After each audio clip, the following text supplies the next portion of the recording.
A fellow traveler believed that a well-known anecdote exists to the effect that a young writer, determined to make the commencement of his story forcible and original enough to catch and rivet the attention of the most blasé of editors, penned the following sentence: "Hell," said the Duchess.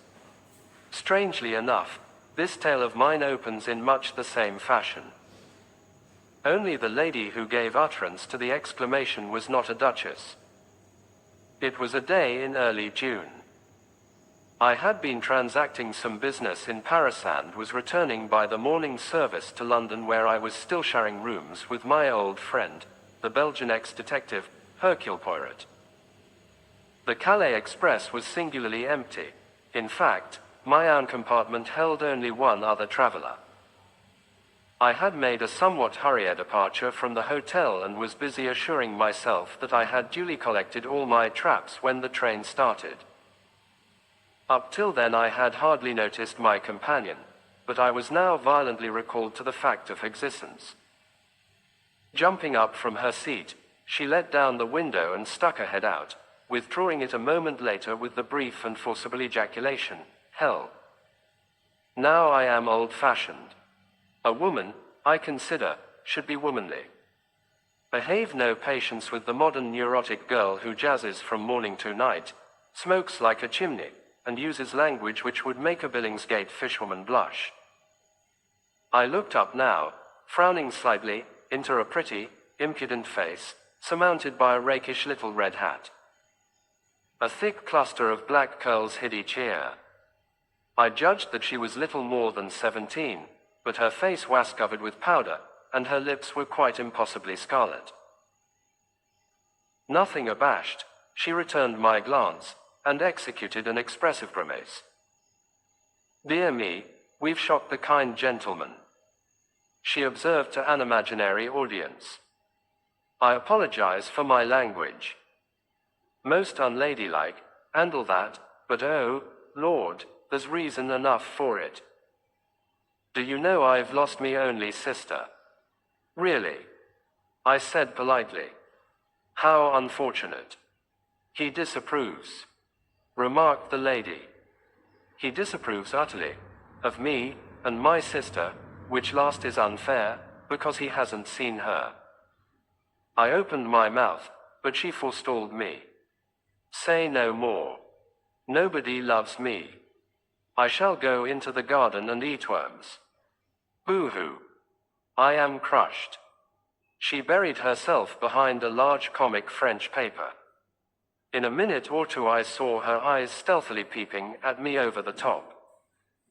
In spite of myself I could not help smiling, and in a minute she had tossed the paper aside, and had burst into a merry peal of laughter. "I knew you weren't such a mutt as you looked," she cried. Her laughter was so infectious that I could not help joining in, though I hardly cared for the word mutt. The girl was certainly all that I most disliked, but that was no reason why I should make myself ridiculous by my attitude. I prepared to unbend. After all, she was decidedly pretty. "There. Now we're friends," declared the minx. "Say you're sorry about me, sister. I am desolated." "That's a good boy. Let me finish. I was going to add that, although I am desolated, I can manage to put up with her absence very well." I made a little bow. But this most unaccountable of damsels frowned and shook her head. "Cut it out. I prefer the dignified disapproval stunt." "Oh, your face. Not one of us," it said. "And you were right there, though, mind you, it's pretty hard to tell nowadays. It's not every one who can distinguish between a demi and a duchess. There now, I believe I've shocked you again. You've been dug out of the backwards, you have. Not that I mind. That. We could do with a few more of your sort. I just hate a fellow who gets fresh. It makes me mad." She shook her head vigorously. "What are you like when you're mad?" I inquired with a smile. "A regular little devil." Don't care what I say, or what I do, either. I nearly did a chap in once. Yes, really. He'd have deserved it too. Italian blood I've got. I shall get into trouble one of these days. Well, I begged, don't get mad with me. I shan't. I like you, did the first moment I set eyes on you. But you looked so disapproving that I never thought we should make friends. Well, we have. Tell me something about yourself. I'm an actress. No, not the kind you're thinking of, lunching at Thesavoy covered with jewelry, and with their photograph in every paper saying how much they love Madame So-and-so's face cream. I've been once bored since I was a kid of 6, tumbling. I beg your pardon, I said puzzled. Haven't you seen child acrobats? Oh, I understand. I'm American born, but I've spent most of my life in England. We go to new show now, my sister and I, sort of song and dance, and a bit of patter, and a dash of the old business thrown in. It's quite a new idea, and it hits them every time. There's to be money in it. My new acquaintance leaned forward, and discoursed volubly, a great many of her terms being quite unintelligible to me. Yet I found myself evincing an increasing interest in her. She seemed such a curious mixture of child and woman. Though perfectly worldly wise, and able, as she expressed it, to take care of herself, there was yet something curiously ingenuous in her single-minded attitude towards life, and her whole-hearted determination to make good. This glimpse of a world unknown to me was not without its charm, and I enjoyed seeing her vivid little face light up as she talked. We passed through Amiens. The name awakened many memories. My companion seemed to have an intuitive knowledge of what was in my mind. Thinking of the war. I nodded. You were through it, I suppose. Pretty well. I was wounded once, and after the Somme they invalided me out altogether. I had a half-fledged army job for a bit. I'm a sort of private secretary now to an M.P. My. That's brainy. No, it isn't. There's really awfully little to do. Usually a couple of hours every day sees me through. It's dull work too. In fact, I don't know what I should do if I hadn't got something to fall back upon. Don't say you collect bugs. Number. I share rooms with a very interesting man. He's a Belgian, an ex-detective. He's set up as a private detective in London, and he's doing extraordinarily well. He's really a very marvelous little man. Time and again he has proved to be right where the official police have failed. My companion listened with widening eyes. Isn't that interesting, now? I just adore crime. I go to all the mysterious and the movies.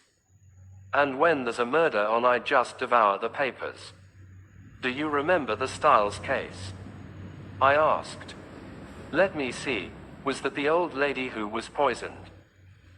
Somewhere down in Essex. I nodded. That was Poirot's first big case. Undoubtedly, but for him, the murderer would have escaped scot-free. It was a most wonderful bit of detective work. Warming to my subject, I ran over the heads of the affair, working up to the triumphant and unexpected denouement.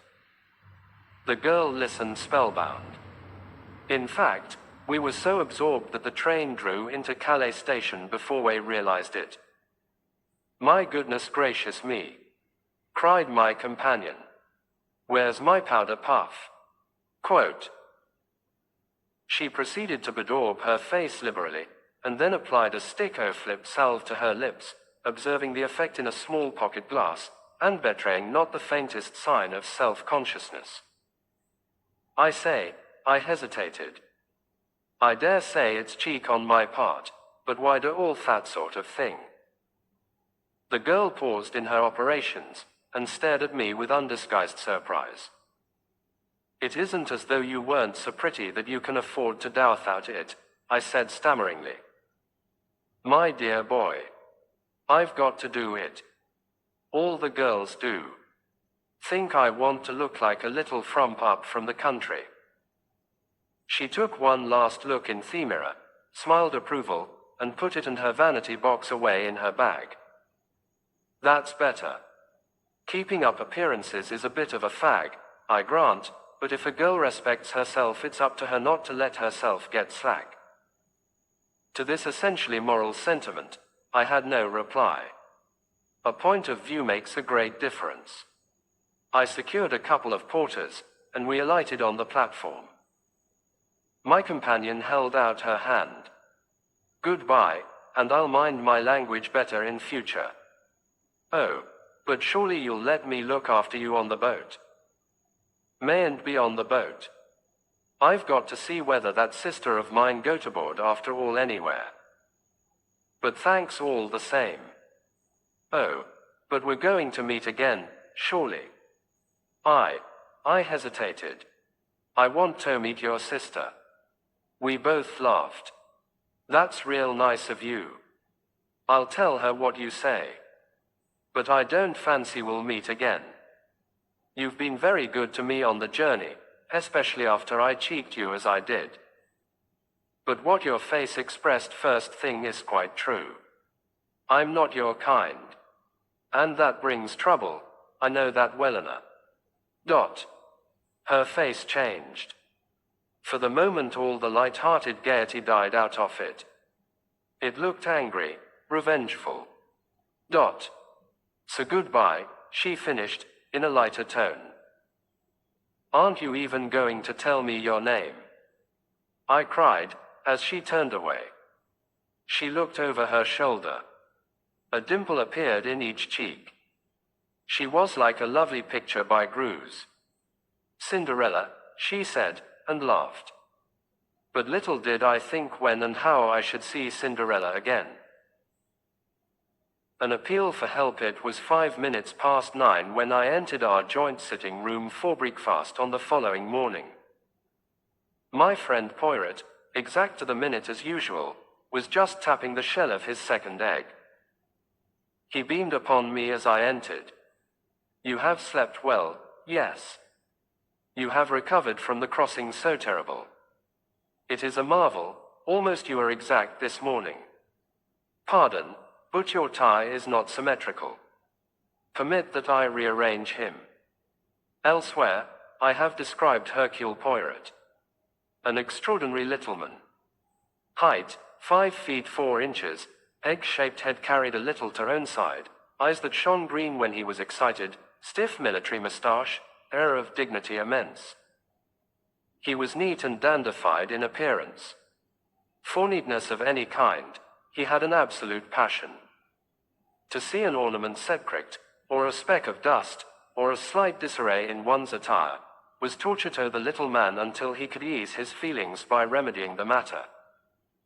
Order and method were his gods. He had a certain disdain for tangible evidence, such as footprints and cigarette ash, and would maintain that, taken by themselves, they would never enable a detective to solve a problem. Then he would tap his egg-shaped head with absurd complacency, and remark with great satisfaction, "The true work, it is done from within." The little grey cells, remember always the little grey cells, mon ami. I slipped into my seat, and remarked idly, in answer to Poirot's greeting, that an hour's sea passage from Calais to Dover could hardly be dignified by the epithet, terrible. Poirot waved his egg spoon in vigorous refutation of my remark. Do tout. If for an hour one experiences sensations and emotions of the most terrible, one has lived many hours. Does not one of your English poets say that time is counted, not by hours, but by heartbeats? I fancy Browning was referring to something more romantic than seasickness, though. Because he was an Englishman, an islander to whom La Manche was nothing. Oh, you English. With nous autres it is different. Figure to yourself that a lady of my acquaintance at the beginning of the war fled to Ostend. There she had a terrible crisis of the nerves. Impossible to escape further except by crossing the sea. And she had a horror, my son a horror, of the sea. What was she to do? Daily les Boches were drawing nearer. Imagine to yourself the terrible situation. What did she do? I inquired curiously. Fortunately her husband was en pratique. He was also very calm. The crises of the nerves, they affected him not. Il l'a emporté simplement. Naturally when she reached England she was prostrate, but she still breathed. Poirot shook his head seriously. I composed my face as best I could. Suddenly he stiffened and pointed a dramatic finger at the toast rack. Ah, par exemple, c'est trop fort, he cried. What is it? This piece of toast. You remark him not. He whipped the offender out off the rack, and held it up for me to examine. Is it square? No. Is it a triangle?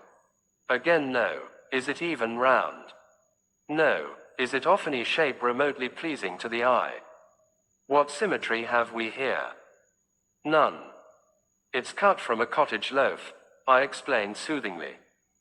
Poirot threw me a withering glance. What an intelligence has my friend Hastings! He exclaimed sarcastically. Comprehend you not that I have forbidden such a loaf haphazard and shapeless, that no baker should permit himself to bake? I endeavored to distract his mind. Anything interesting come by the post? Poirot shook his head with a dissatisfied air. I have not yet examined my letters, but nothing of interest arrives nowadays. The great criminals, the criminals of method, they do not exist. The cases I have been employed upon lately were banal to the last degree. In verity I am reduced to recovering lost lap dogs for fashionable ladies. The last problem that presented any interest was that intricate little affair of the Yardley diamond, and that was, how many months ago, my friend? He shook his head despondently, and I roared with laughter. Cheer up, Poirot, the luck will change. Open your letters. For all you know, there may be a great case looming on the horizon. Poirot smiled, and taking up the neat little letter opener with which he opened his correspondence, he slit the tops of the several envelopes that lay by his plate. A bill. Another bill. It is that I grow extravagant in my old age. Aha. A note from Jap. Yes. Pricked up my ears. The Scotland Yard inspector had more than introduced us to an interesting case. He merely thanks me, in his fashion, for a little point in the Aberystwyth case on which I was able to set him right. I am delighted to have been of service to him. How does he thank you? I asked curiously, for I knew my Jap. He is kind enough to say that I am a wonderful sport for my age, and that he was glad to have had the chance of letting me in on the case. This was so typical of Jap, that I could not forbear a chuckle. Poirot continued to read his correspondence placidly. A suggestion that I should give a lecture to our local Boy Scouts. The Countess of Forfanock will be obliged if I will call and see her. Another lap dog without doubt. And now for the last. Ah. I looked up, quick to notice the change of tone. Poirot was reading attentively. In a minute he tossed the sheet over to me. This is out of the ordinary, mon ami. Read for yourself. The letter was written on a foreign type of paper, in a bold characteristic hand. Villa Genevieve Malinville sur France. Dear Sir, I am in need of the services of a detective and, for reasons which I will give you later, do not wish to call in the official police. I have heard of you from several quarters, and all reports go to show that you are not only a man of decided ability, but one who also knows how to be discreet. I do not wish to trust details to the post, but, on account of a secret I possess, I go in daily fear of my life. I am convinced that the danger is imminent, and therefore I beg that you will lose no time in crossing to France. I will send a car to meet you at Calais, if you will wire me when you are arriving. I shall be obliged if you will drop all cases you have on hand, and devote yourself solely to my interests. I am prepared to pay any compensation necessary. I shall probably need your services for a considerable period of time, as it may be necessary for you to go out to Santiago, where I spent several years of my life. I shall be content for you to name your own fee. Assuring you once more that the matter is urgent, yours faithfully, P. T. Renauld. Below the signature was a hastily scrawled line, almost illegible, "For God's sake, come." I handed the letter back with quickened pulses. At last, I said, "Here is something distinctly out of the ordinary." "Yes, indeed," said Poirot meditatively. "You will go, of course," I continued. Poirot nodded. He was thinking deeply. Finally he seemed to make up his mind, and glanced up at the clock. His face was very grave. "See you, my friend, there is no time to lose. The Continental Express leaves Victoria at 11 o'clock. Do not agitate yourself. There is plenty of time. We can allow 10 minutes for discussion. You accompany me, in Espar. Well, you told me yourself that your employer needed you not for the next 4 weeks. Oh, that's all right. But this Mr. Renauld hints strongly that his business is private. Ta. I will manage M. Renauld. By the way, I seem to know the name. There's a well-known South American millionaire fellow. His name's Renauld. I don't know whether it could be the same. But without doubt. That explains the mention of Santiago. Santiago is in Chile, and Chile it is in South America. Ah, but we progress finely. Dear me, Poirot, I said, my excitement rising, I smell some goodly shekels in this. If we succeed, we shall make our fortunes. Do not be too sure of that, my friend. A rich man and his money are not so easily parted. Me, I have seen a well-known millionaire turn out a tramful of people to seek for a dropped halfpenny. I acknowledge the wisdom of this. In any case, continued Poirot, it is not the money which attracts Mahere. Certainly it will be pleasant to have carte blanche in our investigations. One can be sure that way of wasting no time, but it is something a little bizarre in this problem which arouses my interest. You remarked the postscript. How did it strike you? I considered. Clearly he wrote the letter keeping himself well in hand, but at the end his self-control snapped and, on the impulse of the moment, he scrawled those 4 desperate words. But my friend shook his head energetically. You are in error. See you not that while the ink of the signature is nearly black, that of the postscript is quite pale? Well, I said puzzled. Mon Dieu, mon ami, but use your little grey cells. Is it not obvious? M. Renauld wrote his letter. Without blotting it, he reread it carefully. Then, not on impulse, but deliberately, he added those last words, and blotted the sheet. But why? Parbleu. So that it should produce the effect upon me that it has upon you. What? Mice, oui, to make sure of my coming. He reread the letter and was dissatisfied. It was not strong enough. He paused, and then added softly, his eyes shining with that green light that always betokened inward excitement. And sir, mon ami, since that postscript was added, not on impulse, but soberly, in cold blood, the urgency is very great, and we must reach him as soon as possible. Millenville, I murmured thoughtfully. I've heard of it, I think. Poirot nodded. It is a quiet little place, but chic. It lies about midway between Boulogne and Calais. It is rapidly becoming the fashion. Rich English people who wish to be quiet are taking it up. Renaud has a house in England, I suppose. Yes, in Rutland Gate, as far as I remember. Also a big place in the country, somewhere in Hertfordshire. But I really know very little about him. He doesn't do much in a social way. I believe he has large South American interests in the city, and has spent most of his life out in Chile and the Argentino. Well, we shall hear all details from the man himself. Come, let us pack.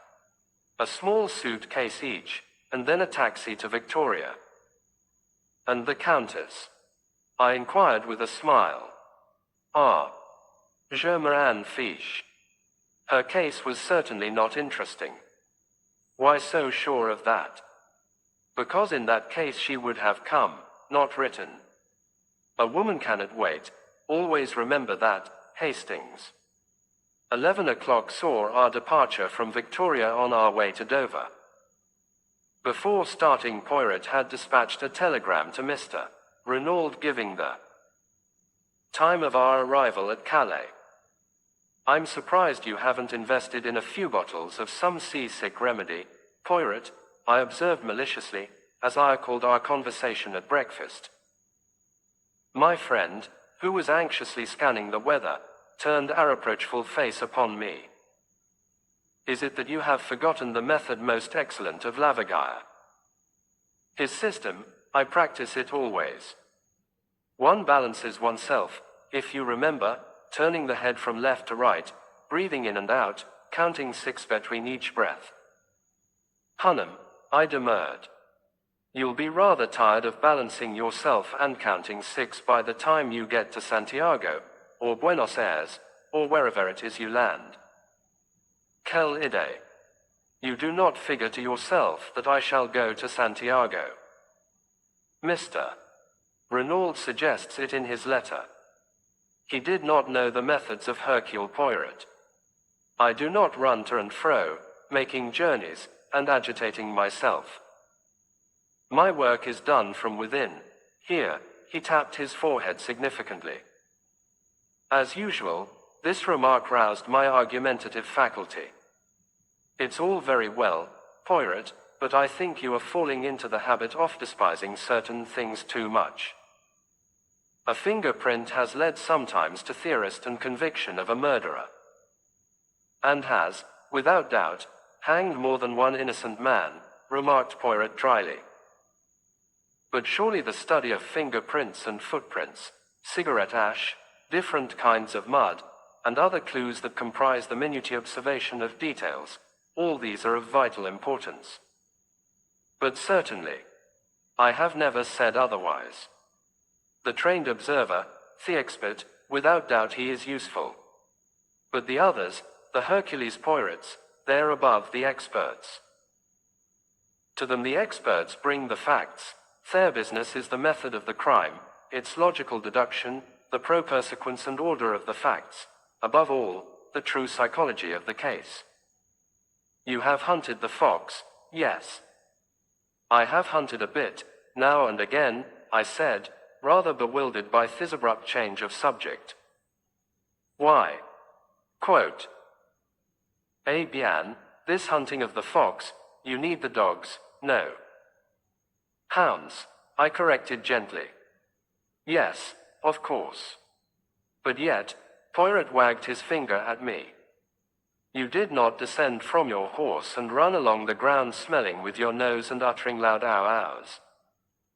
In spite of myself, I laughed immoderately. Poirot nodded in a satisfied manner. So, you leave the work of the hounds to the hounds. Yet you demand that I, Hercule Poirot, should make myself ridiculous by lying down, possibly on damp grass, to study hypothetical footprints, and scoop up cigarette ash when I do not know one kind from the other. Remember the Plymouth Express mystery.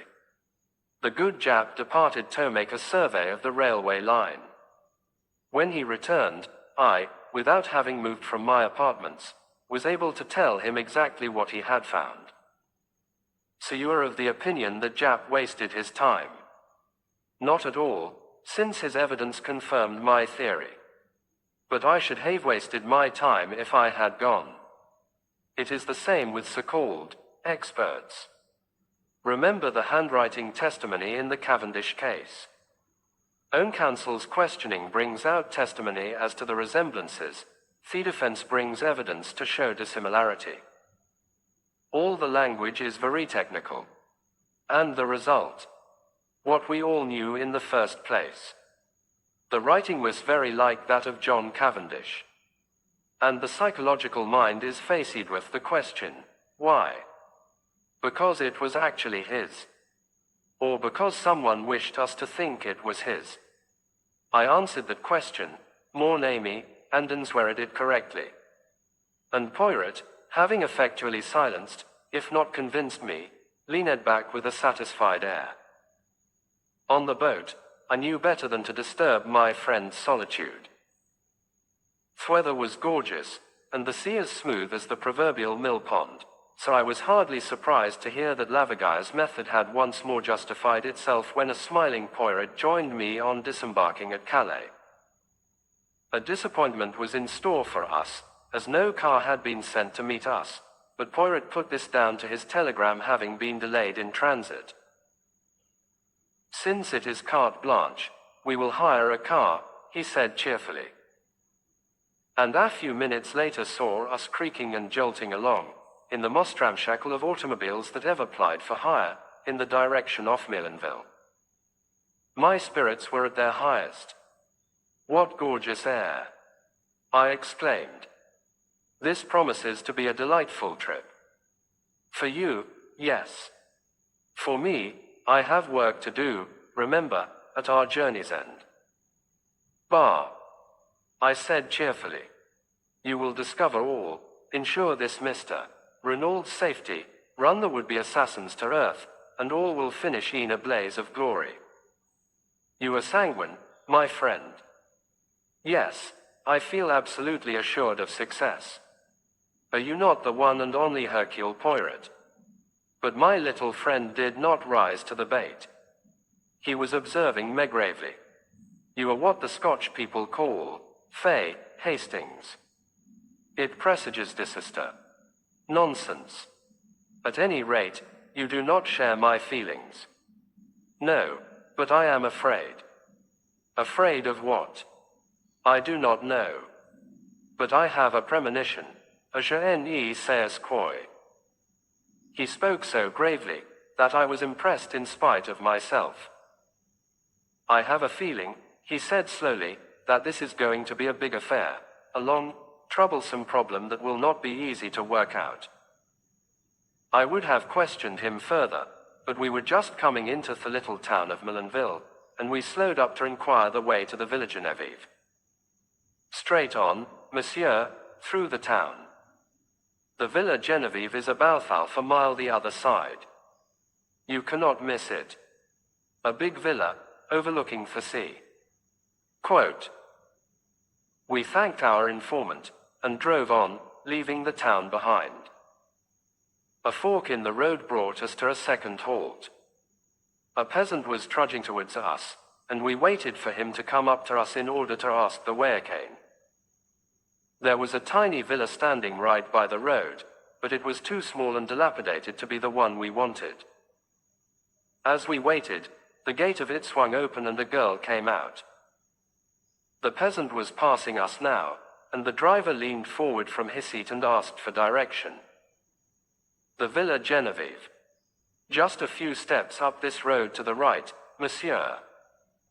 You could see it if it were not for the curve. The chauffeur thanked him, and started the car again. My eyes were fascinated by the girl who still stood, with one hand on the gate, watching us. I am an admirer of beauty, and here was one whom nobody could have passed without remark. Very tall, with the proportions of a young goddess, her uncovered golden head gleaming in the sunlight, I swore to myself Tharch was one of the most beautiful girls I had ever seen. As we swung up the rough road, I turned my head to look after her. By Jove, Poirot, I exclaimed, did you see that young goddess? Poirot raised his eyebrows. Ça commence. He murmured. Already you have seen a goddess. But, hang it all, wasn't she? Possibly. I did not remark the fact. Surely you noticed her. Morn Amy, two people rarely see the same thing. You, for instance, saw a goddess. He hesitated. Yes. I saw only a girl with anxious eyes, said Poirot gravely. But at that moment we drew up at a big green gate, and, simultaneously, we both uttered an exclamation. Before it stood an imposing Sergeant de Ville. He held up his hand to bar our way. You cannot pass, messieurs. But we wish to see Mr. Renaud, I cried. We have an appointment. This is his villa, isn't it? Yes, monsieur, but... Poirot leaned forward. But what? Renaud was murdered this morning. Quote. At the Villa Genevieve in a moment Poirot had leapt from the car, his eyes blazing with excitement. He caught the man by the shoulder. What is that you say? Murdered. When? How? The Sergeant de Ville drew himself up. I cannot answer any questions, monsieur. True. I comprehend. Poirot reflected for a minute. The commissary of police, he is without doubt within. Yes, monsieur. Poirot took out a card, and scribbled a few words on it. Voila. Will you have the goodness to see that this card is sent into the commissary at once? The man took it and, turning his head over his shoulder, whistled. In a few seconds a comrade joined him and was handed Poirot's message. There was a wait of some minutes, and then a short stout man with a huge moustache came bustling down to the gate. The Sergeant de Ville saluted and stood aside. My dear Poirot, cried the newcomer, I am delighted to see you. Your arrival is most opportune. Poirot's face had lighted up. Bex. This is indeed a pleasure. He turned to me. This is an English friend of mine, Captain Hastings, Lucien Bex. The commissary and I bowed to each other ceremoniously, then Bex turned once more to Poirot. Mon vieux, I have not seen you since 1909, that time in Ostend. I had thought you had left the force. So I have. I run a private business in London. Quote. And you say you have information to give which may assist us. Possibly you know it already. You were aware that I had been sent for. Number. By whom? The dead man. It seems he knew an attempt was going to be made on his life. Unfortunately he sent for me too late. Sacré tonnerre! Ejaculated the Frenchman. So he foresaw his own murder. That upsets our theories considerably. But come inside. He held the gate open, and we commenced walking towards the house. Bex continued to talk. The examining magistrate, Hote, must hear of this at once. He has just finished examining the scene of the crime and is about to begin his interrogations. A charming man. You will like him. Most sympathetic. Original in his methods, but an excellent judge. When was the crime committed? Asked Poirot. The body was discovered this morning about 9 o'clock. Madame Renaud's evidence, and that of the doctors goes to show that the death must have occurred about 2 a.m. But enter, I pray of you. We had arrived at the steps which led up to the front door of the villa. In the hall another Sergeant de Ville was sitting. He rose at sight of the commissary. "Where is M. Hote now?" inquired the latter. "In the salon, monsieur."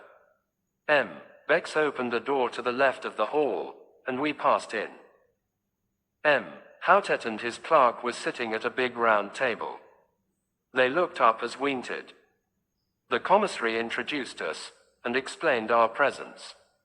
M. Hote, the juge d'instruction, was a tall, gaunt man, with piercing dark eyes, and a neatly cut grey beard, which he had a habit of caressing talked.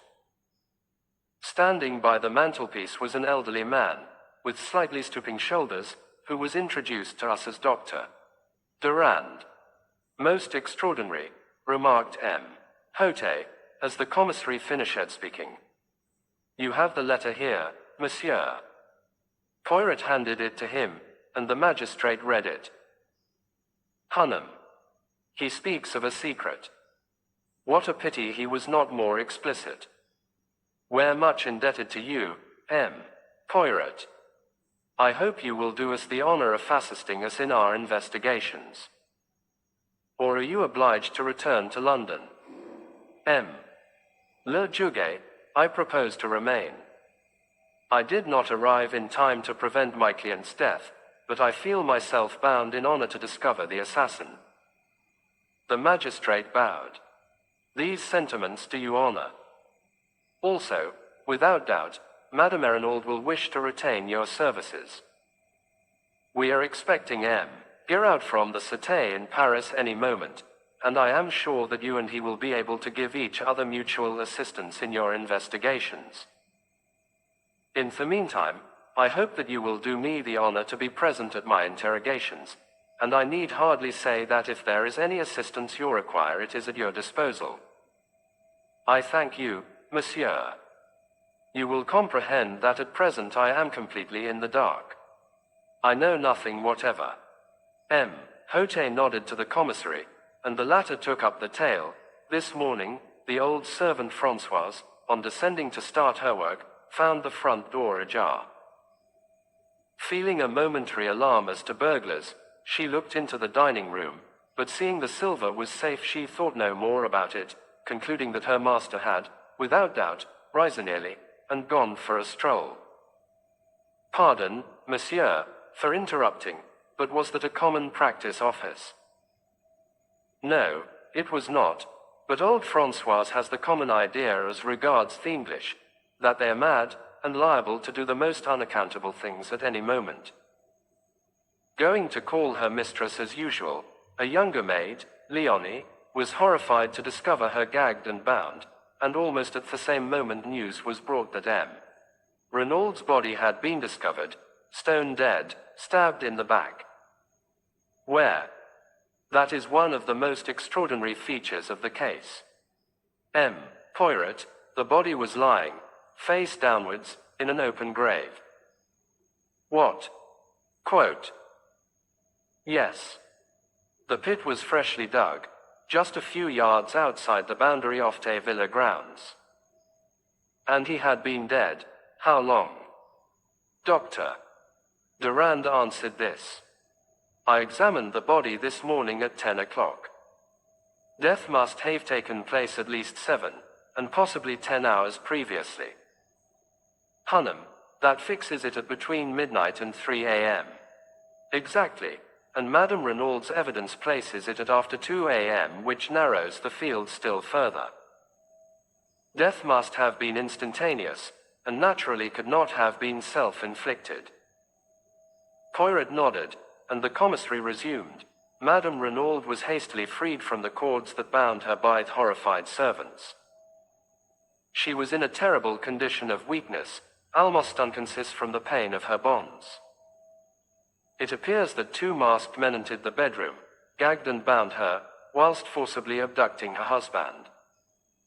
This we know at second hand from the servants. On hearing the tragic news, she fell at once into an alarming state of agitation. On arrival, drive. Durand immediately prescribed a sedative, and we have not yet been able to question her. But without doubt she will awake more calm, and be equal to bearing the strain of the interrogation. The commissary paused. And the inmates of the house, monsieur? There is old Françoise, the housekeeper. She lived for many years with the former owners of the Villa Genevieve. Then there are two young girls, sisters, Denise and Leonie Oulad. Their home is in Milanville, and they come of the most respectable parents. Then there is the chauffeur Wom. Renaud brought over from England with him, but he is away on a holiday. Finally there are Madame Renaud and her son, M. Jacques Renaud. He, too, is away from home at present. Poiret bowed his head. M. Hote spoke, Marchot. The sergeant de ville appeared. Bring in the woman Françoise. Quote. The man saluted, and disappeared. In a moment or two, he returned, escorting the frightened Françoise. Your name is Françoise Arrachet? Yes, monsieur. You have been a long time in service at the Villa Genevieve. 11 years with Madame la Vicomtesse. Then when she sold the villa this spring, I consented to remain on with the English miller. Never did I imagine. The magistrate cut her short. Without doubt, without doubt. Now, Françoise, in this matter of the front door, whose business was it to fasten it at night? Mine, monsieur. Always I saw to it myself. And last night, I fastened it as usual. You are sure of that? I swear it by the blessed saints, monsieur. What time would that be? The same time as usual, 10:30, monsieur. What about the rest of the household? Had they gone up to bed? Madame had retired some time before. Denise and Leonie went up with me. Monsieur was still in his study. Then, if anyone unfastened the door afterwards, it must have been M. Renaud himself. Françoise shrugged her broad shoulders. What should he do that for? With robbers and assassins passing every minute. A nice idea. Monsieur was not an imbecile. It is not as though he had to let said dame out, the magistrate interrupted sharply, said dame. What lady do you mean? Why, the lady who came to see him. Had a lady been to see him that evening? But yes, monsieur, and many other evenings as well. Quote. Who was she? Did you know her? A rather cunning look spread over the woman's face. How should it know who it was? She grumbled. I did not let her in last night. Aha! Roared the examining magistrate, bringing his hand down with a bang on the table. You would trifle with the police, would you? I demand that you tell me at once the name of this woman who came to visit M. Renaud in the evenings. The police, grumbled Françoise. Never did I think that I should be mixed up with the police. But I know well enough who she was. It was Madame d'Aubray. The commissary uttered an exclamation, and leaned forward as for in utter astonishment. Madame d'Aubray, from the Villa Marguerite just down the road. That is what I said, monsieur. Oh, she is a pretty one, celle-là. The old woman tossed her head scornfully. Madame d'Aubray, murmured the commissary. Impossible. Voila, grumbled Françoise. That is all you get for telling the truth. Not at all, said the examining magistrate soothingly. We very surprised, that is all. Madame d'Aubray then, and Monsieur Renaud, where, he paused delicately. Eh? It was that without doubt. How should I know? But what will you? Monsieur, he was Miller Anglais, très riche, and Madame d'Aubray, she was poor, that one, and très chic for all that she lives so quietly with her daughter. Not a doubt of it, she has had her history. She is no longer young, but ma foi. I who speak to you have seen the men's heads turn after her as she goes down the street. Besides, lately, she has had more money to spend. All the town knows it. The little economies, they're at an end. And Françoise shook her head with an air of unalterable certainty. M. Hote stroked his beard reflectively. And Madame Renaud? He asked at length. How did she take this friendship? Françoise shrugged her shoulders. She was always most amiable, most polite. One would say that she suspected nothing. But all the same, is it not so, the heart suffers. Monsieur, day by day, I have watched Madame grow paler and thinner.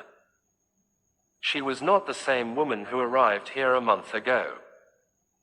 Monsieur, too, has changed. He also has had his worries. One could see that he was on the brink of a crisis of the nerves. And who could wonder, with an affair conducted such a fashion? No reticence, no discretion. Style anglais, without doubt. I bounded indignantly in my seat, but the examining magistrate was continuing his questions, undistracted by side issues. You say that M. Renaud had not to let Madame d'Aubray out. Had she left, then? Yes, monsieur. I heard them come out of the study and go to the door. Monsieur said good night, and shut the door after her. What time was that? About 25 minutes after 10, monsieur. Do you know when M. Renaud went to bed? I heard him come up about 10 minutes after we did. The stair creaks so that one hears every one who goes up and down. And that is all. You heard no sound of disturbance during the night? Nothing whatever, monsieur. Which of the servants came down the first in the morning? I did, monsieur. At once I saw the door swinging open.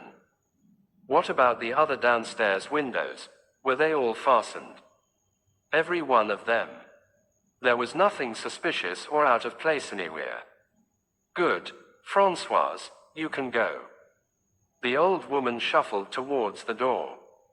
On the threshold she looked back. I will tell you one thing, monsieur. That Madame d'Aubray, she is a bad one. Oh, yes, one woman knows about another. She is a bad one, remember that. And, shaking her head sagely, Françoise left the room. Leonie Oulard, called the magistrate. Leonie appeared dissolved in tears, and inclined to be hysterical. M. Hote dealt with her adroitly. Her evidence was mainly concerned with the discovery of her mistress gagged and bound, of which she gave rather an exaggerated account. She, like Françoise, had heard nothing during the night. Her sister, Denise, succeeded her. She agreed that her master had changed greatly of late. Every day he became more and more morose. He ate less. He was always depressed. But Denise had her own theory. Without doubt it was a mafia he had on his track. 2 masked men, who else could it be? A terrible society that. It is, of course, possible, said the magistrate smoothly. Now, my girl, was it you who admitted Madame d'Aubray to the house last night? Not last night, monsieur, the night before. But Françoise has just told us that Madame d'Aubray was here last night. No, monsieur. A lady did come to see M. Renaud last night, but it was not Madame d'Aubray. Surprised, the magistrate insisted, but the girl held firm. She knew Madame d'Aubray perfectly by sight. This lady was dark also, but shorter, and much younger. Nothing could shake her statement. Had you ever seen this lady before? Never, monsieur. And then the girl added diffidently, but I think she was English. English? Yes, monsieur. She asked for M. Renaud in quite good French, but the accent, one can always tell it, in Espar. Besides, when they came out of the study they were speaking in English. Did you hear what they said? Could you understand it? I mean. Me. I speak the English very well, said Denise with pride. The lady was speaking too fast for me to catch what she said, but I heard Monsieur's last words as he opened the door for her. She paused, and then repeated carefully and laboriously, "Yes, yes, but for God's sake go now." "Yes, yes, but for God's sake go now," repeated the magistrate. He dismissed Denise and, after a moment or two for consideration, recalled Françoise. To her he propounded the question as to whether she had not made a mistake in fixing the night of Madame d'Aubrel's visit. Françoise, however, proved unexpectedly obstinate. It was last night that Madame d'Aubray had come. Without a doubt it was she. Denise wished to make herself interesting, voila tout. So she had cooked up this fine tale about a strange lady. Airing her knowledge of English too. Probably Monsieur had never spoken that sentence in English at all, and even if he had, it proved nothing, for Madame d'Aubray spoke English perfectly, and generally used that language when talking to M. and Madame Renaud. You see, M. Jack, the son of Monsieur, was usually here, and he spoke the French very badly. The magistrate did not insist. Instead he inquired about the chauffeur, and learned that only yesterday, M. Renaud had declared that he was not likely to use the car, and that masters might just as well take a holiday. A perplexed frown was beginning to gather between Poirot's eyes. "What is it?" I whispered. He shook his head impatiently, and asked a question. "Pardon, M. Bex, but without doubt M. Renaud could drive the car himself." The commissary looked over at Françoise, and the old woman replied promptly, "No, Monsieur did not drive himself." Poirot's frown deepened. "I wish you would tell me what is worrying you," I said impatiently. "See you not?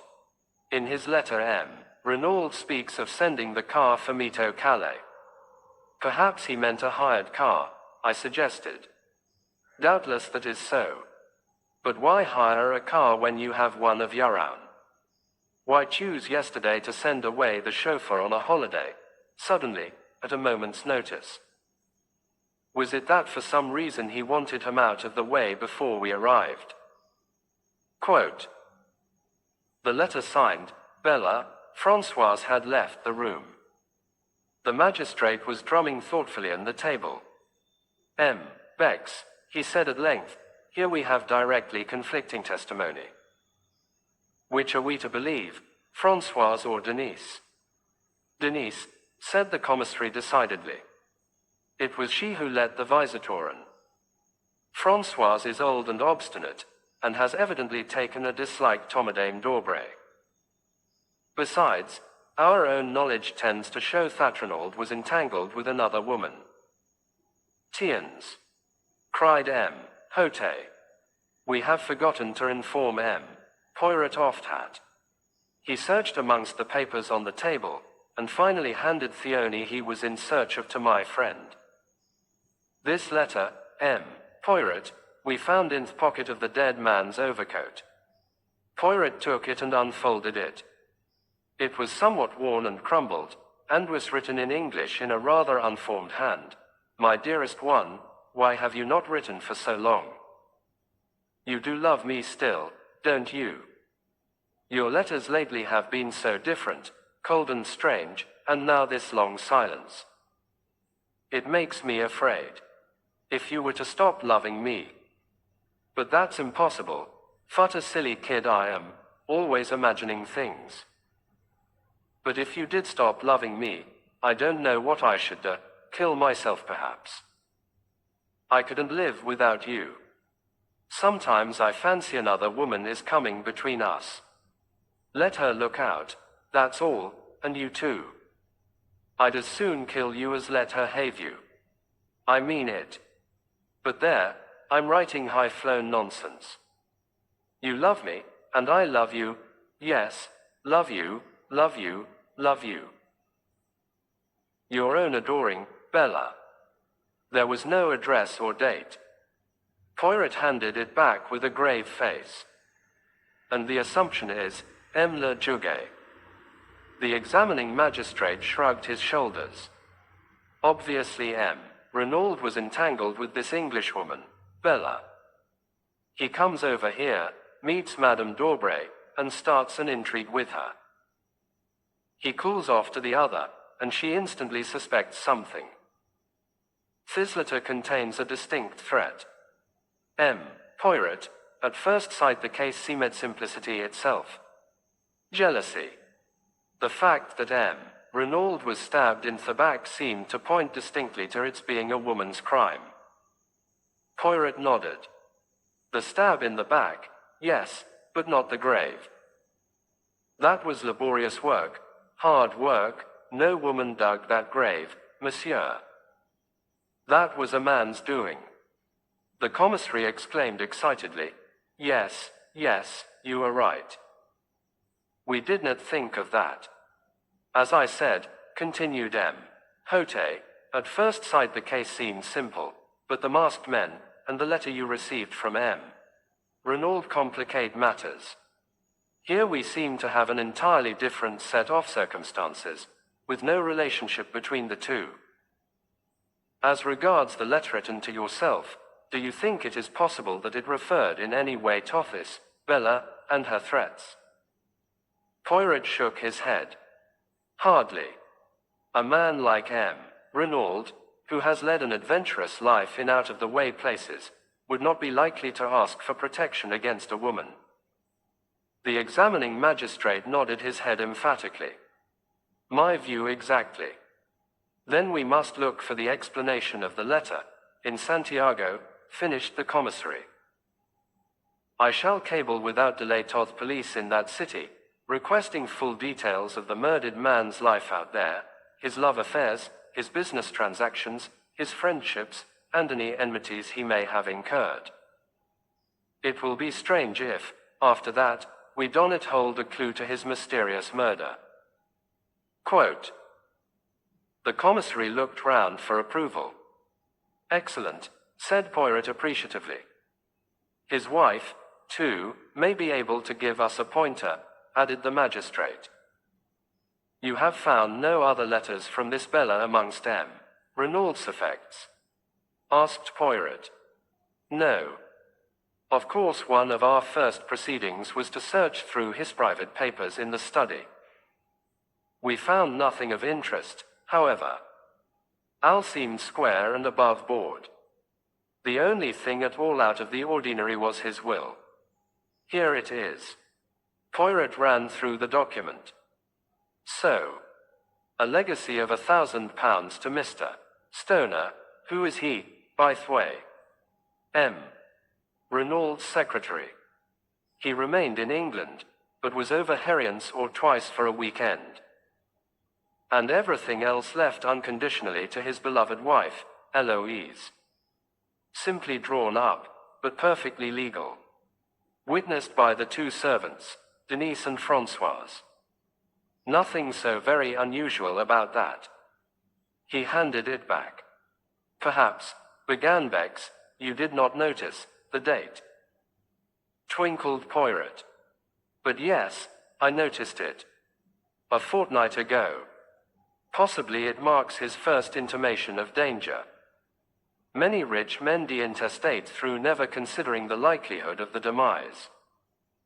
But it is dangerous to draw conclusions prematurely.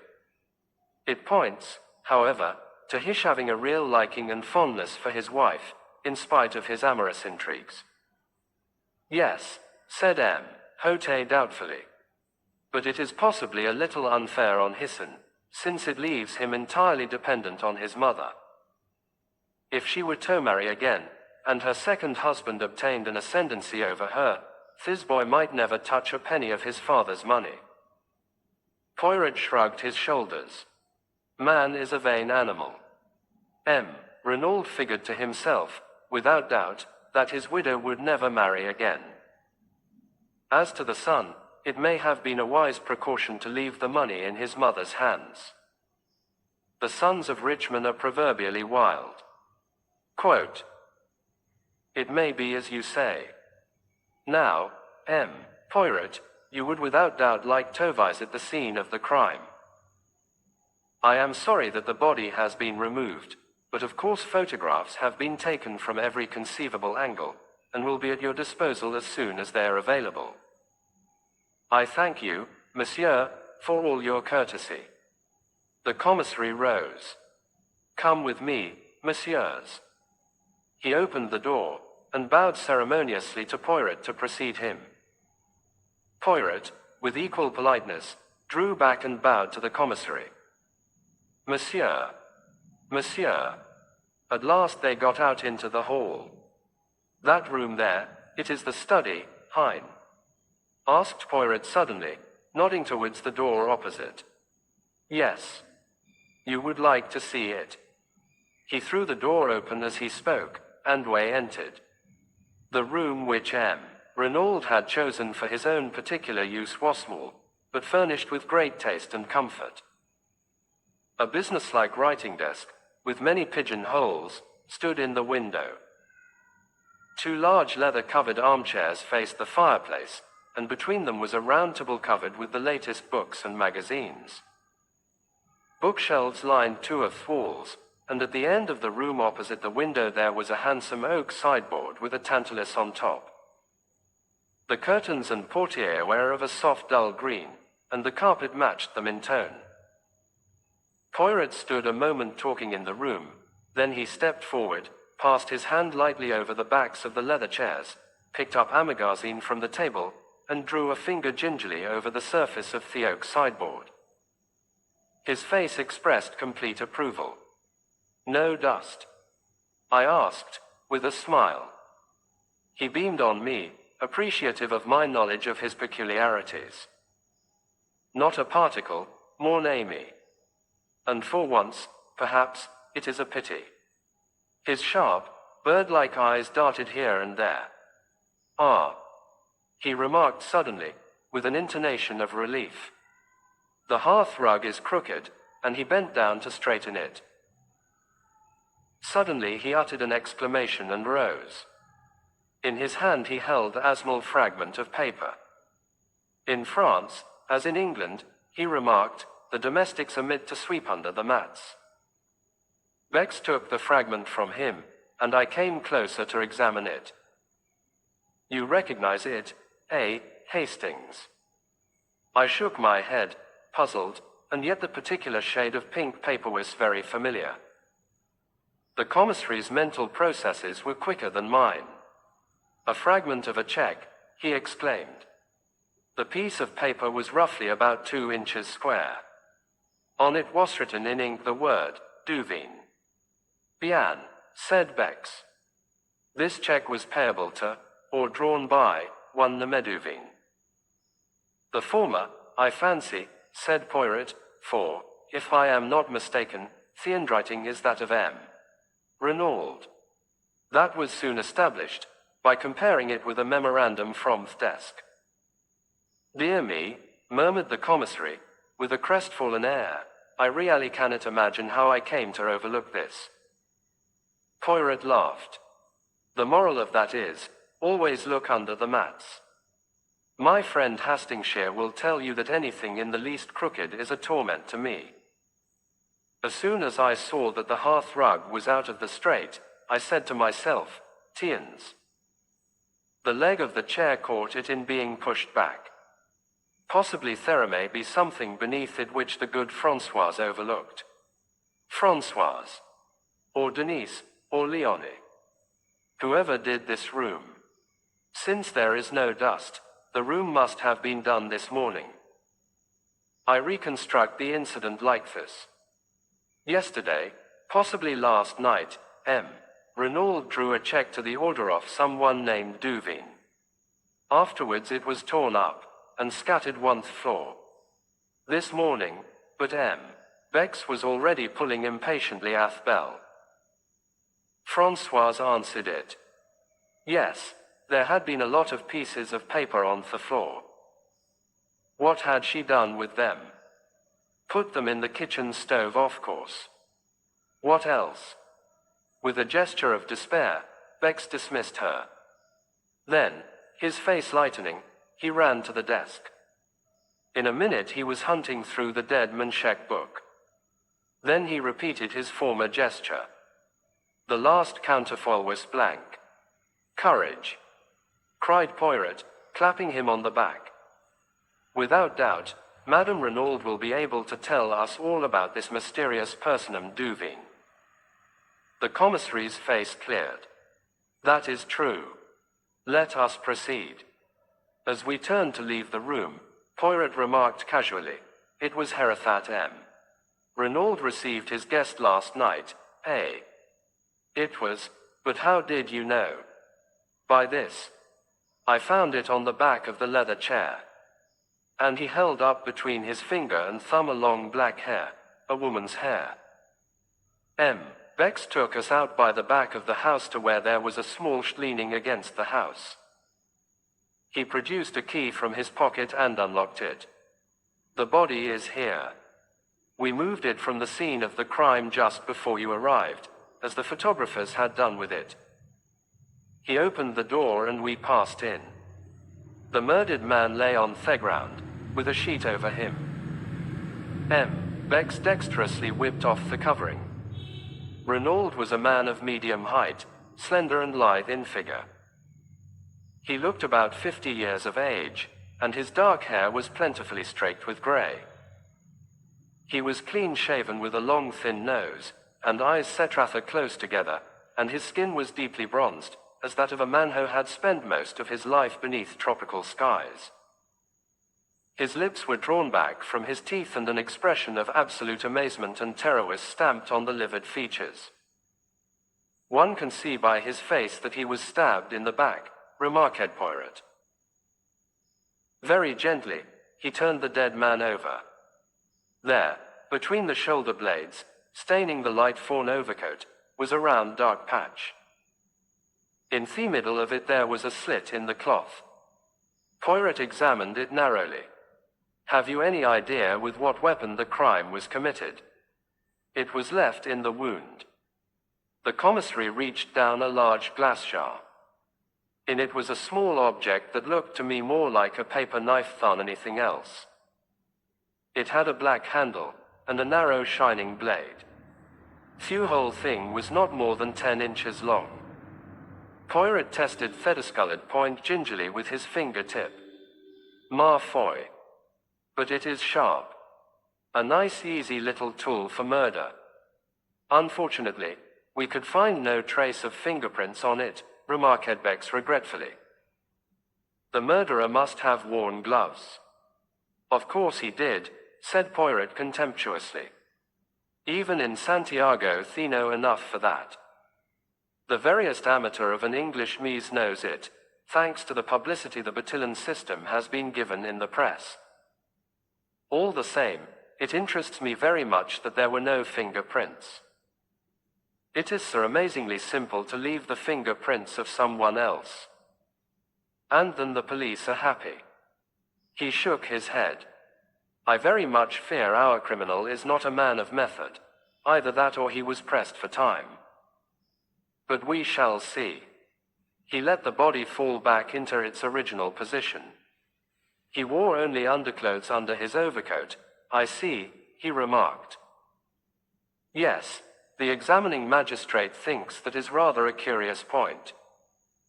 At this minute there was a tap on the door which Bex had closed after him. He strode forward and opened it. Françoise was there. She endeavored to peep in with ghoulish curiosity. "Well, what is it?" demanded Bex impatiently. "Madam. She sends a message that she is much recovered, and is quite ready to receive the examining magistrate." "Good," said Bex briskly. "Tell Hote and say that we will come at once." Poirot lingered a moment, looking back towards the body. I thought for a moment that he was going to apostrophize it, to declare aloud his determination never to rest till he had discovered the murderer. But when He spoke, it was tamely and awkwardly, and his comment was ludicrously inappropriate to the solemnity of the moment. He wore his overcoat very long, he said constrainedly. Mrs. Renaud Storybook found M. Hote awaiting us in the hall, and we all proceeded upstairs together, François marching ahead to show us the way. Poirot went up in a zigzag fashion which puzzled me, until he whispered with a grimace, no wonder the servants heard M. Renaud mounting the stairs, not a board of them but creaks fit to wake the dead. At the head of the staircase, a small passage branched off. The servants' quarters, explained Bex. We continued along a corridor, and François tapped on the last door to the right of it. A faint voice bade us enter, and we passed into a large sunny apartment looking out towards the sea, which showed blue and sparkling about a quarter of a mile distant. On a couch, propped up with cushions, and attended by Dr. Durand, lay Attle, striking-looking woman. She was middle-aged, and her once dark hair was now almost entirely silvered, but the intense vitality and strength of her personality would have made itself felt anywhere. You knew at once that you were in the presence of what the French call une maîtresse femme. She greeted us with a dignified inclination of the head. Pray be seated, messieurs. We took chairs, and the magistrate's clerk established himself at a round table. I hope, madam, began M. Hote, that it will not distress you unduly to relate to us what occurred last night. Not at all, monsieur. I know the value of time, if these scoundrelly assassins are to be caught and punished. Quote, very well, madam. It will fatigue you less, I think, if I ask you questions and you confine yourself to answering them. At what time did you go to bed last night? At 9:30, monsieur. I was tired. And your husband? About an hour later, I fancy. Did he seem disturbed, upset in any way? No, not more than usual. What happened then? We slept. I was awakened by a hand being pressed over my mouth. It tried to scream out, but the hand prevented me. There were 2 men in the room. They were both masked. Can you describe them at all, madam? One was very tall, and had a long black beard, the other was short and stout. His beard was reddish. They both wore hats pulled down over their eyes. Hunnam, said the magistrate thoughtfully, too much beard, I fear. You mean they were false? Yes, madam. But continue your story. It was the short man who was holding me. He forced a gag into my mouth, and then bound me with rope hand and foot. The other man was standing over my husband. He had caught up my little dagger paper knife from the dressing table and was holding it with the point just over his heart. When the short man had finished with me, he joined the other, and they forced my husband to get up and accompany them into the dressing room next door. I was nearly fainting with terror, nevertheless I listened desperately. They were speaking in too low a tone for me to hear what they said.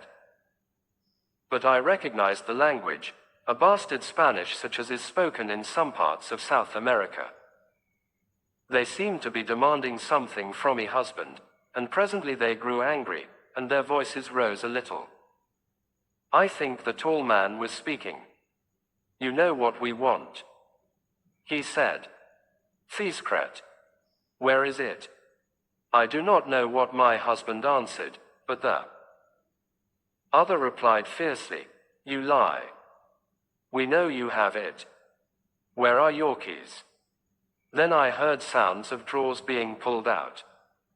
There is a safe on the wall of my husband's dressing room in which he always keeps a fairly large amount of ready money. Leonie tells me this has been rifled and the money taken, but evidently what they were looking for was not there, for presently I heard the tall man, with an oath, command my husband to dress himself. Soon after that, I think some noise in the house must have disturbed them, for they hustled my husband out into my room only half-dressed." "Pardon," interrupted Poirot, "but is there then no other egress from the dressing room?" "No, monsieur, there is only the communicating door into my room." They hurried my husband through, the short man in front, and the tall man behind him with the dagger still in his hand. Paul tried to break away token to me. I saw his agonized eyes. He turned to his captors. "I must speak to her," he said. Then, coming to the side of the bed, "It is all right, Eloise," he said. "Do not be afraid. I shall return before morning." But, although he tried to make his voice confident, I could see the terror in his eyes. Then they hustled him out of the door, the tall man saying, "Own sound, and you are a dead man, remember." "After that," continued Mrs. Renaud, "I must have fainted. The next thing I recollect is Leonie rubbing my wrists, and giving me brandy." "Madame Renaud," said the magistrate, "had you any idea what it was for which the assassins were searching?" "None whatever, monsieur." "Had you any knowledge that your husband feared something?" "Yes. I had seen the change in him." "How long ago was that?" Mrs. Renaud reflected. 10 days perhaps. "Not longer." "Possibly. I only noticed it then." "Did you question your husband at all as to the cause?" Quote, "Once. He put me off evasively. Nevertheless, I was convinced that he was suffering some terrible anxiety. However, since he evidently wished to conceal the fact from me, I tried to pretend that I had noticed nothing." "Were you aware that he had called in the services of a detective?" "A detective?" exclaimed Mrs. Renaud, very much surprised. "Yes, this gentleman, M. Hercule Poirot." Poirot bowed. "He arrived today in response to a summons from your husband." And taking the letter written by M. Renaud from his pocket, he handed it to the lady. She read it with apparently genuine astonishment. "I had no idea of this." Evidently he was fully cognizant of the danger. "Now, madam, I will beg of you to be frank with me. Is there any incident in your husband's past life in South America which might throw light on his murder?" Mrs. Renaud reflected deeply, but at last shook her head. "I can think of none. Certainly my husband had many enemies, people he had got the better of in some way or another, but I can think of no own distinctive case. I do not say there is no such incident, only that I am not aware of it." The examining magistrate stroked his beard disconsolately. "And you can fix the time of this outrage?" "Yes, I distinctly remember hearing the clock on the mantelpiece strike 2. She nodded towards an 8-day traveling clock in a leather case which stood in the center of the chimney-piece. Poirot rose from his seat, scrutinized the clock carefully, and nodded, satisfied. "And here too," exclaimed M. Bex, "is a wristwatch, knocked off the dressing table by the assassins, without doubt, and smashed to atoms. Little did they know it would testify against them." Gently he picked away the fragments of broken glass. Suddenly his face changed to one of utter stupefaction. "Mon Dieu!" he ejaculated. "What is it?" The hands of the watch point to 7 o'clock. Quote, "What?" cried the examining magistrate, astonished. But Poirot, deft as ever, took the broken trinket from the startled commissary, and held it to his ear. Then he smiled. "The glass is broken, yes, but the watch itself is still going." The explanation of the mystery was greeted with a relieved smile. But a magistrate bethought him of another point. "But surely it is not 7 o'clock now." "No," said Poirot gently, "it is a few minutes after 5. Possibly Thwatch gains. Is that so, madam? Mrs. Renaud was frowning perplexedly. It does gain, she admitted, but I've never known it to gain quite so much as that. With a gesture of impatience, the magistrate left the matter of the watch and proceeded with his interrogatory. Madam, the front door was found ajar. It seems almost certain that the murderers entered that way, yet it has not been forced at all. Can you suggest any explanation? Possibly my husband went out for a stroll the last thing, and forgot to latch it when he came in. Is that a likely thing to happen? Very. My husband was the most absent-minded of men. There was a slight frown on her brow as she spoke, as though this trait in the dead man's character had at times vexed her. There is one inference I think we might draw, remarked the commissary suddenly. Since the men insisted on Renaud dressing himself, it looks as though the place they were taking him to, the place where, the secret, was concealed, lay some distance away.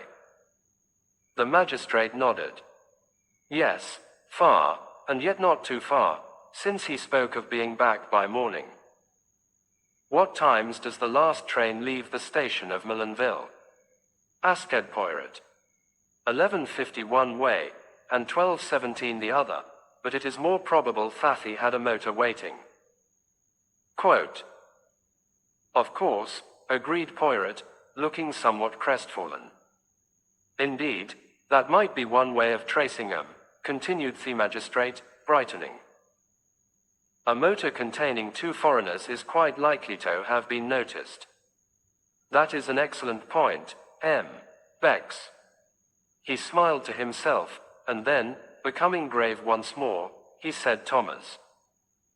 Renaud, there is another question. Do you know any one of the name of Duveen? Duveen. Mrs. Renaud repeated, thoughtfully. No, for the moment, I cannot say I do. You have never heard your husband mention any one of that name? Never. Do you know any one whose Christian name is Bella?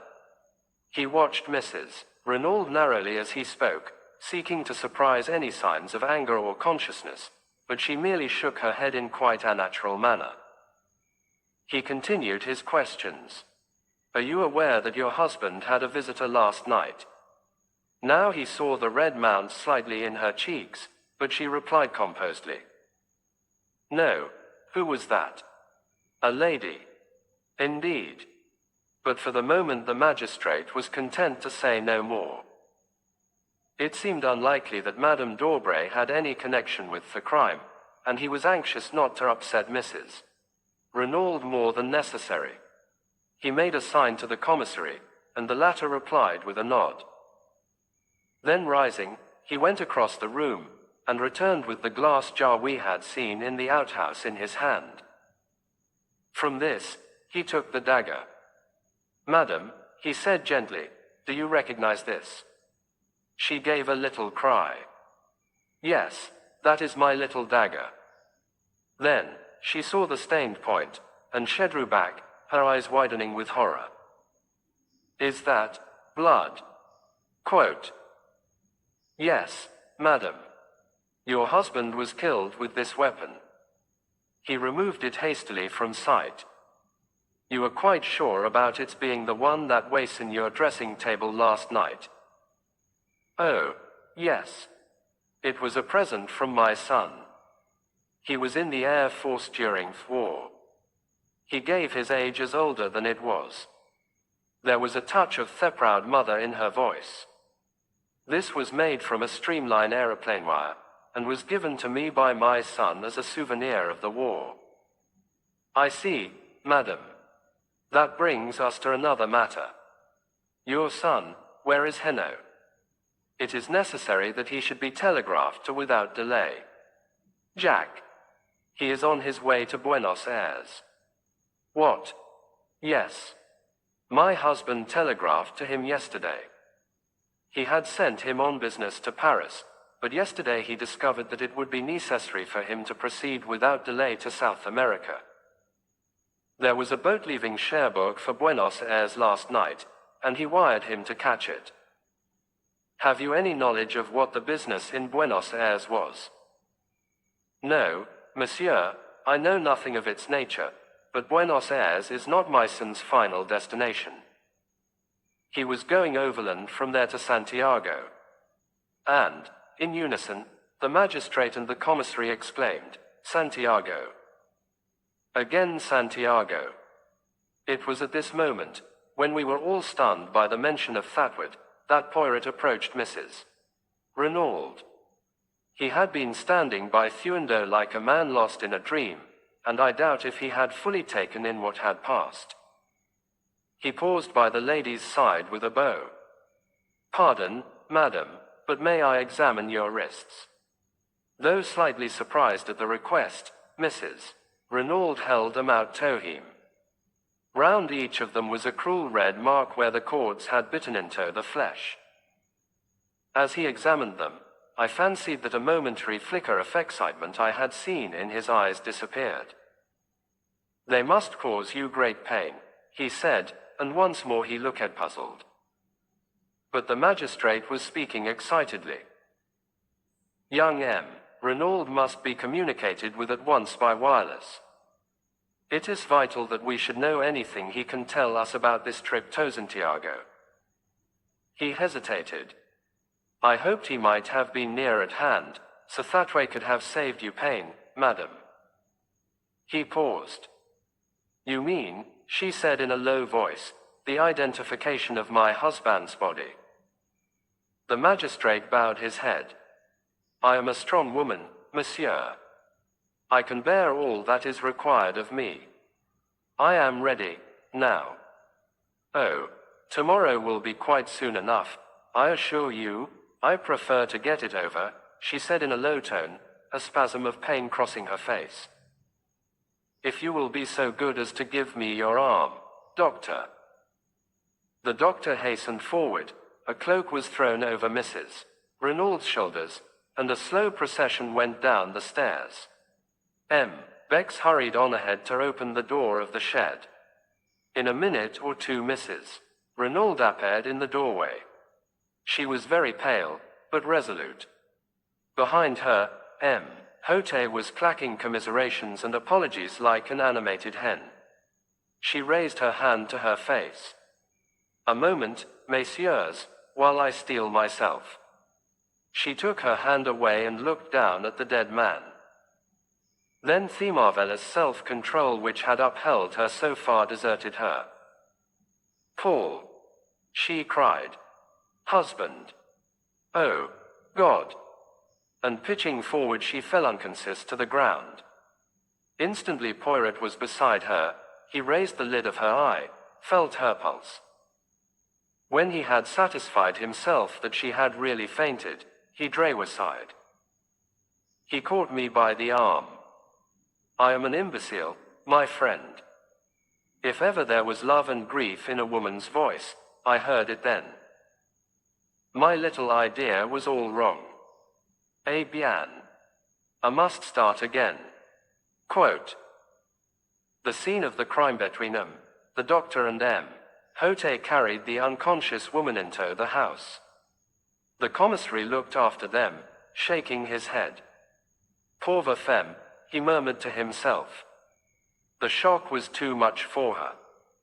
Well, we can do nothing. Now, M. Poirot, shall we visit the place where the crime was committed? If you please, M. Bex. We passed through the house, and out by the front door. Poirot had looked up at the staircase in passing, and shook his head in a dissatisfied manner. It is to me incredible that the servants heard nothing.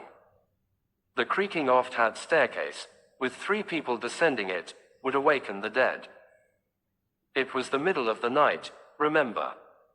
They were sound asleep by then. But Poirot continued to shake his head as though not fully accepting the explanation. On the sweep of the drive, he paused, looking up at the house. What moved them in the first place to try if the front door were open? It was a most unlikely thing that it should be. It was far more probable Thathy should at once try to force a window. But all the windows on the ground floor are barred with iron shutters, objected the commissary. Poirot pointed to a window on the first floor. That is the window of the bedroom we have just come from, is it not? And see, there is a tree by which it would be the easiest thing in the world to mount. Possibly, admitted the other. But they could not have done so without leaving footprints in the flower bed. Quote, I saw the justice of his words. There were 2 large oval flower beds planted with scarlet geraniums, one each side of the steps leading up to the front door. The tree in question had its roots actually at the back of the bed itself, and it would have been impossible to reach it without stepping one's bed. You see, continued the commissary, owing to the dry weather no prints would show on the drive or paths, but, on the soft mold of the flower bed, it would have been a very different affair. Poirot went close to the bed and studied it attentively. As Bex had said, the mold was perfectly smooth. There was not an indentation on it anywhere. Poirot nodded, as though convinced, and we turned away, but hesitantly darted off and began examining the other flower bed. Bex, he called. See here. Here are plenty of traces for you. The commissary joined him, and smiled. My dear Poirot, those are without doubt the footprints of Thegardina's large hobnailed boots. In any case, it would have no importance, since this side we have no tree, and consequently no means of gaining access to the upper story. True, said Poirot, evidently crestfallen. So you think these footprints are of no importance? Not the least in the world. Then, to my utter astonishment, Poirot pronounced these words, I do not agree with you. I have a little idea that these footprints are the most important things we have seen yet. Bex said nothing, merely shrugged his shoulders. He was far too courteous to utter his real opinion. Shall we proceed? He asked instead. Certainly. I can investigate this matter of the footprints later, said Poirot cheerfully. Instead of following the drive down to the gate, Bex turned up a path that branched off at right angles. It led, up a slight incline, round to the right of the house, and was bordered on either side by a kind of shrubbery. Suddenly it emerged into a little clearing from which one obtained a view of the sea. A seat had been placed here, and not far from it was a ratharamshackle shed. A few steps further on, a neat line of small bushes marked the boundary of the villa grounds. Bex pushed his way through Hesse and we found ourselves on a wide stretch of open downs. I looked round, and saw something that filled me with astonishment. Why, this is a golf course, I cried. Bex nodded. The limits are not completed yet, he explained. It is hoped to be able to open them sometime next month. It was some of the men working on them who discovered the body early this morning. I gave a gasp. A little to my left, where for the moment I hard overlooked it, was a long narrow pit, and by it, face downwards, was the body of a man. For a moment, my heart gave a terrible leap, and I had a wild fancy that the tragedy had been duplicated. But the commissary dispelled my illusion by moving forward with a sharp exclamation of annoyance. What have my police been about? They had strict orders to allow no one near the place without proper credentials. The man on the ground turned his head over his shoulder. But I have proper credentials, he remarked, and rose slowly to his feet. My dear Giraud, cried the commissary. I had no idea that you had arrived, even. The examining magistrate has been awaiting you with the utmost impatience. As he spoke, I was scanning the newcomer with the keenest curiosity. The famous detective from the Paris Cité was familiar to me by name, and I was extremely interested to see him in the flesh. He was very tall, perhaps about 30 years of age, with auburn hair and moustache, and a military carriage. There was a trace of arrogance in his manner which showed that he was fully alive to his own importance. Bex introduced us, presenting Poirot as a colleague. A flicker of interest came into the detective's eye. "I know you by name, M. Poirot," he said. "You cut quite a figure in the old days, didn't you? But methods are very different now. Crimes, though, are very much the same," remarked Poirot gently. I saw at once that Giraud was prepared to be hostile. He resented the other being associated with him, and I felt that if he came across any clue of importance he would be more than likely to keep it to himself. "The examining magistrate," began Bex again. But Giraud interrupted him rudely. "A fig for the examining magistrate. The light is the important thing. For all practical purposes it will be gone in another half hour or so. I know all about the case, and the people at the house will do very well until tomorrow, but, if we're going to find a clue to the murderers, here is the spot we shall find it.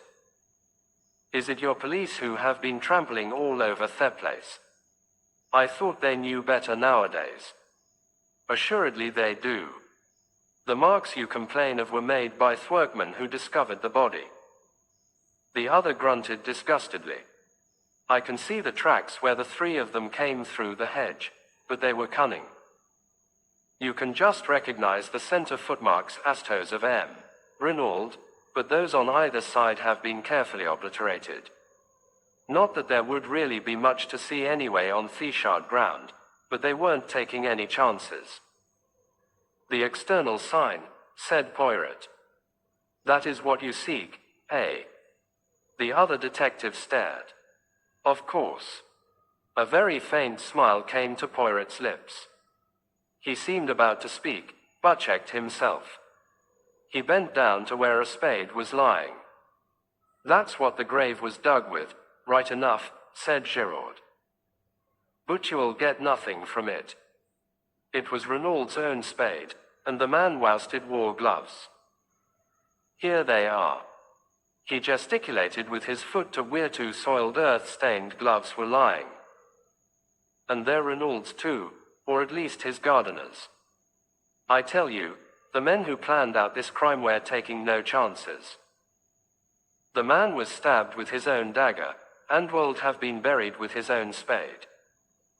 They counted on leaving no traces. But I'll beat them. There's always something. And I mean to find it." But Poirot was now apparently interested in something else, a short discolored piece of lead piping which lay beside the spade. He touched it delicately with his finger. "And does this, too, belong to the murdered man?" he asked, and I thought I detected a subtle flavor of irony in the question. Giraud shrugged his shoulders to indicate that he neither knew nor cared. "May have been lying around here for weeks. Anyway, it doesn't interest me." "I, on the contrary, find it very interesting," said Poirot sweetly.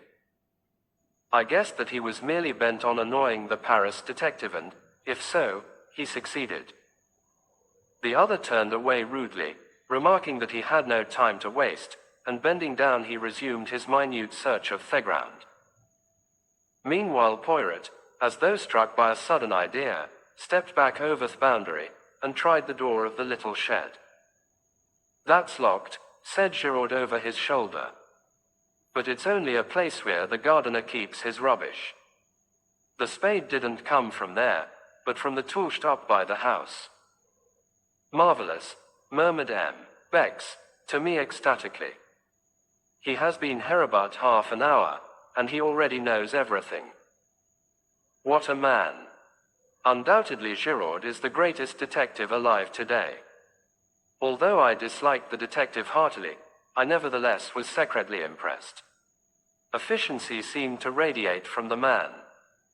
I could not help feeling that, so far, Poirot had not greatly distinguished himself, and it vexed me. He seemed to be directing his attention to all sorts of silly, puerile points that had nothing to do with the case. Indeed, at this juncture, he suddenly asked, Bex, tell me, I pray you, the meaning of this whitewashed line that extends all round the grave. Is it a device of the police? No, Poirot, it is an affair of the golf course. It shows that there is here to be a bunker, as you call it. A bunker. Poirot turned to me. That is the irregular hole filled with sand and a bank at one side, is it not? I concurred. You do not play the golf, Poirot? Inquired Bex. I. Never. What a game. He became excited. Figure to yourself, each hole it is of a different length. The obstacles, they are not arranged mathematically. Even the greens are frequently up one side. There is only one pleasing thing, the how do you call them? Tee boxes. They, at least, are symmetrical. I could not refrain from a laugh at the way the game appeared to Poirot, and my little friend smiled at me affectionately, bearing no malice. Then he asked, but Renaud, without doubt he played the golf. Yes, he was a keen golfer. It's mainly owing to him, and to his larger subscriptions, that this work is being carried forward. He even had a say in the designing of it. Poirot nodded thoughtfully. Then he remarked, it was not a very good choice they made, of a spot to bury the body. When the men began to dig up the ground, all would have been discovered. Exactly, cried Giraud triumphantly. And that proves that they were strangers to the place. It's an excellent piece of indirect evidence. Yes, said Poirot doubtfully. No one who knew would bury a body there, unless they wanted it to be discovered. And that is clearly absurd, is it not? Giraud did not even trouble to reply. Yes, said Poirot, in a somewhat dissatisfied voice. Yes, undoubtedly, absurd. Quote, the mysterious Madame d'Aubrillas we retraced our steps to the house, Bex excused himself for leaving us, explaining that he must immediately acquaint the examining magistrate with the fact of Giraud's arrival. Giraud himself had been obviously delighted when Poirot declared that he had seen all he wanted. The last thing we observed, as we left the spot, was Giraud, crawling about on all fours, with a thoroughness in his search that I could not but admire. Poirot guessed my thoughts, for as soon as we were alone he remarked ironically, at last you have seen the detective you admire, the human foxhound. Is it not so, my friend? At any rate, he's doing something, I said, with asperity. If there's anything to find, he'll find it. Now you, bien. I also have found something. A piece of lead piping. Nonsense, Poirot. You know very well that's got nothing to do with it. A mean little things, traces that may lead us infallibly to the murderers. Mon ami, a clue of 2 feet long is every bit as valuable as own measuring 2 millimeters. But it is the romantic idea that all important clues must be infinitesimal. As to the piece of lead piping having nothing to do with the crime, you say that because Giraud told you so. No, as I was about to interpose a question, we will say no more. Leave Giraud to his search, and me to my ideas. The case seems straightforward enough, and yet, mon ami, I am not satisfied. And do you know why? Because of the wristwatch that is 2 hours fast. And then there are several curious little points that do not seem to fit in. For instance, if the object of the murderers was revenge, why did they not stab Renaud in his sleep and have done with it? They wanted the secret, I reminded him. Poirot brushed a speck of dust from his sleeve with a dissatisfied air. Well, where is this secret? Presumably some distance away, since they wish him to dress himself. Yet he is found murdered close at hand, almost within earshot of the house. Then again, it is pure chance that a weapon such as the dagger should be lying about casually, ready to hand. He paused frowning, and then went on, why did the servants hear nothing? Were they drugged? Was there an accomplice, and did that accomplice see to it that the front door should remain open? I wonder if, he stopped abruptly.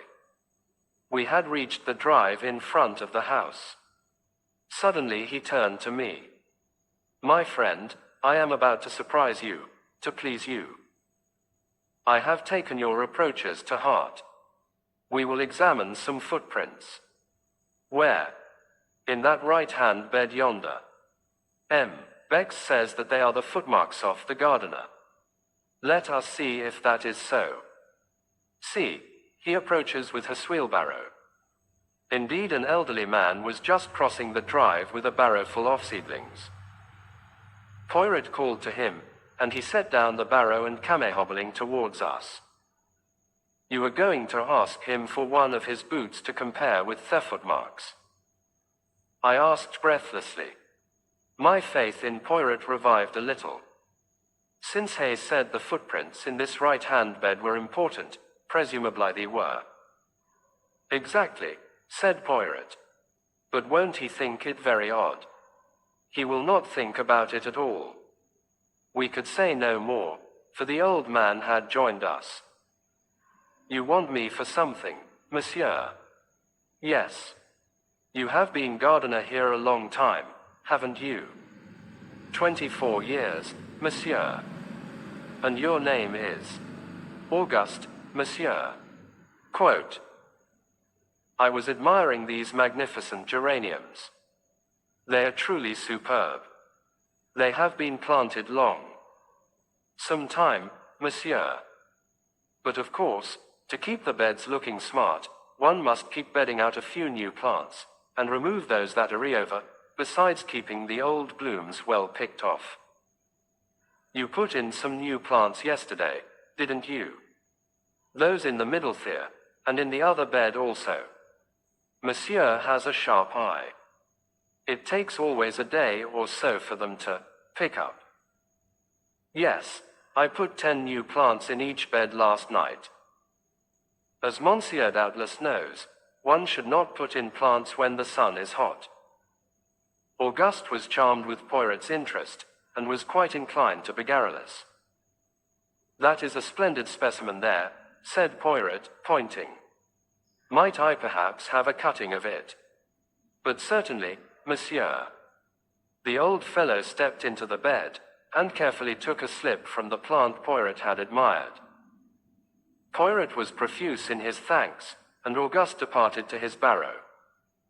You see, said Poirot with a smile, as he bent over the bed to examine the indentation of the gardener's hobnailed boot. It is quite simple. I did not realize that the foot would be inside the boot. You do not use your excellent mental capacities sufficiently. Well, what of the footmark? I examined the bed carefully. All the footmarks in the bed were made by the same boot, I said at length after a careful study. You think so? Eh bien, I agree with you, said Poirot. He seemed quite uninterested, and as though he were thinking of something else. At any rate, I remarked, you will have one bee less in your bonnet now. Mon Dieu! But what an idiom! What does it mean? What I meant was that now you will give up your interest in these footmarks. Quote. But to my surprise Poirot shook his head. No, mon ami. At last I am on the right track. I am still in the dark, but, as I hinted just now to Bex, these footmarks are the most important and interesting things in the case. That poor Giraud, I should not be surprised if he took no notice of them whatever. At that moment, the front door opened, and Hote and the commissary came down the steps. "Ah, M. Poirot, we were coming to look for you," said the magistrate. "It is getting late, but I wish to pay a visit to Madame d'Aubray. Without doubt she will be very much upset by M. Renaud's death, and we may be fortunate enough to get a clue from her. The secret that he did not confide to his wife, it is possible that he may have told it to the woman whose love held him enslaved. We know where our Samsons are weak, don't we?" I admired the picturesqueness of M. Hote's language. I suspected that the examining magistrate was by now thoroughly enjoying his part in the mysterious drama. "Is M. Giraud not going to accompany us?" asked Poirot. "M. Giraud has shown clearly that he prefers to conduct the case in his own way," said M. Hote dryly. One could see easily enough that Giraud's cavalier treatment of the examining magistrate had not prejudiced the latter in his favor. We said no more, but fell into line. Poirot walked with the examining magistrate, and the commissary and I followed a few paces behind. "There is no doubt that Françoise's story is substantially correct," he remarked to me in a confidential tone. "I have been telephoning headquarters. It seems that 3 times in the last 6 weeks, that is to say since the arrival of M. Renaud at Millenville, Madame d'Aubray has paid a large sum in notes into her banking account. Altogether the sum totals 200,000 francs. Dear me, I said, considering, that must be something like £4,000. Precisely.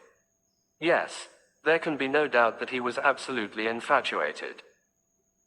But it remains to be seen whether he confided his secret to her. The examining magistrate is hopeful, but I hardly share his views. Quote, "During this conversation we were walking down the lane towards the fork in the road where our car had halted earlier in the afternoon, and in another moment I realized that the Villa Marguerite, the home of the mysterious Madame d'Aubray, was the small house from which the beautiful girl had emerged. She has lived here for many years," said the commissary, nodding his head towards the house. "Very quietly, very unobtrusively. She seems to have no friends or relations other than the acquaintances she has made in Millenville. She never refers to the past, nor to her husband. One does not even know if he is alive or dead. There is a mystery about her, you comprehend." I nodded, my interest growing. "And the daughter?" I ventured. "A truly beautiful young girl, modest, devout, all that she should be. One pities her, for, though she may know nothing of the past, a man who wants to ask her hand in marriage must necessarily inform himself, and then," the commissary shrugged his shoulders cynically. "But it would not be her fault," I cried, with rising indignation. "No. But what will you? A man is particular about his wife's antecedents." I was prevented from further argument by our arrival at the door. M. Hote rang the bell. A few minutes elapsed, and then we heard a footfall within, and the door was opened. On the threshold stood my young goddess of that afternoon.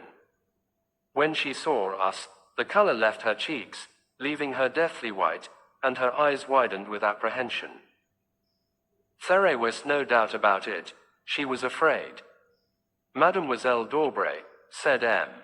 Hote, sweeping off his hat, "we regret infinitely to disturb you, but the exigencies of the law, you comprehend.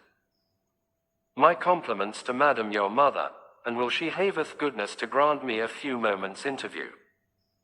For a moment the girl stood motionless. Her left hand was pressed to her side, as though to still the sudden unconquerable agitation of her heart. But she mastered herself, and said in a low voice, "I will go and see. Please come inside." She entered a room on the left of the hall, and we heard the low murmur of her voice. And then another voice, much the same in timbre, but with a Slightly harder inflection behind its mellow roundness said, "But certainly. Ask them to enter." In another minute we were face to face with the mysterious Madame d'Aubray. She was not nearly so tall as her daughter, and the rounded curves of her figure had all the grace of full maturity. Her hair, again unlike her daughter's, was dark, and parted in the middle in the Madonna style. Her eyes, half hidden by the drooping lids, were blue. There was a dimple in the round chin, and the half-parted lips seemed always to hover on the edge of a mysterious smile. There was something almost exaggeratedly feminine about her, at once yielding and seductive. Though very well preserved, she was certainly no longer young, but her charm was of the quality which is independent of age. Standing there, in her black dress with the fresh white collar and cuffs, her hands clasped together, she looked subtly appealing and helpless. "You wished to see me, monsieur?" she asked. "Yes, madam." Hote cleared his throat. "I am investigating the death of Renaud. You have heard of it, no doubt." She bowed her head without speaking. Her expression did not change. "We came to ask you whether you can, throw any light upon the circumstances surrounding it." The surprise of her tone was excellent. "Yes, madam. It would, perhaps, be better if we could speak to you alone." He looked meaningly in the direction of the girl. Madame d'Aubray turned to her. "Martha, dear," but the girl shook her head. "No, maman, I will not go. I am not a child. I am 22. I shall not go." Madame d'Aubray turned back to the examining magistrate. "You see, monsieur, I should prefer not to speak before Mademoiselle d'Aubray. As my daughter says, she is not a child." Quote. For a moment the magistrate hesitated, baffled. "Very well, madam," he said at last. "Have it your own way. We have a reason to believe that you were in the habit of visiting the dead man at his villa in the evenings. Is that so?" The color rose in the lady's pale cheeks, but she replied quietly, "I deny your right to ask me such a question." "Madam, we are investigating a murder." "Well, what of it?" "I had nothing to do with the murder." "Madam, we do not say that for a moment. But you knew the dead man well. Did he ever confide in you as to any danger that threatened him?" "Never." "Did he ever mention his life in Santiago, and any enemies he may have made there?" "Number." "Then you can give us no help at all." "I fear not. I really do not see why you should come to me. Cannot his wife tell you what you want to know?" Her voice held a slender inflection of irony. "Madame Renaud has told us all she can." "Ah," said Madame d'Aubray. You wonder what, madam?" "Nothing." The examining magistrate looked at her. He was aware that he was fighting a duel, and that he had no mean antagonist. "You persist in your statement that Renaud confided nothing in you. Why should you think it likely that he should confide in me?" "Because, madam," said Hote, with calculated brutality, "a man tells to his mistress what he does not always tell to his wife." "Ah." She sprang forward. Her eyes flashed fire. "Monsieur, you insult me. And before my daughter. I can tell you nothing. Have the goodness to leave my house." Quote. The honors undoubtedly rested with the lady. We left the Villa Marguerite like a shamefaced pack of schoolboys. The magistrate muttered angry ejaculations to himself. Poirot seemed lost in thought. Suddenly he came out of his reverie with a start, and inquired of Hotet if there was a good hotel near at hand. "There is a small place, the Hotel des Bains, on this side of town. A few hundred yards down the road." It will be handy for your investigations. Wes'll see you in the morning then, I presume. Yes, I thank you, M. Hote. With mutual civilities, we parted company, Poirot and I going towards Millenville, and the others returning to the Villa Genevieve. The French police system is very marvelous, said Poirot, looking after them. The information they possess about everyone's life, down to the most commonplace detail, is extraordinary. Though he has only been here a little over 6 weeks, they're perfectly well acquainted with M. Renaud's tastes and pursuits, and at a moment's notice they can produce information as to Madame d'Aubrel's banking account, and the sums that have lately been paid in. Undoubtedly the dossier is a great institution. But what is that? He turned sharply. A figure was running hatless, down the road after us. It was Martha d'Aubray. I beg your pardon, she cried breathlessly, as she reached us. I shall not do this, I know. You must not tell my mother. But is it true, what the people say, that M. Renaud called in a detective before he died, and that you are he? Yes, mademoiselle, said Poirot gently. It is quite true. But how did you learn it? Françoise told our Amélie, explained Martha, with a blush. Poirot made a grimace. The secrecy, it is impossible in an affair of this kind. Not that it matters. Well, mademoiselle, what is it you want to know? The girl hesitated. She seemed longing, yet fearing, to speak. At last, almost in a whisper, she asked, is anyone suspected? Quote. Poirot eyed her keenly. Then he replied evasively, suspicion is in the air at present, mademoiselle. Yes, I know, but anyone in particular? Why do you want to know? The girl seemed frightened by the question. All at once Poirot's words about her earlier in the day recurred to me. The girl with the anxious eyes. M. Renaud was always very kind to me, she replied at last. It is natural that I should be interested. I see, said Poirot. Well, mademoiselle, suspicion at present is hovering round 2 persons. 2. I could have sworn there was a note of surprise and relief in her voice. The names are unknown, but they are presumed to be Chileans from Santiago. And now, mademoiselle, you see what comes of being young and beautiful. I have betrayed professional secrets for you. The girl laughed merrily, and then, rather shyly, she thanked him. I must run back now. Maman will miss me. And she turned and ran back up the road, looking like a moderne Atalanta. I stared after her.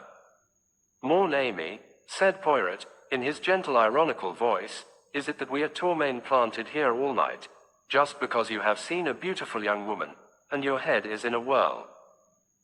I laughed and apologized. But she is beautiful, Poirot. Anyone might be excused for being bowled over by her. Poirot groaned. Mon Dieu. But it is that you have the susceptible heart. Poirot, I said, do you remember after the Styles case when you were in love with 2 charming women at once, and neither of them were for you? Yes, I remember. Quote. You consoled me by saying that perhaps some day we should hunt together again, and that then, eh bien. Well, we are hunting together again, and, I paused, and looked rather self-consciously. But to my surprise Poirot shook his head very earnestly. Ah, mon ami, do not set your heart on Martha d'Aubray. She is not for you, that one. Take it from Papa Poirot. Why, I cried, the commissary assured me that she was as good as she's beautiful. A perfect angel. Some of the greatest criminals I have known had the faces of angels, remarked Poirot cheerfully. A malformation of the gray cells may coincide quite easily with the face of a Madonna. Poirot, I cried, horrified, you cannot mean that you suspect an innocent child like this. Ta. Do not excite yourself. I have not said that I suspected her. But you must admit that her anxiety to know about the case is somewhat unusual. For once, I see further than you do, I said.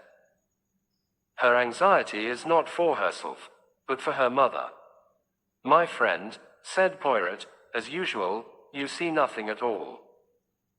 Madame Edaubrey is very well able to look after herself without her daughter worrying about her. I admit I was teasing you just now, but all the same I repeat what I said before. Do not set your heart on that girl. She is not for you. I, Hercule Poirot, know it. Sacré. If only I could remember where I had seen that face. What face? I asked, surprised. The daughter's. Number. The mother's. Noting my surprise, he nodded emphatically. But yes, it is as I tell you. It was a long time ago, when I was still with the police in Belgium. I have never actually seen the woman before, but I have seen her picture, and in connection with some case. I rather fancy, yes. Quote. I may be mistaken, but I rather fancy that it was a murder case. Quote.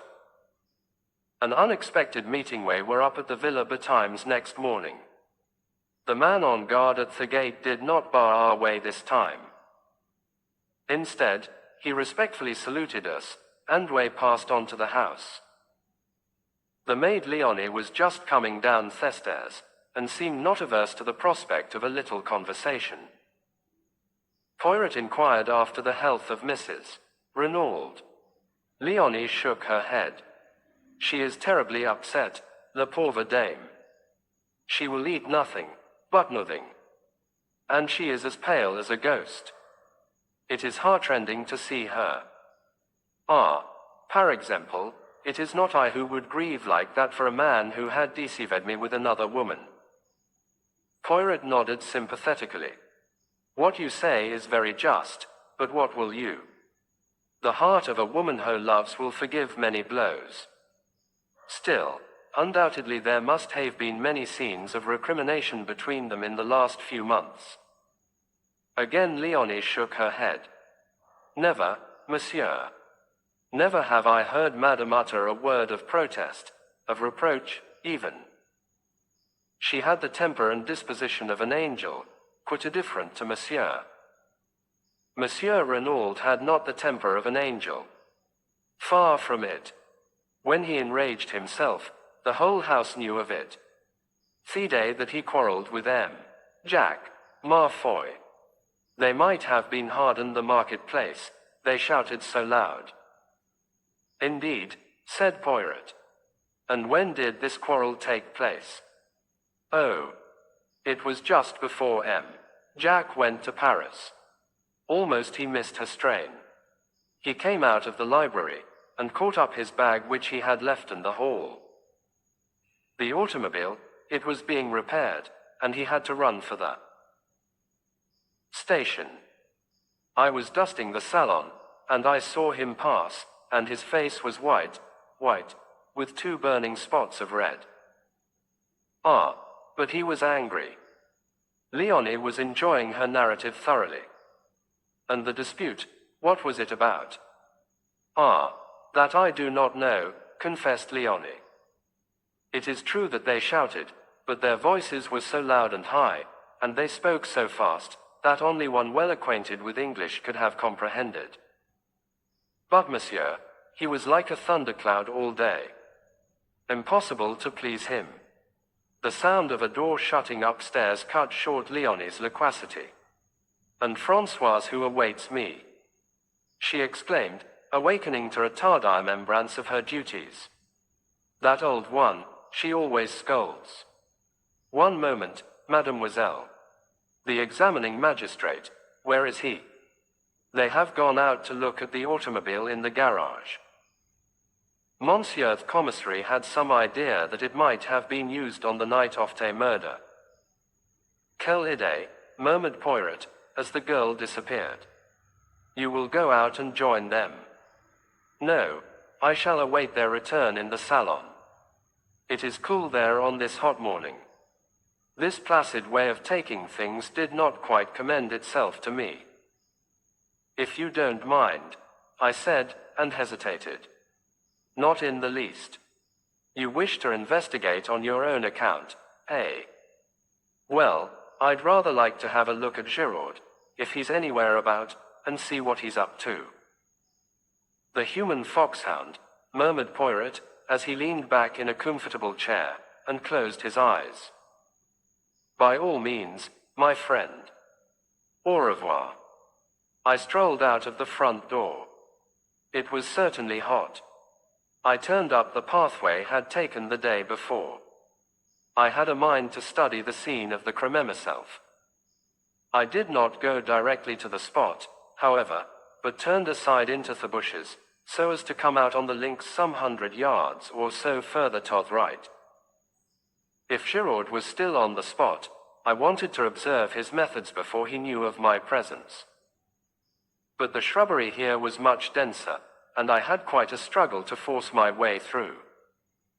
When I emerged at last on the course, it was quite unexpectedly and with such vigor that I cannoned heavily into a young lady who had been standing with her back to the plantation. She not unnaturally gave a suppressed shriek, but I, too, uttered an exclamation of surprise. For it was my friend of the train, Cinderella. The surprise was mutual. We both exclaimed simultaneously. The young lady recovered herself first. My only aunt, she exclaimed. What are you doing here? For the matter of that, what are you? I retorted. When last I saw you, the day before yesterday, you were trotting home to England like a good little boy. Have they given you a season ticket to and fro, on the strength of your M.P.? I ignored the end of the speech. When last I saw you, I said, you were trotting home with your sister, like a good little girl. By the way, how is your sister? A flash of white teeth rewarded me. How kind of you to ask. My sister is well, I thank you. She is here with you. She remained in town, said the minx with dignity. I don't believe you've got a sister, I laughed. If you have, her name is Harris. Do you remember mine? She asked, with a smile. Cinderella. But you're going to tell me the real one now, aren't you? She shook her head with a wicked look. Not even why you're here. Oh, that. I suppose you've heard of members of my profession resting at expensive French watering places. Dirt cheap if you know where to go. I eyed her keenly. Still, you'd no intention of coming here when I met you 2 days ago. We all have our disappointments, said Miss Cinderella sententiously. There now, I've told you quite as much as is good for you. Little boys shall not be inquisitive. You've not yet told me what you're doing here. Got the M.P. in tow, I suppose, doing the gay boy on the beach. I shook my head. Guess again. You remember my telling you that my Greek friend was a detective? Yes. And perhaps you've heard about this crime, at the Villa Genevieve. She stared at me. Her breast heaved, and her eyes grew wide and round. You don't mean that you're in on that? I nodded. There was no doubt that I had scored heavily. Her emotion, as regarded me, was only too evident. For some few seconds, she remained silent, staring at me. Then she nodded her head emphatically. Well, if that doesn't beat the band. Tote me round. I want to see all the horrors. What do you mean? What I say. Bless the boy, Didn't I tell you I doted on crimes? What do you think I'm imperiling my ankles for in high-heeled shoes over this stubble? I've been nosing round for hours. Tried the front way in, but that old stick in the mud of a French gendarme wasn't taking any. I guess Helen of Troy, and Cleopatra, and Mary, Queen of Scots, rolled in own wood and cut ice with him. It's a real piece of luck happening on you this way. Come on, show me all the sights. But look here, wait a minute, I can't. Nobody's allowed in. They're awfully strict. Aren't you and your friend the big bugs? I was loath to relinquish my position of importance. Why are you so keen? I asked weakly. And what is it you want to see? Oh, everything.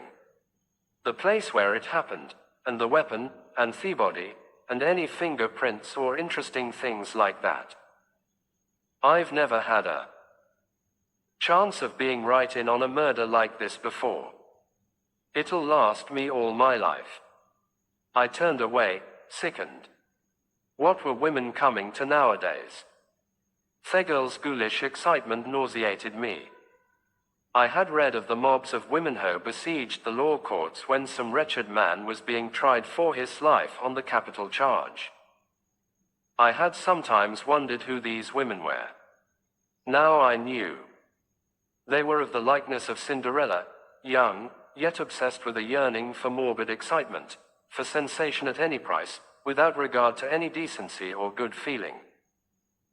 The vividness of the girl's beauty had attracted me in spite of myself, yet at heart I retained my first impression of disapproval and dislike. I thought of my mother, long since dead. What would she have said of this strange modern product of girlhood? The pretty face with the paint and powder, and the girlishman behind. Come off your high horse, said the lady suddenly. And don't give yourself airs. When you got called to this job, did you put your nose in there and say it was a nasty business, and you wouldn't be mixed up in it? No, but if you'd been here on a holiday, wouldn't you be nosing round just the same as I am? Of course you would. I'm a man. You're a woman. Your idea of a woman is someone who gets on a chair and shrieks if she sees a mouse. That's all prehistoric. But you will show me round, won't you? You see, it might make a big difference to me. In what way? They're keeping all the reporters out. I might make a big scoop with one of the papers. You don't know how much they pay for a bit of insider stuff. I hesitated. She slipped a small soft hand into mine. Please, there's a dear. I capitulated. Secretly, I knew that I should rather enjoy the part of showman. After all, the moral attitude displayed by the girl was none of me business. I was a little nervous as to what the examining magistrate might say, but I reassured myself by the reflection that no harm could possibly be done. We repaired first to the spot where the body had been discovered. A man was on guard there, who saluted respectfully, knowing me by sight, and raised no question as to my companion. Presumably he regarded her as vouched for by me.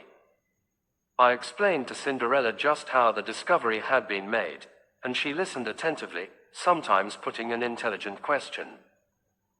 Then we turned our steps in the direction of the villa. It proceeded rather cautiously, for, truth to tell, I was not at all anxious to meet anyone. I took the girl through the shrubbery round to the back of the house where the small shed was. I recollected that yesterday evening, after relocking the door, M. Bex had left the key with the Sergeant de Villemarchot, in case M. Giraud should require it while we are upstairs. I thought it quite likely that the Cité detective, after using it, had returned it to Marchot again. Leaving the girl out of sight in the shrubbery, I entered the house. Marchot was on duty outside the door of the salon. From within came the murmur of voices. Monsieur desires Hote. He is within. He is again interrogating Francoise. No, I said hastily, I don't want him. But I should very much like Thiki of the shed outside if it is not against regulations. But certainly, monsieur. He produced it. Here it is. Le Juge gave orders that all facilities were to be placed at your disposal. You will return it to me when you have finished out there, that is all. Of course. I felt a thrill of satisfaction as I realized that in Marchort's eyes, at least, I ranked equally in importance with Poirot. The girl was waiting for me. She gave an exclamation of delight as she saw the key in my hand. You've got it then? Of course, I said coolly. All the same, you know, what I'm doing is highly irregular. You've been a perfect duck, and I shan't forget it. Come along. They can see us from the house, can they? Wait a minute. I arrested her eager advance. I won't stop you if you really wish to go in. But do you? You've seen the grave, and the grounds, and you've heard all the details of the affair. Isn't that enough for you? This is going to be gruesome, you know, and unpleasant. Quote. She looked at me for a moment with an expression that I could not quite fathom. Then she laughed. Me for the horrors, she said. Come along.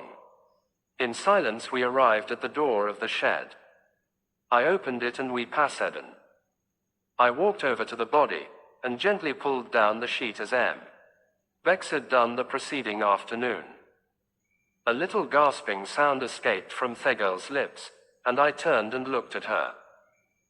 There was horror on her face and those debonair high spirits of hers were quenched utterly. She hadn't chosen to listen to my advice, and she was punished now for her disregard of it. I felt singularly merciless towards her. She should go through with it now. I turned the corpse gently over. You see, I said, he was stabbed in the back. Her voice was almost soundless. With what? I nodded towards the glass jar. That dagger. Suddenly the girl reeled, and then sank down in a heap. I sprang to her assistance. You are faint. Come out of here. It has been too much for you. Water, she murmured. Quick. Water. I left her, and rushed into the house. Fortunately none of the servants were about, and I was able to secure a glass of water unobserved and add a few drops of brandy from a pocket flask. In a few minutes I was back again. The girl was lying as I had left her, but a few sips of the brandy and water revived her in a marvelous manner. Take me out of here, oh, quickly, quickly, she cried, shuddering. Supporting her with my arm I led her out into the air, and she pulled Theodore to behind her. Then she drew a deep breath. That's better. Oh, it was horrible. Why did you ever let me go in? I felt this to be so feminine that I could not forbear a smile. Secretly, I was not dissatisfied with her collapse. It proved that she was not quite so callous as I had thought her. After all, she was little more than a child, and her curiosity had probably been of the unthinking order. I did my best to stop you, you know, I said gently. I suppose you did. Well, goodbye. Look here, you can't start off like that, all alone. You're not fit for it. I insist on accompanying you back to Millenville. Nonsense. I'm quite all right now. Supposing you felt faint again. No, I shall come with you. But this she combated with a good deal of energy. In the end, however, it prevailed so far as to be allowed to accompany her to the outskirts of the town. We retraced our steps over our former route, passing the grave again, and making a detour onto the road. Where the first straggling line of shops began, she stopped and held out her hand. "Goodbye, and thank you ever so much for coming with me. Are you sure you're all right now?" "Quite, thanks. I hope you won't get into any trouble over showing me things." I disclaimed the idea lightly. "Well, goodbye." "Au revoir," I corrected. "If you're staying here, we shall meet again." She flashed a smile at me. "That's so. Au revoir, then. Wait a second, you haven't told me your address." "Oh, I'm staying at the Hotel du Fair. It's a little place, but quite good. Come and look me up tomorrow." "I will," I said, with perhaps rather unnecessary empressement. I watched her out of sight, then turned and retraced my steps to the villa. I remembered that I had not relocked the door of the shed. Fortunately, no one had noticed the oversight, and turning the key I moved it and returned it to the sergeant de ville. And, as I did so, it came upon me suddenly that though Cinderella had given me her address, I still did not know her name. Giraud finds some clues. In the salon I found the examining magistrate busily interrogating the old gardener Auguste. Poirot and the commissary, who were both present, greeted me respectively with a smile and a polite bow. I slipped quietly into a seat. Hote was painstaking and meticulous in the extreme, but did not succeed in eliciting anything of importance. The gardening gloves Auguste admitted to be his. He wore them when handling a certain species of primula plant which was poisonous to some people. He could not say when he had worn them last. Certainly he had not missed them. Where were they kept? Sometimes in one place, sometimes in another. The spade was usually to be found in the small tool shed. Was it locked? Of course it was locked. Where was the key kept? Parbleu, it was in the door, of course. There was nothing of value to steal. Who would have expected a party of bandits, of assassins? Such things did not happen in Madame la Vicomtesse's time. Hote signifying that he had finished with him, the old man withdrew, grumbling to the last. Remembering Poirot's unaccountable insistence on the footprints in the flower beds, he scrutinized him narrowly as he gave his evidence. Either he had nothing to do with the crime or he was a consummate actor. Suddenly, just as he was going out of the door, an idea struck me. "Pardon, Hote," I cried, "but will you permit me to ask him one question?" "But certainly, monsieur." Thus encouraged, I turned to Auguste. "Where do you keep your boots?" "Sac à papier," growled the old man. "On my feet." "Where else?" "But when you go to bed at night."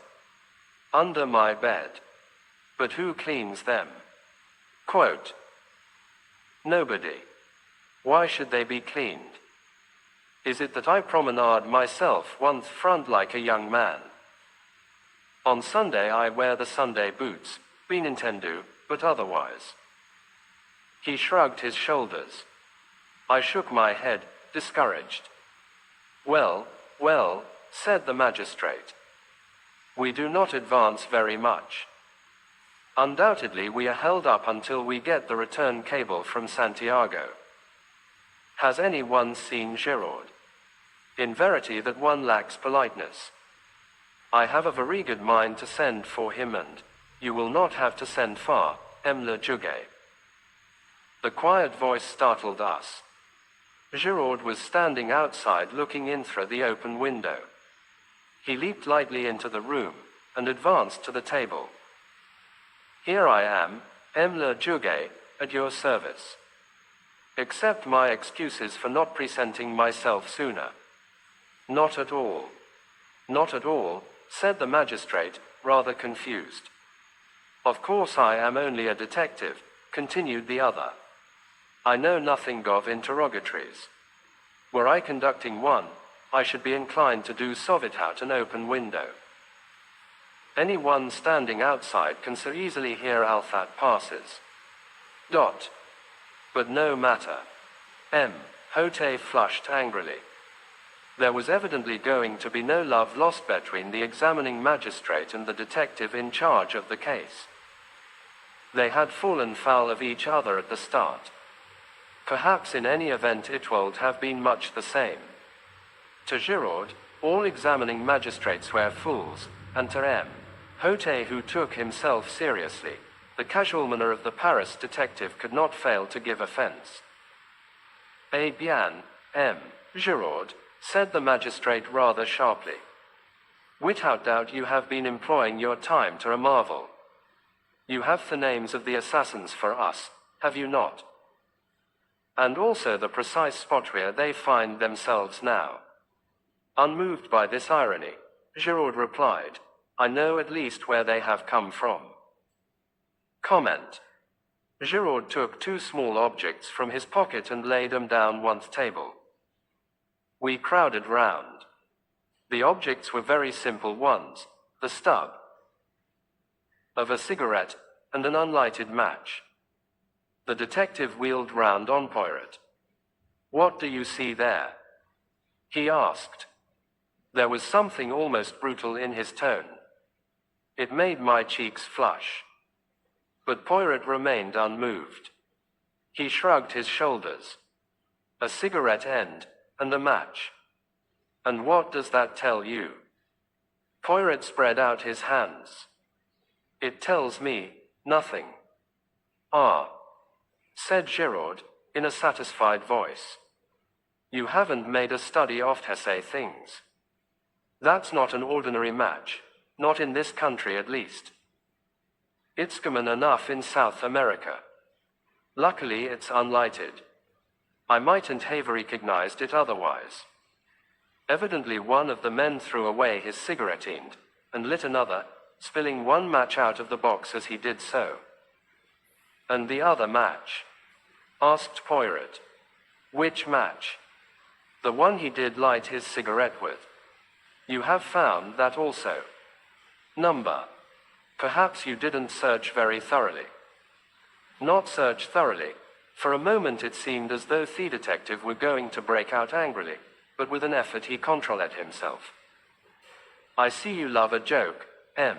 Poirot. But in any case, match or no match, the cigarette end would be sufficient. It is a South American cigarette with licorice pectoral paper. Poirot bowed. The commissary spoke. The cigarette end and match might have belonged to M. Renaud. Remember, it is only 2 years since he returned from South America. No, replied the other confidently. I have already searched among the effects of M. Renaud. The cigarettes he smoked and the matches he used are quite different. You do not think it odd, asked Poirot, that these strangers should come unprovided with a weapon, with gloves, with a spade, and that they should so conveniently find all these things? Quote. Giraud smiled in a rather superior manner. Undoubtedly it is strange. Indeed, without the theory that I hold, it will be inexplicable. Aha, said M. Hote. An accomplice. An accomplice within the house. Or outside it, said Giraud with a peculiar smile. But someone must have admitted them. We cannot allow that. By an unparalleled piece of good fortune, they found the door ajar for them to walk in. Decord, M. le Juge. The door was opened for them, but it could just as easily be opened from outside, by someone who possessed a key. But who did possess a key? Giraud shrugged his shoulders. As for that, no one who possesses one is going to admit the fact if they can help it. But several people might have had one. M. Jacques Renaud, Thesson, for instance. It is true that he is on his way to South America, but he might have lost the key or had it stolen from him. Then there is Thegadena. He has been here many years. One of the younger servants may have a lover. It is easy to take an impression of a key and have one cut. There are many possibilities. Then there is another person who, I shall judge, is exceedingly likely to have such a thing in her keeping. Who is that? Madame d'Aubray, said the detective dryly. Eh, said the magistrate, his face falling a little. So you have heard about that, have you? I hear everything, said Giraud imperturbably. There is one thing I could swear you have not heard, said M. Hote, delighted to be able to show superior knowledge, and without more ado, retailed the story of the mysterious visitor the night before. He also touched on the check made out to Duveen, and finally handed Giraud the letter signed, Bella. Giraud listened in silence, studied the letter attentively, and then handed it back. All very interesting, M. le Juge. But my theory remains unaffected. Quote, and your theory is? For the moment I prefer not to say. Remember, I am only just beginning my investigations. Tell me one thing, M. Giraud, said Poirot suddenly.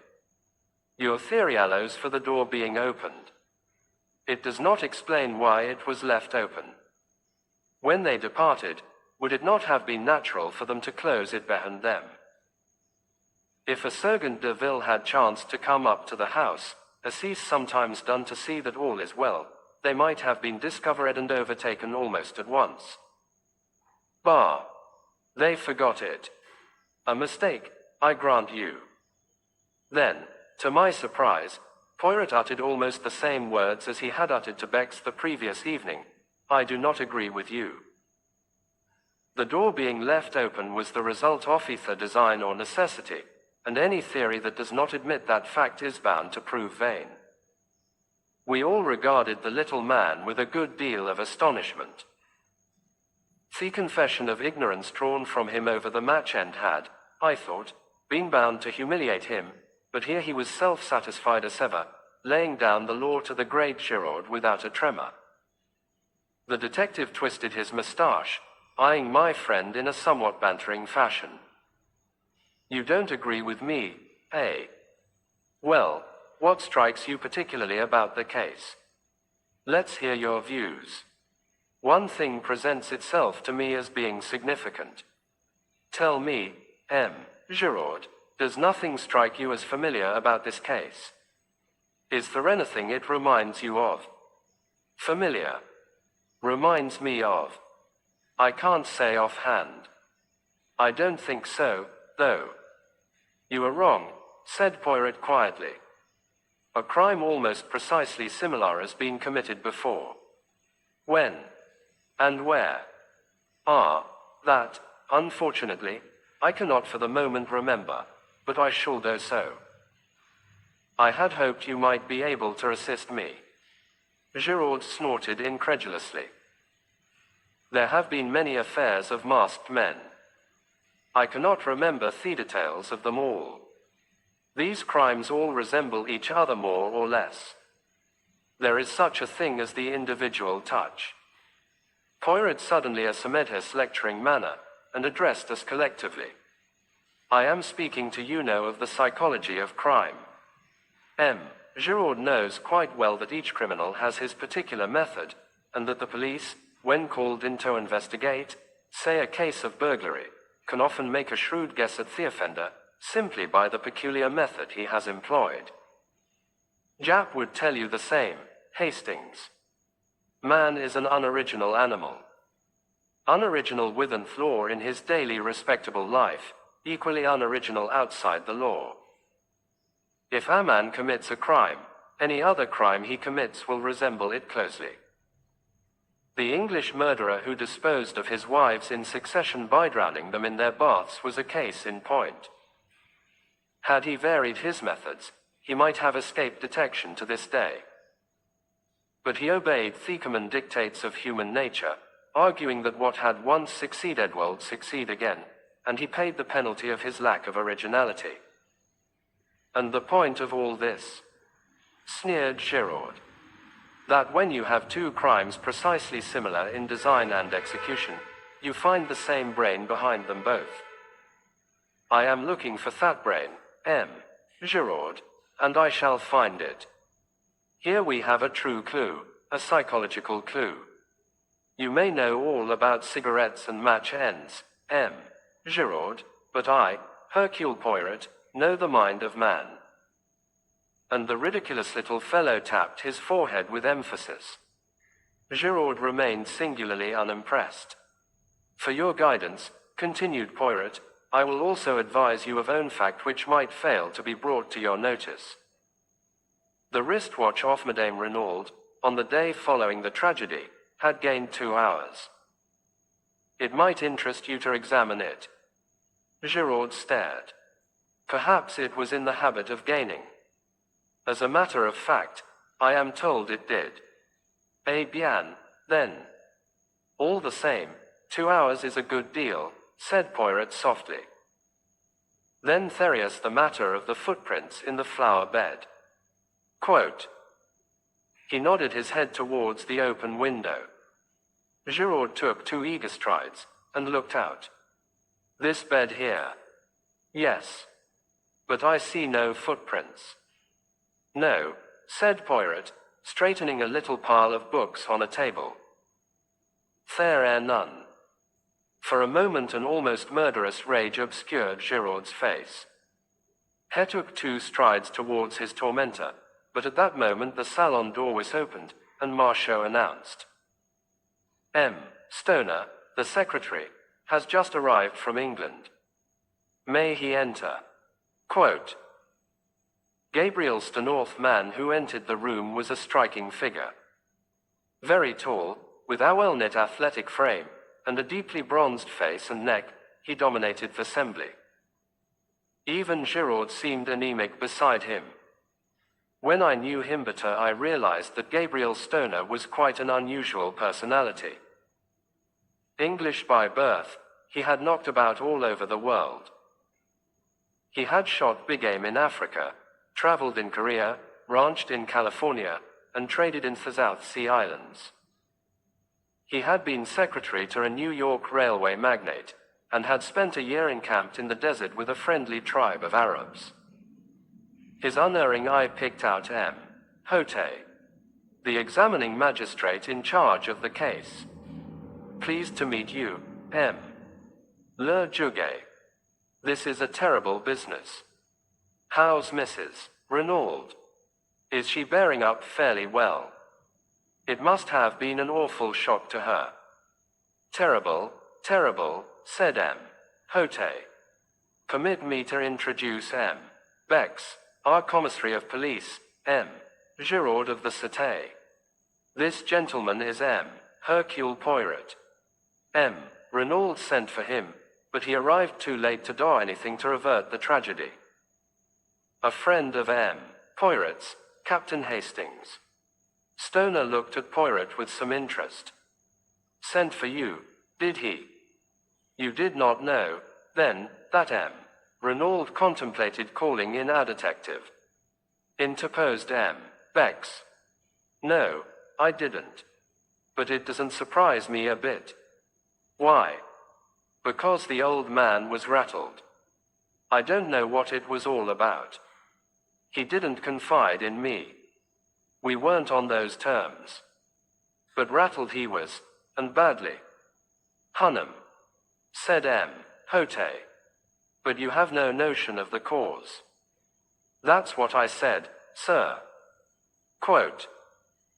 You will pardon me, M. Stoner, but we must begin with a few formalities. Your name? Gabriel Stoner. How long ago was it that you became secretary to M. Renaud? About 2 years ago, when he first arrived from South America. I met him through a mutual friend, and he offered me the post. A thundering good boss he was too. Did he talk to you much about his life in South America? Yes, a good bit. Do you know if he was ever in Santiago? Several times, I believe. He never mentioned any special incident that occurred there, anything that might have provoked some vendetta against him. Never. Did he speak of any secret that he had acquired whilst sojourning there? Number. Did he ever say anything at all about a secret? Not that I can remember. But, for all that, there was a mystery about him. I've never heard him speak of his boyhood, for instance, or of any incident prior to his arrival in South America. He was a French-Canadian by birth, I believe, but I've never heard him speak of his life in Canada. Heckold shut up like a clam if he liked. So, as far as you know, he had no enemies, and you can give us no clue as to any secret to obtain possession of which he might have been murdered. That's so. M. Stoner, have you ever heard the name of Duveen in connection with him? Renaud. Duveen. Duveen. He tried the name over thoughtfully. I don't think I have. And yet it seems familiar. Do you know a lady, a friend of M. Renaud's, whose Christian name is Bella? Quote. Again Mr. Stoner shook his head. Bella Duveen. Is that the full name? It's curious. I'm sure I know it. But for the moment I can't remember in what connection. The magistrate coughed. You understand, M. Stoner, the case is like this. There must be no observations. You might, perhaps, through a feeling of consideration for Madame Renaud, for whom, I gather, you have a great esteem and affection, you might, enfin, said M. Hote, getting rather tied up in his sentence. There must absolutely be no reservations. Stoner stared at him, a dawning light of comprehension in his eyes. I don't quite get you, he said gently. Where does Mrs. Renaud come in? I've an immense respect and affection for that lady. She's a very wonderful and unusual type, but I don't quite see how my reservations, or otherwise, could affect her. Not if this Bella Duveen should prove to have been something more than a friend to her husband. Ah, said Stoner. I get you now. But I'll bet my bottom dollar that you are wrong. The old man never so much as looked at a petticoat. He just adored his own wife. They were the most devoted couple I know. M. Hote shook his head gently. M. Stoner, we hold absolute proof, a love letter written by this Bellato M. Renaud, accusing him of having tired of her.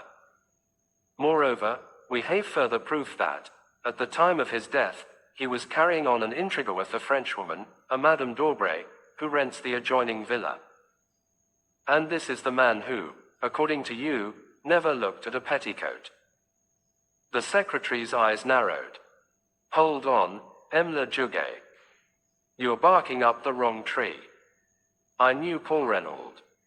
What you've just been saying is utterly impossible. There's some other explanation. The magistrate shrugged his shoulders. What other explanation could there be? What leads you to think it was a love affair? Madame d'Aubray was in the habit of visiting him here in the evenings. Also, since M. Renaud came to the Villa Genevieve, Madame d'Aubray has paid large sums of money into the bank in notes. In all, the amount totals £4,000 of your English money. I guess that's right, said Stoner quietly. I transmitted him those sums at his request. But it wasn't an intrigue. Eh? Mon Dieu. What else could it be? Blackmail, said Stoner sharply, bringing down his hand with a slam on the table. That's what it was. Ah. Voilà une idée, cried the magistrate, shaken in spite of himself. Blackmail, repeated Stoner. The old man was being bled, and at a good rate too. 4,000 in a couple of months. Phew. I told you just now there was a mystery about Renaud. Evidently this Madame d'Aubray knew enough of it to put the screws on. It is possible, the commissary cried excitedly. Decidedly, it is possible. Possible. roared Stoner. It's certain. Tell me, have you asked Mrs. Renaud about this love affair stunt of yours? No, monsieur. We did not wish to occasion her any distress if it could reasonably be avoided. Distress? Why, she'd laugh in your face. I tell you, she and Renaud were a couple in 100. Ah, that reminds me of another point, said M. Hote. Did M. Renaud take you into his confidence at all as to the dispositions of her swill? I know all about it. Took it to the lawyer for him after he'd drawn it out. I can give you the name of his solicitors if you want to see it. They've go it there. Quite simple. Half in trust to his wife for her lifetime, the other half to his son. A few legacies. I rather think he left me 1,000. When was this will drawn up? Oh, about 1.5 years ago. Would it surprise you very much, M. Stoner, to hear that M. Renaud had made another will, less than a fortnight ago? Stoner was obviously very much surprised. I'd no idea of it. What's it like? Quote, the whole of his vast fortune is left unreservedly to his wife. There is no mention of his son. Mr. Stoner gave vent to a prolonged whistle. I call that rather rough on the lad. His mother adores him, of course, but to the world at large it looks rather like a want of confidence on his father's part. It will be rather galling to his pride. Still, it all goes to prove what I told you, that Renaud and his wife were on first-rate terms. Quite so, said M. Hote. It is possible we shall have to revise our ideas on several points. We have, of course, cabled to Santiago, and are expecting a reply from there any minute. In all possibility, everything will then be perfectly clear and straightforward. On the other hand, if your suggestion of blackmail is true, Madame d'Aubray ought to be able to give us valuable information. Poirot interjected a remark. M. Stoner, the English chauffeur, Masters, had he been long with M. Renaud? Over 1 year.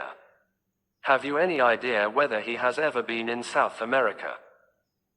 I'm quite sure he hasn't. Before coming to Mr. Renaud, he had been for many years with some people in Gloucestershire whom I know well. In fact, you can answer for him as being above suspicion. Absolutely. Poirot seemed somewhat crestfallen. Meanwhile the magistrate had summoned Marshot. My compliments to Madame Renaud, and I should be glad to speak to her for a few minutes. Beg her not to disturb herself. I will wait upon her upstairs. Marshot saluted and disappeared. We waited some minutes, and then, to our surprise, the door opened, and Immers. Renaud, deathly pale in her heavy mourning, entered the room. M. Hote brought forward a chair, uttering vigorous protestations, and she thanked him with a smile. Stoner was holding one hand of hers in her swift and eloquent sympathy. Words evidently failed him. Mrs. Renaud turned to M. Hote. You wish to ask me something, M. le Juge. With your permission, madam. I understand your husband was a French-Canadian by birth. Can you tell me anything of his youth, or upbringing? She shook her head. My husband was always very reticent about himself, monsieur. Heckham from the northwest, I know, but I fancy that he had an unhappy childhood, for he never cared to speak of that time. Our life was lived entirely in the present and the future. Was there any mystery in his past life? Mrs. Renaud smiled a little, and shook her head. Nothing so romantic, I am sure, M. le Juge. M. Hote also smiled. True, we must not permit ourselves to get melodramatic. There is on adding more, he hesitated. Stoner broke in impetuously. They've got an extraordinary idea into their heads, Mrs. Renaud. They actually fancy that Mr. Renaud was carrying on an intrigue with Amadame d'Aubray, who, it seems, lives next door. The scarlet color flamed into Mrs. Renaud's cheeks. She flung her head up, then bit her lip, her face quivering. Stoner stood looking at her in astonishment, but Bex leaned forward and said gently, "We regret to cause you pain, madam, but have you any reason to believe that Madame d'Aubray was your husband's mistress?" With a sob of anguish, Mrs. Renaud buried her face in her hands. Her shoulders heaved convulsively. At last she lifted her head, and said brokenly, "She may have been. Never, in all my life, have I seen anything to equal the blank amazement in Stoner's face. He was thoroughly taken aback. Jack Renaud, what the next development of the conversation would have been, I cannot say, for at that moment the door was thrown violently open, and a young man strode into the room. Just for a moment I had the uncanny sensation that the dead man had come to life again. Then I realized that this dark head was untouched with grief, and that, in point of fact, it was a mere boy who now burst in among us with so little ceremony. He went straight to Mrs. Renaud with an impetuosity that took no heed of the presence of others. "Mother! Jack!" With a cry she folded him in her arms. "My dearest! But what brings you here? You were to sail on the Anzora from Cherbourg 2 days ago."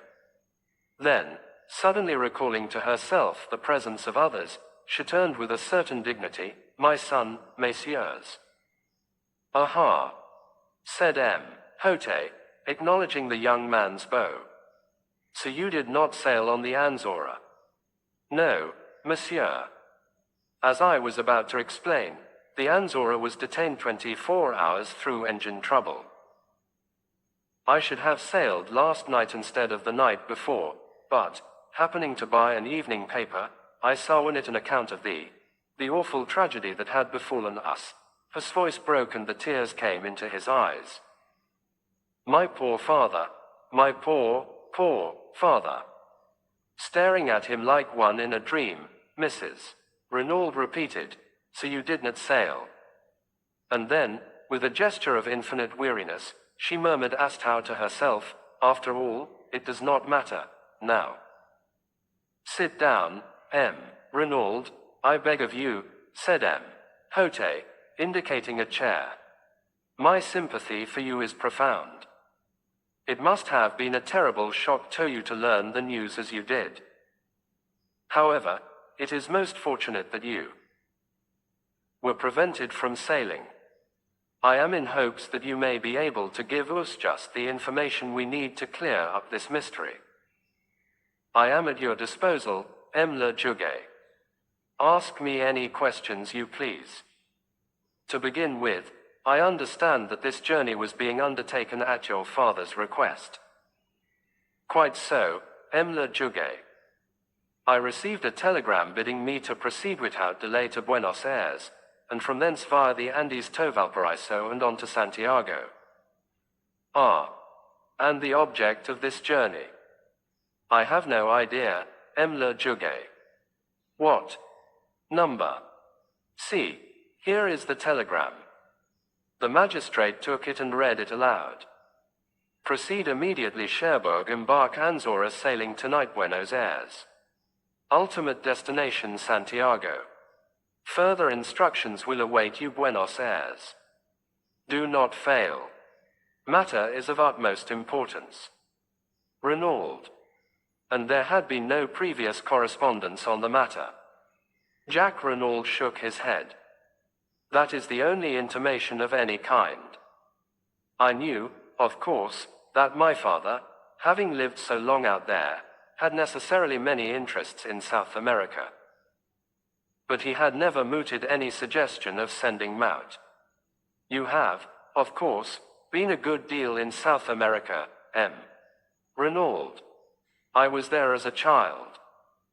But I was educated in England, and spent most of my holidays in that country, so I really know far less of South America than might be supposed. You see, the war broke out when I was 17. You served in the English Flying Corps, did you not? Yes, le Juge. Hote nodded his head, and proceeded with his inquiries along the, by now, well-known lines.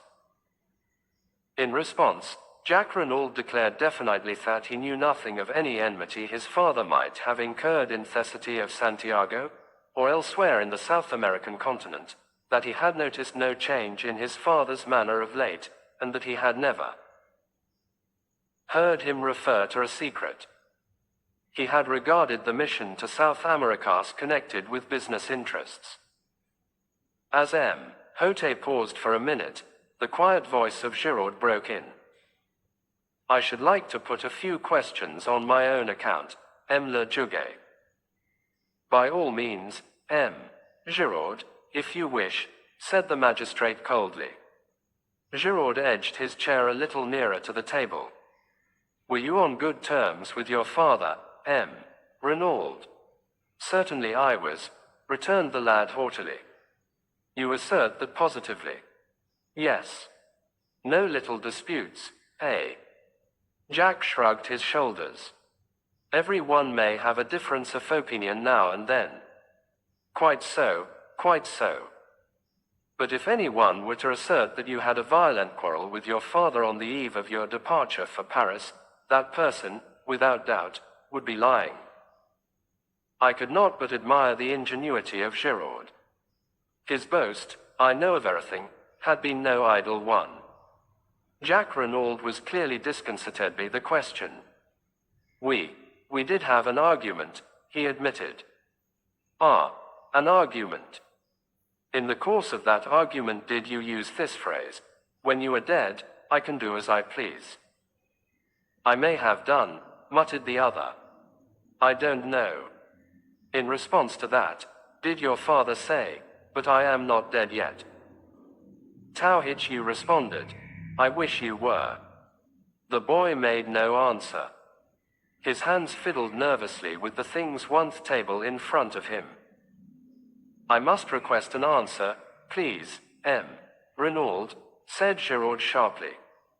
With an angry exclamation, the boy swept a heavy paper knife onto the floor. What does it matter? You might as well know. Yes, I did quarrel with me father.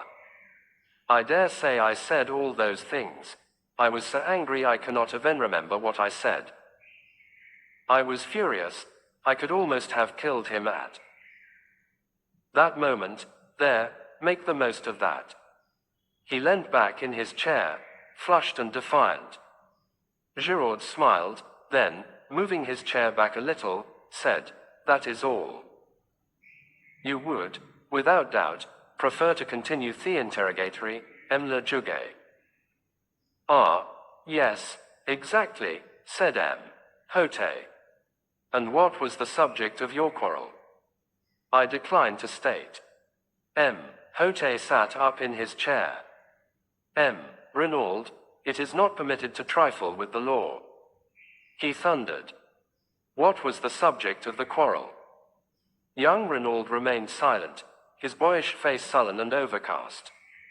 But another voice spoke, imperturbable and calm, the voice of Hercule Poirot. I will inform you, if you like, le Juge. You know. Certainly I know. The subject of the quarrel was Mademoiselle Marthe d'Aubray. Renaud sprang round, startled. The magistrate leaned forward. Is this so, monsieur? Jack Renaud bowed his head. Yes, he admitted. I love Mademoiselle d'Aubray, and I wish to marry her. When I informed my father of the fact, he flew at once into a violent rage. Naturally, I could not stand hearing the girl I loved insulted, and I, too, lost my temper. Hote looked across at Mrs. Renaud. You were aware of this attachment, madam? I feared it, she replied simply. Mother, cried the boy. You too. Marta is as good as she is beautiful. What can you have against her? I have nothing against Mademoiselle d'Aubray in any way. But Ishold prefer you to marry an Englishwoman, or if a Frenchwoman noton who has a mother of doubtful antecedents. Quote, her rancor against the older woman showed plainly in her voice, and I could well understand that it must have been a bitter blow to her when Heronley's son showed signs of falling in love with the daughter of her rival. Mrs. Renauld continued, addressing the magistrate, I ought, perhaps, to have spoken to my husband on the subject, but I hoped that it was only a boy and girl flirtation which would blow over Alf quicker if no notice was taken of it. I blame myself now for my silence, but my husband, as I told you, had seemed so anxious and careworn, different altogether from his normal self, that I was chiefly concerned not to give him any additional worry. Hote nodded. When you informed your father of your intentions towards Mademoiselle d'Aubray, he resumed, he was surprised. He seemed completely taken aback. Then he ordered me peremptorily to dismiss any such idea from my mind. He would never give his consent to such a marriage. Nettled, I demanded what he had against Mademoiselle d'Aubray.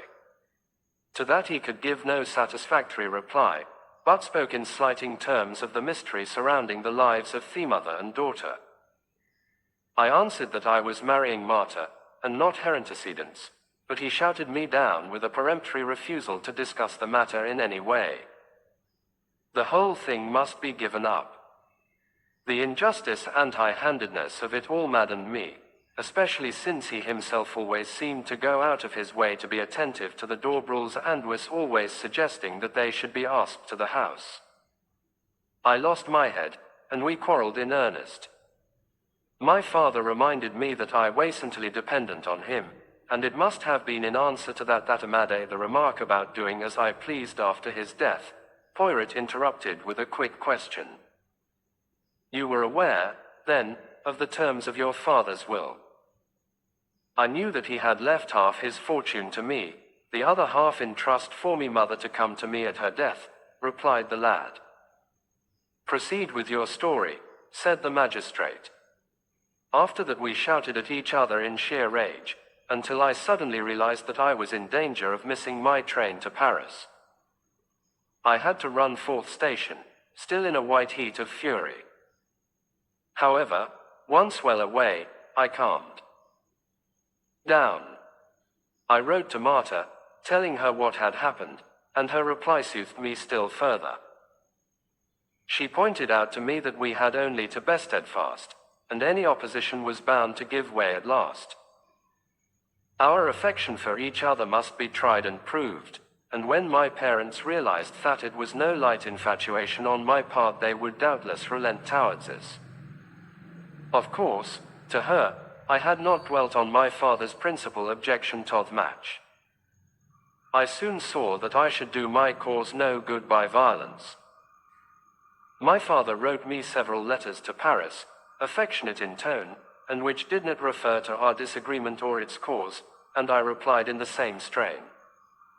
You can produce those letters, eh? Said Giraud.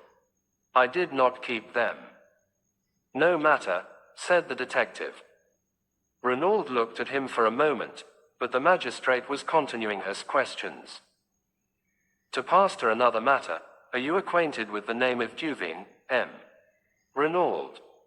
Duveen, said Jack. Duveen. He leant forward, and slowly picked up the paper knife he had swept from the table. As he lifted his head, his eyes met the watching ones of Giraud. Duveen. No, I can't say I am. Will you read this letter, M. Renauld? And tell me if you have any ideas to who the person was who addressed it to your father. Jack Renauld took the letter, and read it through, the color mounting in his face as he did so. Addressed to my father. The emotion and indignation in his tones were evident. Yes. We found it in the pocket of his coat. He hesitated, throwing the merest fraction of a glance towards his mother. The magistrate understood. As yet, no. Can you give us any clue as to the writer? I have no idea whatsoever. Hote sighed. A most mysterious case. Ah, well, I suppose we can now rule out Theleta altogether. What do you think, Giraud? It does not seem to lead us anywhere. Quote. It certainly does not, agreed the detective with emphasis. And yet, sighed the magistrate, it promised at the beginning to Bessic a beautiful and simple case. He caught Mrs. Renault's eye, and blushed in immediate confusion. Ah, yes, he coughed, turning over the papers on the table. Let me see, where were we? Oh, the weapon. I fear this may give you pain, Renault. I understand it was a present from you to your mother. Very sad, very distressing. Jack Renault leaned forward. His face, which had flushed during the perusal of the letter, was now deadly white. Do you mean that it was with an aeroplane wire paper cutter that my father was killed? But it's impossible. A little thing like that. Alas, Renault, it is only too true. An ideal little tool, I fear. Sharp and easy to handle. Where is it? Can I see it? Is it still in the body? Oh, no, it had been removed. You would like to see it? To make sure. It will be as well, perhaps, though Madame has already identified it. Still, Bex, might I trouble you? Certainly, le Juguet. I will fetch it immediately. Would it not be better to take Renault to the shed? suggested Giraud smoothly. Without doubt he would wish to see his father's body. The boy made a shivering gesture of negation, and the magistrate, always disposed to cross Giraud whenever possible, replied. But no, not at present. Bex will be so kind as to bring it to us here. The commissary left the room. Stoner crossed to Jack, and wrung him by the hand. Poirot had risen and was adjusting a pair of candlesticks that struck his trained eye as being a shade askew. The magistrate was reading the mysterious love letter through a last time, clinging desperately to his first theory of jealousy and a stab in the back. Suddenly the door burst open and the commissary rushed in. Le Juguet. Le Juguet. But yes.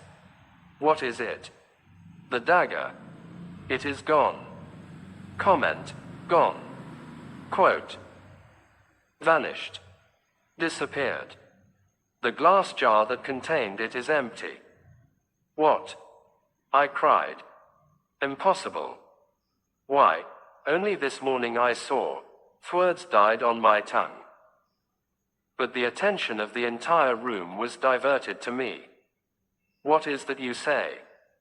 Cried the commissary. This morning. I saw it there this morning, I said slowly. About an hour and a half ago, to be accurate. You went to the shed, then. How did you get the key? I asked the Sergeant de Ville for it. And you went there. Why?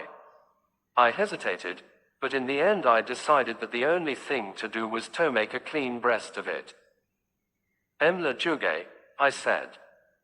I have committed a grave fault, for which I must crave your indulgence. Eh bien. Proceed, monsieur. The fact of the matter is, I said, wishing myself anywhere else than where I was, that I met a young lady, an acquaintance of mine.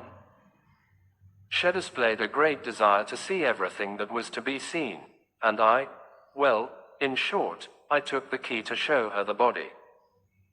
Ah, par exemple, cried the magistrate indignantly. But it is a grave fault you have committed there, Captain Hastings. It is altogether most irregular. You should not have permitted yourself this folly. I know, I said meekly. Nothing that you can say could be too severe, Le Juge. You did not invite this lady to come here. Certainly not. I met her quite by accident. She is an English lady who happens to be staying in Millenville, though I was not aware of that until my unexpected meeting with her. Well, said the magistrate, softening. It was most irregular, but a lady is without doubt young and beautiful, in Espar. What it is Toby Young. Oh, Juness. And he sighed sentimentally. But the commissary, less romantic, and more practical, took up the tale. But did not you reclose and lock the door when you departed? Quote. That's just it, I said slowly. That's what I blame myself for so terribly. My friend was upset at the sight. She nearly fainted. I got her some brandy and water, and afterwards insisted on accompanying her back to town. In the excitement, I forgot to relock the door. I only did so when I got back to the villa. Then for 20 minutes at least, said the commissary slowly. He stopped. Exactly, I said. 20 minutes, mused the commissary. It is deplorable, said Hote, his sternness of manner returning. Without precedent. Suddenly another voice spoke. You find it deplorable, Le Juge? Asked Giraud. Certainly I do. Eh bien. I find it admirable, said the other imperturbably. This unexpected ally quite bewildered me. Admirable, Giraud? Asked the magistrate, studying him cautiously out of the corner of his eye. Precisely. And why? Because we know now that the assassin, or an accomplice of the assassin, has been near the villa only an hour ago. It will be strange if, with that knowledge, we do not shortly lay hands upon him. There was a note of menace in his voice. He continued, he risked a good deal to gain possession of that dagger. Perhaps he feared that fingerprints might be discovered on it. Poirot turned to Bex. You said there were none. Giraud shrugged his shoulders. Perhaps he could not be sure. Poirot looked at him. You are wrong, Giraud. The assassin wore gloves. So he must have been sure. Quote. I do not say it was the assassin himself. It may have been an accomplice who was not aware of that fact. Ils sont mal renseignés, les accomplices. Muttered Poirot, but he said no more.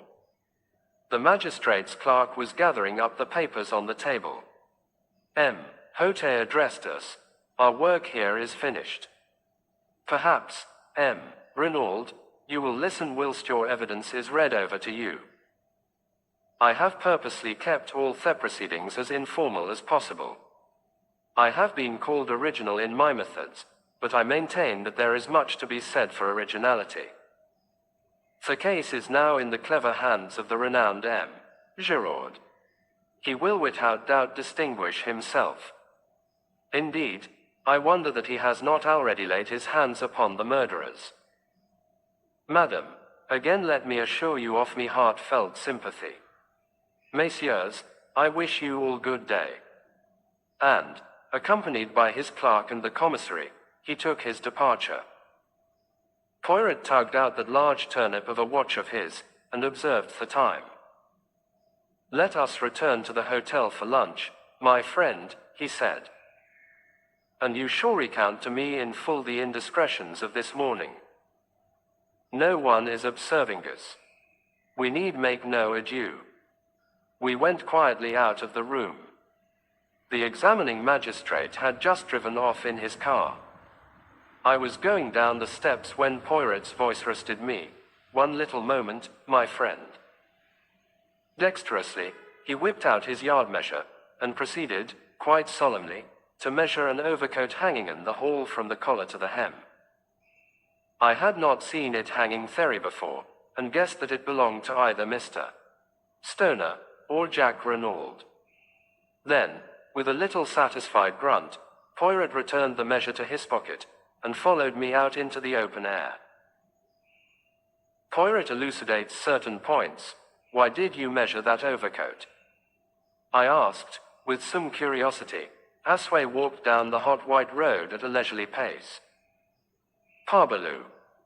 To see how long it was, replied my friend imperturbably. I was vexed. Poirot's incurable habit of making a mystery out of nothing never failed to irritate me. I relapsed into silence, and followed a train oft out of my own. Although I had not noticed them specially at the time, certain words Mrs. Renaud had addressed to her son now recurred to me, fraught with a new significance. So you did not sail, she had said, and then had added, after all, it does not matter, now. What had she meant by that? The words were enigmatical, significant. Was it possible that she knew more than we supposed? She had denied all knowledge of the mysterious mission with which her husband was to have entrusted his son. But was she really less ignorant than she pretended? Could she enlighten us if she chose, and was her silence part of a carefully thought out and preconceived plan? The more I thought about it, the more I was convinced that I was right. Mrs. Renaud knew more than she chose to tell. In her surprise at seeing her son, she had momentarily betrayed herself. I felt convinced that Sheck knew, if not the assassins, at least the motive for the assassination. But some very powerful considerations must keep her silent. You think profoundly, my friend, remarked Poirot, breaking in upon me reflections. What is it that intrigues you so? I told him, sure of my ground, though feeling expectant that he would ridicule my suspicions.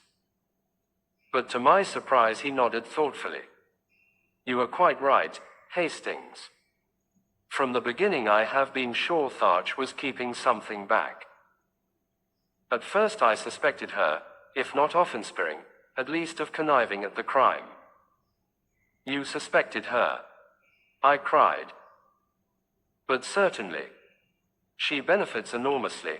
In fact, by this new will, she's the only person to benefit. So, from the start, she was singled out for attention. You may have noticed that I took an early opportunity of examining her wrists. I wished to see whether there was any possibility that she had gagged and bound herself. Eh bien, I saw at once that there was no fake. The cords had actually been drawn so tight as to cut into the flesh. That ruled out the possibility of her having committed the crime single-handed. But it was still possible for her to have connived at it, or to have been the instigator with an accomplice.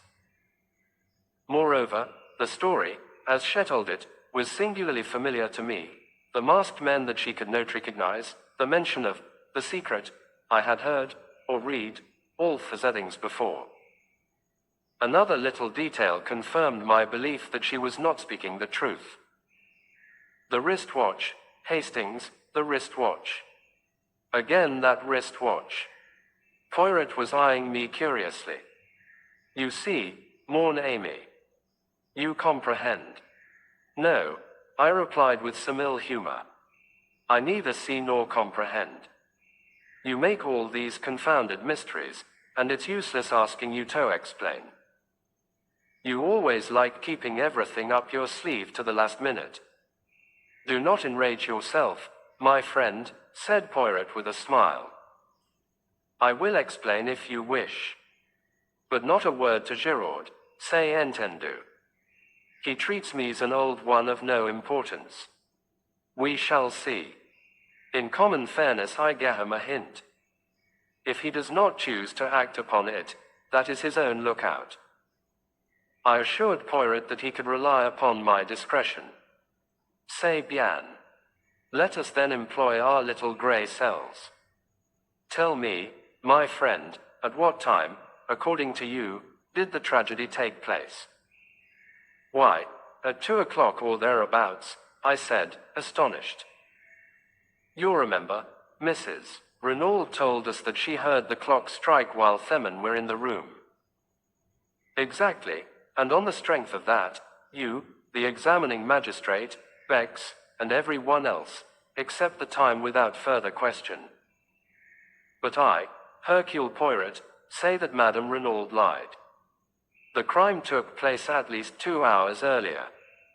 But the doctors, they declared, after examination of the body, that death had taken place between 10 and 7 hours previously.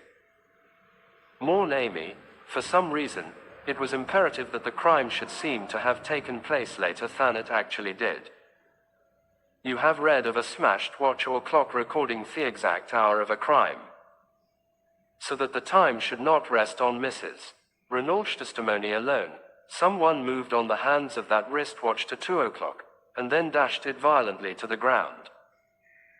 But, as is often the case, they defeated their own object. The glass was smashed, but the mechanism of the watch was uninjured. It was a most disastrous maneuver on their part, for it at once drew my attention to 2 points. First, that Madame Renaud was lying. Secondly, that there must be some vital reason for the postponement of the time. But what reason could there be? That is the question. There we have the whole mystery. As yet, I cannot explain it. There is only one idea that presents itself to me as having a possible connection. And that is, the last train left Millenville at 17 minutes past 12. I followed it out slowly. So that, the crime apparently taking place some 2 hours later, anyone leaving by that train would have an unimpeachable alibi. Perfect, Hastings. You have it. I sprang up. But we must inquire at the station. Surely they cannot have failed to notice 2 foreigners who left by that train. We must go there at once. You think so, Hastings? Of course. Let us go there now. Poirot restrained my ardor with a light touch upon the arm. Go by all means if you wish, mon ami, but if you go, I should not ask for particulars of 2 foreigners. I stared, and he said rather impatiently, you do not believe all that rigmarole, do you? The masked men and all the rest of cette histoire-là. Quote. His words took me so much aback that I hardly knew how to respond. He went on serenely. You heard me say to Giraud, did you not, that all the details of this crime were familiar to me? Eh bien, that presupposes one of 2 things. Either the brain that planned the first crime also planned this one, or else an account read of a cause célèbre unconsciously remained in Urasason's memory and prompted the details. I shall be able to pronounce definitely on that after. He broke off. I was revolving sundry matters in my mind. But Mr. Renaud's letter. It distinctly mentions a secret in Santiago. Undoubtedly there was a secret in M. Renaud's life, there can be no doubt of that. On the other hand, the word Santiago, to my mind, is a red herring, dragged continually across the track to put us off the scent. It is possible that it was used in the same way on M. Renaud, to keep him from directing his suspicions into a quarter nearer at hand. Oh, be assured, Hastings, the danger that threatened him was not in Santiago, it was near at hand, in France. He spoke so gravely, and with such assurance, that I could not fail to be convinced. But I essayed one final objection, and the match and cigarette end found near the body. What of them? A light of pure enjoyment lit up Poirot's face. Planted. Deliberately planted there for Giraud or one of his tribe Taufind. He is smart, Giraud, he can do his tricks. So can a good retriever dog. He comes in so pleased with himself. For hours he has crawled on his stomach. See what I have found, he says. And then again to me, what do you see here? Me, I answer, with profound and deep truth, nothing. And Giraud, the great Giraud, he laughs, he thinks to himself, oh, that Hayes imbecile, this old one. But we shall see. But my mind had reverted to the main facts. Then all this story of the masked men is false. What really happened? Poirot shrugged his shoulders. One person could tell us, Madame Renaud. But she will not speak. Threats and entreaties would not move her. A remarkable woman, that Hastings. I recognized as soon as I saw her that I had to deal with a woman of unusual character.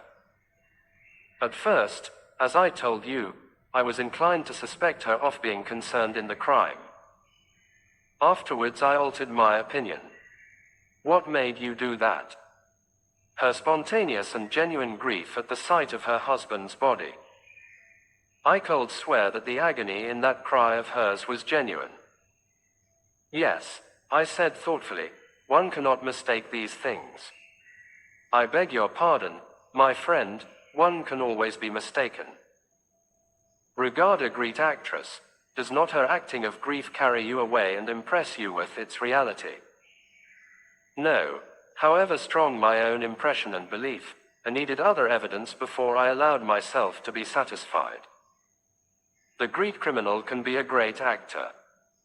I base my certainty in this case, not upon my own impression, but upon the undeniable fact that Mrs. Renaud actually fainted. I turned up her eyelids and felt her pulse. There was no deception. The swoon was genuine. Therefore I was satisfied that her anguish was real and not assumed. Besides, a small additional point not without interest, it was unnecessary for Mrs. Renaud to exhibit unrestrained grief. She had had one paroxysm on learning of her husband's death, and there would be no need for her to simulate another such a violent one on beholding his body. No, Mrs. Renaud was not her husband's murderess. But why has she lied? She lied about the wristwatch. She lied about the masked men. She lied about a third thing. Tell me, Hastings, what is your explanation of the open door? Well, I said, rather embarrassed, I suppose it was an oversight. They forgot to shut it. Poirot shook his head, and sighed. That is the explanation of Giraud. It does not satisfy me. There is a meaning behind that open door which for a moment I cannot fathom. I have an idea, I cried suddenly. Ah, la bonne Hure. Let us hear it. Listen. We are agreed that Mrs. Renaud's story is a fabrication. Is it not possible, then, that Mr. Renaud left the house to keep an appointment, possibly with the murderer, leaving the front door open for his return? But he did not return, and the next morning he is found, stabbed in the back. An admirable theory, Hastings, but for two facts which you have characteristically overlooked. In the first place, who gagged and bound Madame Renaud? And why on earth should they return to the house to do so? In the second place, no man on earth would go out to keep an appointment wearing his underclothes and an overcoat. There are circumstances in which a man might wear pajamas and an overcoat, but a other, never. True, I said, rather crestfallen. No, continued Poirot, we must look elsewhere for a solution of the open door mystery. One thing I am fairly sure of, they did not leave through the door. They left by the window. What? Precisely. But there were no footmarks in the flower bed underneath. No, and there ought to have been. Listen, Hastings. The gardener, Auguste, as you heard him say, planted both those beds the preceding afternoon. In the one there are plentiful impressions of his big hobnailed boots, in the other, none. You see, someone had passed that way, someone who, to obliterate their footprints, smoothed over the surface of Thebes with a rake. Where did they get a rake? Where they got the spade and the gardening gloves, said Poirot impatiently. There is no difficulty about that. What makes you think that they left that way, though? Surely it is more probable that they entered by the window, and left by the door. That is possible, of course. Yet I have a strong idea that they left by the window. I think you are wrong. Perhaps, mon ami. I mused, thinking over the new field of conjecture that Poirot's deductions had opened up to me. I recalled my wonder at his cryptic allusions to the flower bed and the wristwatch. His remarks had seemed so meaningless at the moment, and now, for the first time, I realized how remarkably, from a few slight incidents, he had unraveled much of the mystery that surrounded the case. I paid a belated homage to my friend. Asked how he read my thoughts. He nodded sagely. Method, you comprehend. Method. Arrange your facts. Arrange your ideas. And if some little fact will not fit in, do not reject it but consider it closely. Though its significance escapes you, be sure that it is significant. In the meantime, I said, considering, although we know a great deal more than we did, we are no nearer to solving the mystery of who killed M.R. Renaud. No, said Poirot cheerfully. In fact, we are a great deal further off. The fact seemed to afford him such peculiar satisfaction that I gazed at him in wonder. He met my eye and smiled. But yes, it is better so. Before, there was at all events a clear theory as to how and by whose hands he met his death. Now that is all gone. We are in darkness. 100 conflicting points confuse and worry us. That is well. That is excellent. Out of confusion comes forth order. But if you find order to start with, if a crime seems simple and above board, eh bien, méfiez-vous. It is, how do you say it? Cooked. The great criminal is simple, but very few criminals are great. In trying to cover up their tracks, they invariably betray themselves. Ah, mon ami, I would that someday I could meet a really great criminal, one who commits his crime, and then does nothing. Even I, Hercule Poirot, might fail to catch such a one. But I had not followed his words. A light had burst upon me. Poirot. Mrs. Renaud. I see it now. She must be shielding somebody. From the quietness with which Poirot received my remark, I could see that the idea had already occurred to him. Yes, he said thoughtfully. Shielding someone, or screening someone. One of the two. I saw very little difference between the two words, but I developed mytheme with a good deal of earnestness. Poirot maintained a strictly non-committal attitude, repeating, it may be, yes, it may be. But as yet I do not know. There is something very deep underneath all this. You will see. Something very deep. Then, as we entered our hotel, he enjoined silence on me with a gesture. The girl with the anxious eyes lunched with an excellent appetite. I understood well enough that Poirot did not wish to discuss the tragedy where we could so easily overhear it. But, as is usual when one topic fills the mind to the exclusion of everything else, no other subject of interest seemed to present itself. For a while we ate in silence, and then Poirot observed maliciously, eh bien. And your indiscretions. You recount them not. I felt myself blushing. Oh, you mean this morning? I endeavored to adopt a tone of absolute nonchalance. But I was no match for Poirot. In a very few minutes he had extracted the whole story from me, his eyes twinkling as he did so. Tiens. A story of the most romantic. What is her name, this charming young lady? I had to confess that I did not know. Still more romantic. The first rencontre in the train from Paris, Thesicond here. Journeys end in lovers' meetings, is not that the saying? Don't be an ass, Poirot. Yesterday it was Mademoiselle d'Aubray, today it is Mademoiselle Cinderella. Decidedly you have the heart of a Turk, Hastings. You should establish a harem.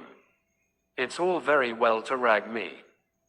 Mademoiselle d'Aubray is a very beautiful girl, and I do admire her immensely. I don't mind admitting it. The other's nothing. Don't suppose I shall ever see her again. She was quite amusing to talk to just for a railway journey, but she's not the kind of girl I should ever get keen on. Why? Quote. Well, it sounds snobbish perhaps, but she's not a lady, not in any sense of the word. Poirot nodded thoughtfully. There was less raillery in his voice as he asked, You believe, then, in birth and breeding? I may be old-fashioned, but I certainly don't believe in marrying out a phone's class. It never answers. I agree with you, mon ami. 99 times out of 100, it is as you say. But there is always the 100th time. Still, that does not arise, as you do not propose to see the lady again. His last words were almost a question, and I was aware of the sharpness with which he darted a glance at me. And before my eyes, writ large in letters of fire, I saw the words, Hotel du Fair, and I heard again her voice saying, Come and look me up, and my own answering with empressement, I will. Well, what of it? I had meant to go at the time. But since then, I had had time to reflect. I did not like the girl. Thinking it over in cold blood, I came definitely to the conclusion that I disliked her intensely. I had gothled over the coals for foolishly gratifying her morbid curiosity, and I had not the least wish to see her again. I answered Poirot lightly enough. She asked me to look her up, but of course I shan't. Why, of course? Well, I don't want to. I see. He studied me attentively for some minutes. Yes. I see very well. And you are wise. Stick to what you have said. That seems to be your invariable advice, I remarked, rather piqued. Ah, my friend, have faith in Papa Poirot. Some day, if you permit, I will arrange you a marriage of great suitability. Thank you, I said laughing, but the prospect leaves me cold. Poirot sighed and shook his head. Les Anglais, he murmured. No method, absolutely none whatever. They leave all to chance. He frowned, and altered the position of the salt cellar. Mademoiselle Cinderella is staying at the Hotel d'Angleterre, you told me, did you not? Number. Hotel du Fair. True, I forgot. A moment's misgiving shot across my mind. Surely I had never mentioned any hotel to Poirot. I looked across at him, and felt reassured. He was cutting his bread into neat little squares, completely absorbed in his task. He must have fancied I had told him where the girl was staying. We had coffee outside facing the sea. Poirot smoked one of his tin cigarettes, and then drew his watch from his pocket. The train to Paris leaves at 2:25, he observed. I should be starting. Paris. I cried. That is what I said, mon ami. You are going to Paris. But why? He replied very seriously. To look for the murderer of M. Renaud. You think he is in Paris? I am quite certain that he is not. Nevertheless, it is there that I must look for him. You do not understand, but I will explain it all to you in good time. Believe me, this journey to Paris is necessary. I shall not be away long. In all probability I shall return tomorrow. I do not propose that you should accompany me. Remain here and keep an eye on Giraud. Also cultivate the society of M. Renaud Fils. And thirdly, if you wish, endeavor to cut him out with Mademoiselle Martha. But I fear you will not have great success.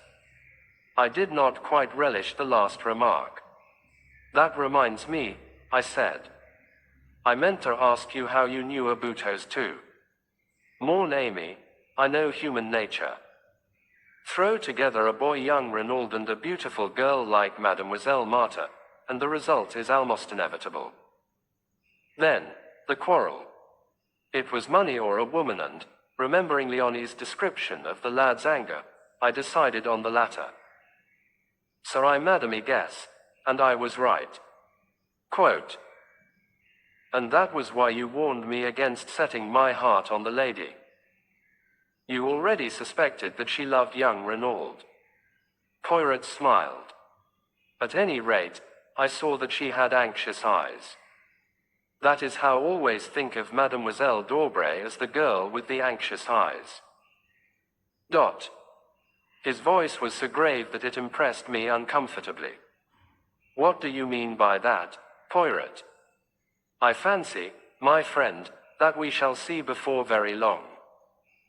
But I must start. You've oceans of time. Perhaps. But I like plenty of leisure at the station. I do not wish to rush, to hurry, to excite myself. At all events, I said, rising, I will come and see you off. You will do nothing of the sort. I forbid it. He was so peremptory that I stared at him in surprise. He nodded emphatically. I mean it, mon ami. Au revoir. You permit that I embrace you? Ah, no, I forget that it is not the English custom. Une poignée de main, alors. I felt rather at a loose end after Poirot had left me. I strolled down the beach, and watched the bathers, without feeling energetic enough to join him. I rather fancied that Cinderella might be disporting herself amongst them in some wonderful costume, but I saw no signs of her. I strolled aimlessly along the sands towards the further end of the town. It occurred to me that, after all, it would only be decent feeling on my part to inquire after the girl. And it would save trouble in the end. The matter would then be finished with. There would be no need for me to trouble about her any further. But, if I did not go at all, she might quite possibly come and look me up at the villa. And that would be annoying in every way. Decidedly it will be better to pay a short call, in the course of which I could make it quite clear that I could do nothing further for her in my capacity of showman. Accordingly I left the beach, and walked inland. I soon found the Hotel du Fer, a very unpretentious building. It was annoying in the extremity to know the lady's name, and, to save my dignity, I decided to stroll inside and look around. Probably I should find her in the lounge. Millenville was a small place. You left your hotel to go to the beach, and you left the beach to return to the hotel. There were no other attractions. There was a casino being built, but it was not yet completed. I had walked the length of the beach without seeing her, therefore she must be in the hotel. I went in. Several people were sitting in the tinny lounge, but my quarry was not amongst them. I looked into some other rooms, but there was no sign of her. I waited for some time, till my impatience got the better of me. I took the concierge aside, and slipped 5 francs into his hand. I wish to see a lady who is staying here. A young English lady, small and dark. I am not sure of her name. The man shook his head, and seemed to be suppressing a grin. There is no such lady as you describe staying here. She is American possibly, I suggested. These fellows are so stupid. But the man continued to shake his head. No, monsieur. There are only 6 or 7 English and American ladies altogether, and they are all much older than the lady you are seeking. It is not here that you will find her, monsieur. He was so positive that I felt doubts. But the lady told me she was staying here. Monsieur must have made a mistake, or it is more likely the lady did, since there has been another gentleman here inquiring for her. What is that you say? I cried, surprised. But yes, monsieur. A gentleman who described her just as you Havedon. What was he like? He was a small gentleman, well dressed, very neat, very spotless, the moustache very stiff, the head of a peculiar shape, and the eyes green. Poirot. So that was why he refused to let me accompany him to the station. The impertinence of it. I would thank him not to meddle in my concerns. Did he fancy I needed a nurse to look after me? Thanking Theman, I departed, somewhat at a loss, and still much incensed with my meddlesome friend. I regretted that he was, for the moment, out of reach. I should have enjoyed telling him what I thought of his unwarranted interference. Had I not distinctly told him that I had no intention of seeing the girl? Decidedly, one's friends can be too zealous. But where was the lady? I set aside my wrath, and tried to puzzle it out. Evidently, through inadvertence, she had named the wrong hotel. Then another thought struck me. Was it inadvertence? Or had she deliberately withheld her name and given me the wrong address? The more I thought about it, the more I felt convinced that this last surmise of mine was right. For some reason or other she did not wish to let the acquaintance ripen into friendship. And though half an hour earlier this had been precisely my own view, I did not enjoy having the tables turned upon me. The whole affair was profoundly unsatisfactory, and I went up to the Villa Genevieve in a condition of distinct ill humor. I did not go to the house, but went up the path to the little bench by the shed, and sat there moodily enough. I was distracted from my thoughts by the sound of voices close at hand. In a second or two I realized that they came, not from the garden I was in, but from the adjoining garden of the Villa Marguerite, and that they were approaching rapidly. A girl's voice was speaking, a voice that I recognized as that of the beautiful Marta. Cherry, she was saying, is it really true? Are all our troubles over? You know it, Marta, Jack Renaud replied. Nothing can part us now, beloved. The last obstacle to our union is removed. Nothing can take you from me. Nothing. The girl murmured. Oh, Jack, I am afraid. I had moved to depart, realizing that I was quite unintentionally eavesdropping. As I rose to my feet, I caught sight of them through a gap in the hedge. They stood together facing me, the man's arm round the girl, his eyes looking into hers.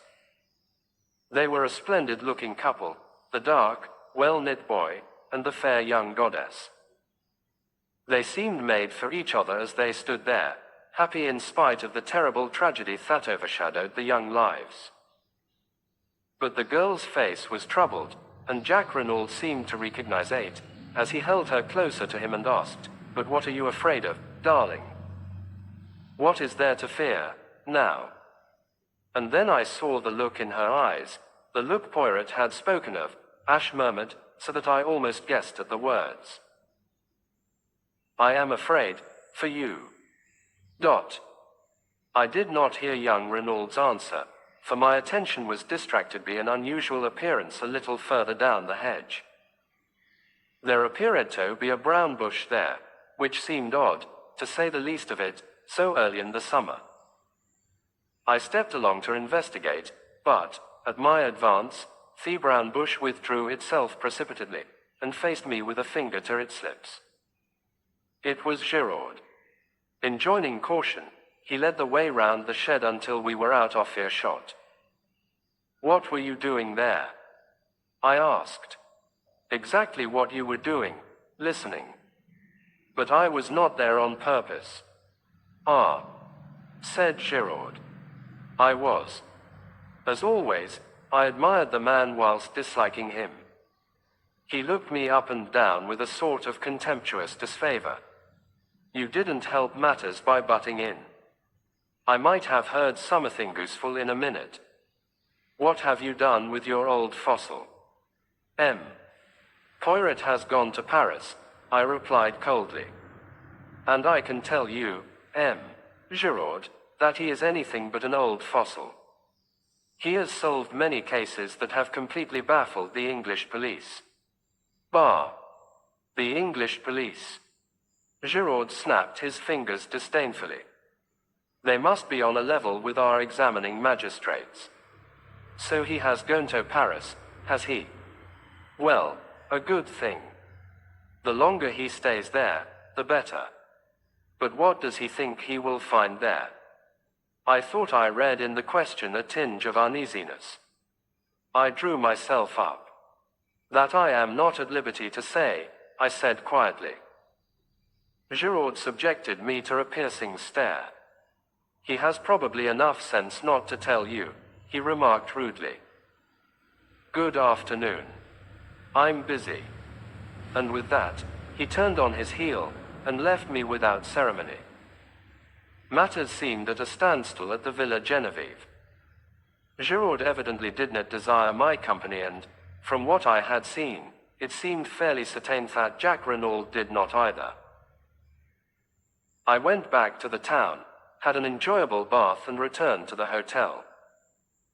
I turned in early, wondering whether the following day would bring forth anything of interest.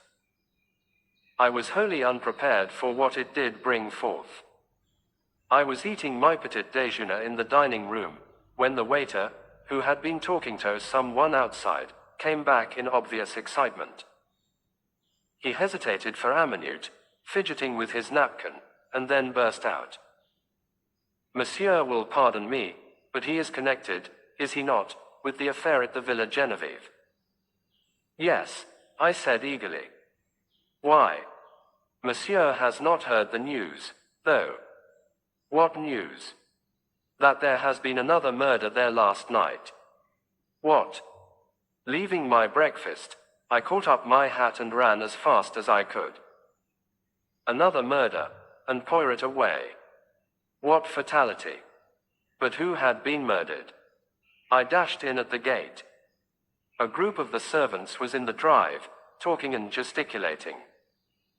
I caught hold of Françoise. What has happened? Oh, monsieur. Monsieur. Another death. It is terrible. There is a curse upon the house. But yes, I say it, a curse. They should send for le curé to bring some holy water. Never will I sleep another night under that roof. It might be my turn, who knows? She crossed herself. Yes, I cried, but who has been killed? Do I know, me? A man, a stranger. They found him up there, in Fecht, not 100 yards from where they found poor monsieur. And that is not all. He is stabbed to the heart with the same dagger. Quote, the second body waiting for no more, I turned and ran up the path to the shed. The women on guard there stood aside to let me pass and, filled with excitement, I entered. The light was dim, the place was a mere rough wooden erection to keep old pots and tools in. I had entered impetuously, but on the threshold I checked myself, fascinated by the spectacle before me. Giraud was on his hands and knees, a pocket torch in his hand with which he was examining every inch of the ground. He looked up with a frown at my entrance, then his face relaxed a little in a sort of good-humored contempt. Ah, c'est l'anglais. Enter then. Let us see what you can make of this affair. Rather stung by his tone, I stooped my head, and passed in. There he is, said Giraud, flashing his torch to the far corner. I stepped across. The dead man lay straight upon his back. He was of medium height, swarthy of complexion, and possibly about 50 years of age. He was neatly dressed in a dark blue suit, well cut and probably made by an expensive tailor, but not new. His face was terribly convulsed, and on his left side, just over the heart, the hilt of a dagger stood up, black and sinning. I recognized it. It was the same dagger I had seen reposing in the glass jar the preceding morning. "I'm expecting the doctor any minute," explained Giraud. "Although Woodley need him. There's no doubt what the man died of. He was stabbed to the heart, and death must have been pretty well instantaneous." "When was it done?" "Last night." Giraud shook his head. "Hardly. I don't lay down the law on medical evidence, but the man's been dead well over 12 hours. "When do you say you last saw that dagger?" "About 10 o'clock yesterday morning." "Then I should be inclined to fix the crime as being done not long after that." "But people were passing and repassing this shed continually." Giraud laughed disagreeably. "You progress to a marvel. Who told you he was killed in this shed?" "Well, I felt flustered. I assumed it." "Oh, what a fine detective. Look at him, mon petit. Does a man stabbed to the heart fall like that, neatly with his feet together, and his arms to his side?" "No. Again does a man lie down on his back and permit himself to be stabbed without raising a hand to defend himself? It is absurd, is it not? But see here, and here," he flashed the torch along the ground. "I saw curious irregular marks in the soft dirt. He was dragged here after he was dead. Half dragged, half carried by two people. Their tracks do not show in the hard ground outside, and here they have been careful to obliterate them, but one of the two was a woman, my young friend." "A woman?" "Yes. But if the tracks are obliterated, how do you know?" "Because, blurred as they are, the prints of the woman's shoe are unmistakable. Also, by this," and, leaning forward, he drew something from the handle of the dagger and held it up for me to see. It was a woman's long black hair, similar to the one Poirot had taken from Thiam's chair in the library. With a slightly ironic smile he wound it round the dagger again. "We will leave things as they are as much as possible," he explained. "It pleases the examining magistrate. Eh bien, do you notice anything else?" I was forced to shake my head. "Look at his hands." I did. The nails were broken and discolored, and the skin was hard. It hardly enlightened me as much as I should have liked it to have done. I looked up at Giraud. "They are not the hands of a gentleman," he said, answering my look. "On the contrary, his clothes are those of a well-to-do man." "That is curious, is it not?" "Very curious," I agreed. "And none of his clothing is marked. What do we learn from that?" Thisman was trying to pass himself off as other than he was. He was masquerading. Why? Did he fear something? Was he trying to escape by disguising himself? As yet we do not know, but one thing we do know: he was as anxious to conceal his identity as we are to discover it. He looked down at the body again. As before, there are no fingerprints on the handle of the dagger. The murderer again wore gloves. You think, then, that the murderer was the same in both cases? I asked eagerly. Giraud became inscrutable. Never mind what I think. We shall see. Marchot. The Sergeant de Ville appeared at the doorway. Monsieur, why is Madame Renaud not here? I sent for her a quarter of an hour ago. She is coming up the path now, monsieur, and her son with her. Good. I only want one at a time, though. Marchot saluted and disappeared again. A moment later he reappeared with Mrs. Renaud. Here is Madame. Giraud came forward with a curt bow. "This way, madam." He led her across, and then, standing suddenly aside. "Here is the man. Do you know him?" And as he spoke, his eyes, gimlet-like, bored into her face, seeking tore at her mind, noting every indication of her manner. But Mrs. Renaud remained perfectly calm, too calm, I felt. She looked down at the corpse almost without interest, certainly without any sign of agitation or recognition. "No," she said. "I have never seen him in my life. He is quite a stranger to me." "You are sure?" "Quite sure." "You do not recognize in him one of your assailants, for instance?" "No," she seemed to hesitate, as though struck by the idea. "No, I do not think so." Of course they wore beards. False ones, the examining magistrate thought, but still, no. Now she seemed to make her mind up definitely. "I am sure neither of the two was this man." "Very well, madam. That is all, then." She stepped out with head erect, the sun flashing on the silver threads in her hair. Jack Renaud succeeded her. He, too, failed to identify the man, in a completely natural manner. Giraud merely grunted. Whether he was pleased or chagrined I could not tell. He merely called to Marchot, "You have got the other there." "Yes, monsieur." "Bring her in then." The other was Madame d'Aubray. She came indignantly, protesting with vehemence. "I object, monsieur. This is an outrage.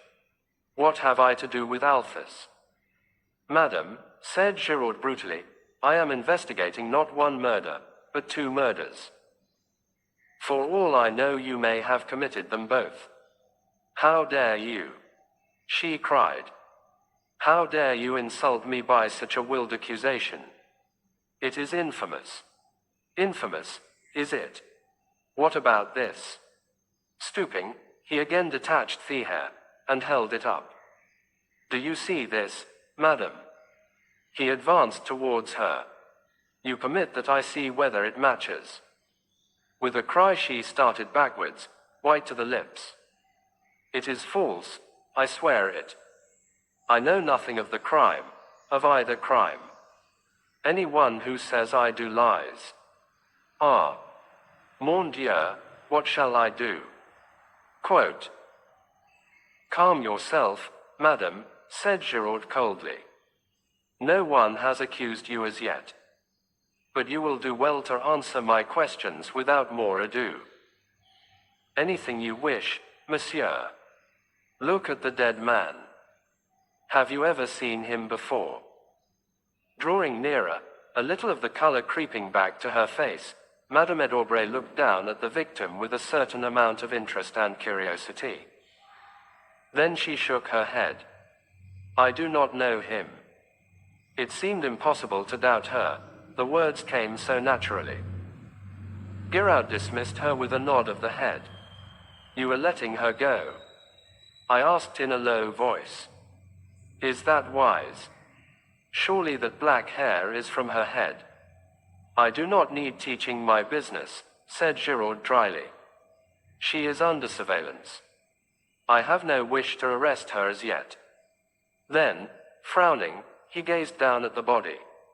"Should you say that was a Spanish type at all?" he asked suddenly. I considered the face carefully. "No," I said at last. "I should put him down as a Frenchman most decidedly." Giraud gave a grunt of dissatisfaction. "Same here." He stood there for a moment, then with an imperative gesture he waved me aside, and once more, on hands and knees, he continued his search off the floor of the shed.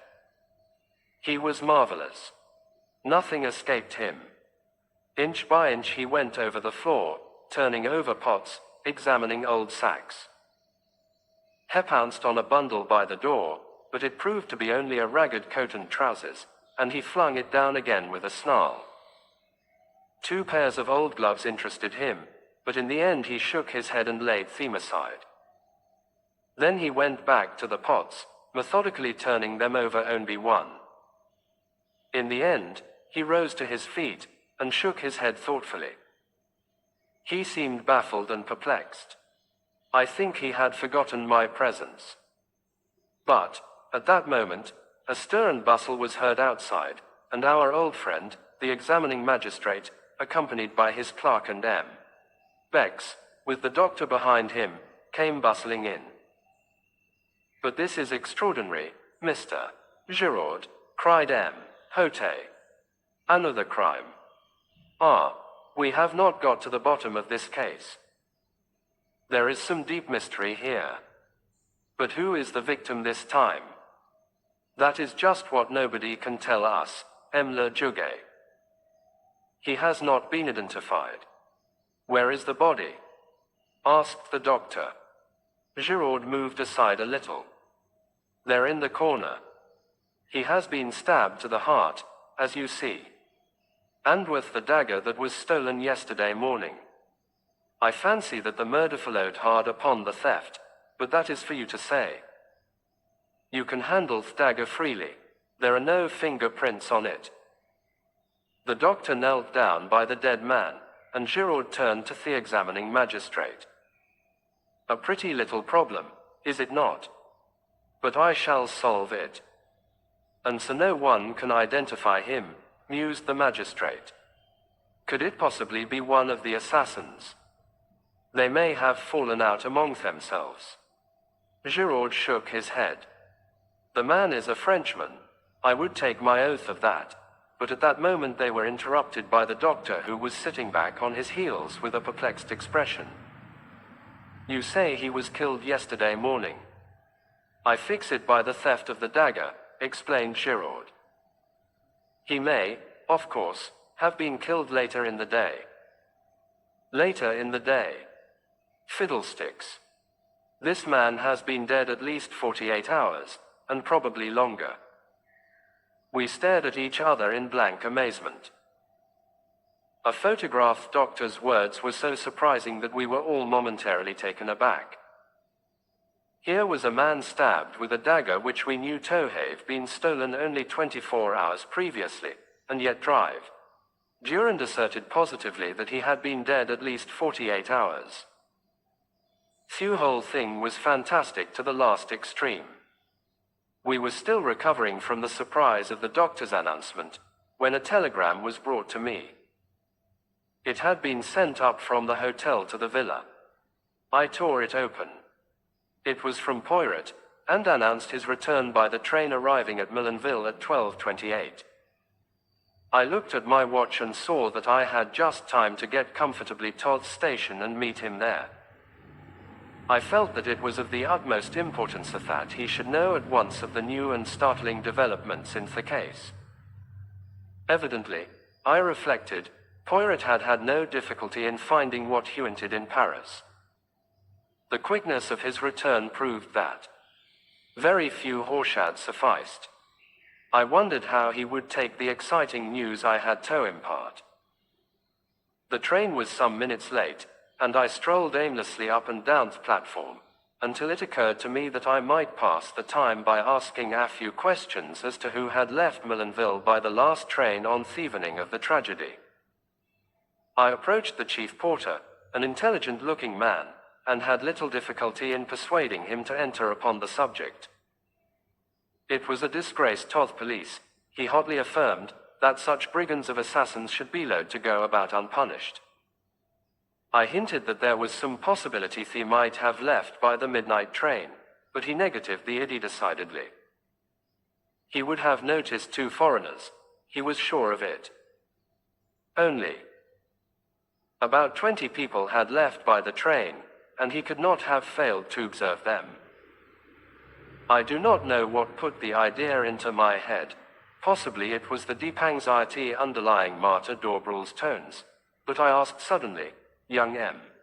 Renaud, he did not leave by that train, did he?" "No, monsieur. To arrive and start off again within half an hour, it will not be amusing, that. I stared at the man, the significance of his words almost escaping me. Then I saw. You mean, I said, my heart beating a little, that Jack Renaud arrived at Millenville that evening. But yes, monsieur. By the last train arriving the other way, the 11:40. My brain whirled. That, then, was the reason of Martha's poignant anxiety. Jack Renaud had been in Millenville on the night of the crime. But why had he not said so? Why, on the contrary, had he led us to believe that he had remained in Cherbourg? Remembering his frank, boyish countenance, I could hardly bring myself to believe that he had any connection with the crime. Yet why this silence on his part about so vital a matter? One thing was certain, Martha had known all along. Hence her anxiety, and her eager questioning of Poirot to know whether anyone were suspected. My cogitations were interrupted by the arrival of the train, and in another moment I was greeting Poirot. The little man was radiant. He beamed and vociferated and, forgetting my English reluctance, embraced me warmly on the platform. Mon cher ami, I have succeeded, but succeeded to a marvel. Indeed. I'm delighted to hear it. Have you heard the latest here? How would you that I should hear anything? There have been some developments, eh? The brave Giraud, he has made an arrest. Or even arrests perhaps. Ah, but I will make him look foolish, that one. But where are you taking me, my friend? Do we not go to the hotel? It is necessary that I attend to my moustaches. They're deplorably limp from the heat of traveling. Also, without doubt, there is dust on my coat. And my tie, that I must rearrange. Quote. I cut short his remonstrances. My dear Poirot, never mind all that. We must go to the villa at once. There has been another murder. I have frequently been disappointed when fancying that I was giving news of importance to my friend. Either he has known it already or he has dismissed it as irrelevant to the main issue, and in the latter case events have usually proved him justified. But this time I could not complain of missing my effect. Never have I seen a man so flabbergasted. His jaw dropped. All the jauntiness went out of his bearing. He stared at me open-mouthed. What is that you say? Another murder. Ah, then, I am all wrong. Behave failed. Giraud may mock himself at me, he will have reason. You did not expect it, then? I. Not the least in the world. It demolishes my theory. It ruins everything. No. He stopped dead, thumping himself on the chest. It is impossible. I cannot be wrong. The facts, taken methodically and in their proper order, admit of only one explanation. I must be right. I am right. But then, he interrupted me. Wait, my friend. I must be right, therefore this new murder is impossible unless, oh, wait, I implore you. Say no word. He was silent for a moment or two, then, resuming his normal manner, he said in a quiet, assured voice, the victim is a man of middle age. His body was found in the locked shed near the scene of the crime and had been dead at least 48 hours. And it is most probable that he was stabbed in a similar manner to Renaud, though not necessarily in the back. It was my turn to gape, and gape I did. In all my knowledge of Poirot had never done anything so amazing as this. And, almost inevitably, a doubt crossed my mind. Poirot, I cried, you're pulling my leg. You've heard all about it already. He turned his earnest gaze upon me reproachfully. Would I do such a thing? I assure you that I have heard nothing whatsoever. Did you not observe the shock your news was to me? But how on earth could you know all that? I was right then. But I knew it. The little gray cells, my friend, the little gray cells. They told me. Thus, and in no other way, could there have been a second death. Now tell me all. If we go round to the left here, we can take a short cut across the golf links which will bring us to the back of Te Villa Genevieve much more quickly. As we walked, taking the way he had indicated, I recounted all I knew. Poirot listened attentively. The dagger was in the wound, you say? That is curious. You are sure it was the same one? Absolutely certain. That's what makes it so impossible. Nothing is impossible. There may have been two daggers. I raised my eyebrows. Surely that is in the highest degree unlikely. It would be a most extraordinary coincidence. You speak as usual, without reflection, Hastings. In some cases two identical weapons would be highly improbable. But not here. This particular weapon was a war souvenir which was made to Jack Reynolds's. It is really highly unlikely, when you come to think of it, that he should have had only one made. Very probably he would have another for his own use. But nobody has mentioned such a thing, I objected. A hint of the lecturer crept into Poirot's tone. My friend, in working upon a case, one does not take into account only the things that are mentioned. There is no reason to mention many things which may be important. Equally, there is often an excellent reason for not mentioning them. You can take your choice of the two motives. I was silent, impressed in spite of myself.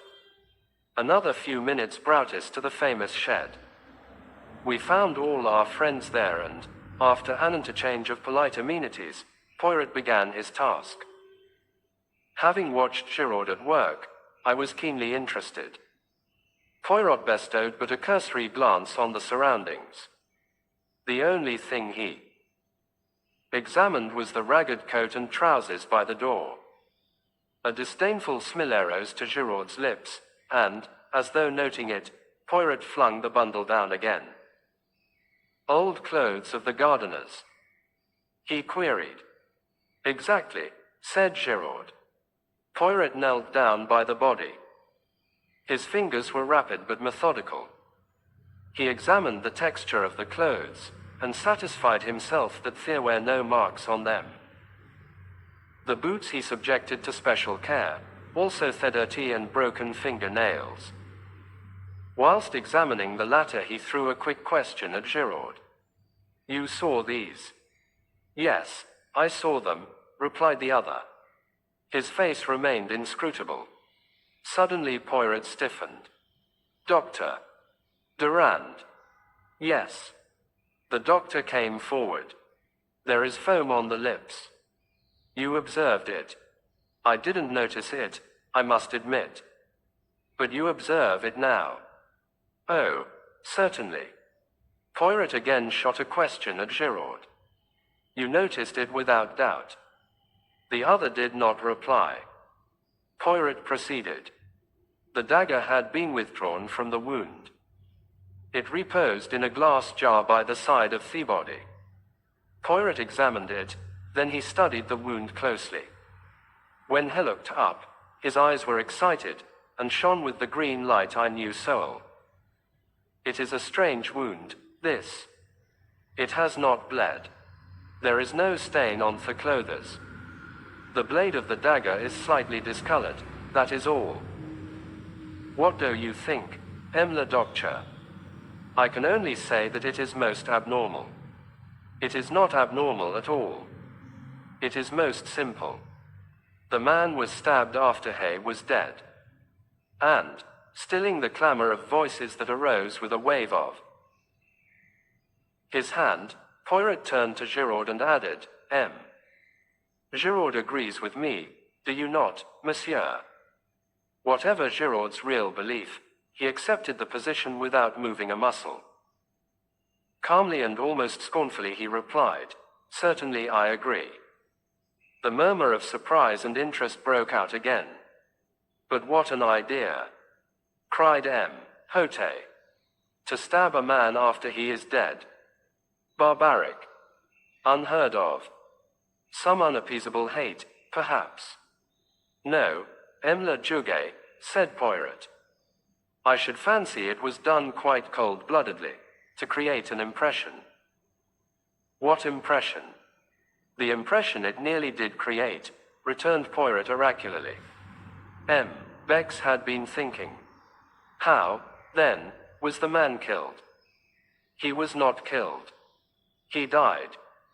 He died, Emla Juge, if I am not much mistaken, of an epileptic fit. This statement of Poirot's again aroused considerable excitement. Dr. Durand knelt down again, and made a searching examination. At last he rose to his feet. "Well, Emla Doctor. Poirot, I am inclined to believe that you are correct in your assertion. I was misled to begin with. The incontrovertible fact that Theman had been stabbed distracted my attention from any other indications. Poirot was the hero of the hour. The examining magistrate was profuse in compliments. Poirot responded gracefully, and then excused himself on the pretext that neither he nor I had yet lunched, and that he wished to repair the ravages of the journey. As we were about to leave the shed, Giraud approached us. "One more thing, Poirot," he said, in his suave mocking voice. "We found this coiled round the handle of the dagger. A woman's hair." "Ah," said Poirot. "A woman's hair. What woman's, I wonder?" "I wonder also," said Giraud. Then, with a bow, he left us. "He was insistent, the good Giraud," said Poirot thoughtfully, as we walked towards the hotel. "I wonder in what direction he hopes to mislead me. A woman's hair, Hunnam." We lunched heartily, but I found Poirot somewhat distrait and inattentive. Afterwards we went up to our sitting room, and there I begged him to tell me something of his mysterious journey to Paris. "Willingly, my friend. I went to Paris to find this." He took from his pocket a small faded newspaper cutting. It was the reproduction of a woman's photograph. He handed it to me. I uttered an exclamation. "You recognize it, my friend?" I nodded. Although the photo obviously dated from very many years back, and the hair was dressed in a different style, the likeness was unmistakable. "Madame d'Aubray," I exclaimed. Poirot shook his head with a smile. "Not quite correct, my friend. She did not call herself by that name in those days. That is a picture of the notorious Madame Beroldy. Madame Beroldy." In a flash the whole thing came back to me. The murder trial that had evoked such worldwide interest. The Beroldy case. The Beroldy case. Some 20 years or so before the opening of the present story, Monsieur Arnold Beroldy, a native of Lyons, arrived in Paris accompanied by his pretty wife and their little daughter, a mere babe. Monsieur Beroldy was a junior partner in a firm of wine merchants, a stout middle-aged man, fond of the good things of life, devoted to his charming wife, and altogether unremarkable in every way. The firm in which Monsieur Beroldy was a partner was a small one, and although doing well, it did not yield a large income to the junior partner. The Beroldys had a small apartment and lived in a very modest fashion to begin with. But unremarkable though Monsieur Beroldy might be, his wife was plentifully gilded with the brush of romance. Young and good-looking, and gifted withal with a singular charm of manner, Madame Beroldy Attens created a stir in the quarter, especially when it began to be whispered that some interesting mystery surrounded her birth. It was rumored Tharch was the illegitimate daughter of a Russian Grand Duke. Others asserted that it was an Austrian Archduke, and that the union was legal, though morganatic. But all stories agreed upon one point, that Gina Beraldi was the center of an interesting mystery. Questioned by the curious, Madame Beraldi did not deny these rumors. On the other hand, she let it be clearly understood that, though her lips were sealed, Alfie's stories had a foundation in fact.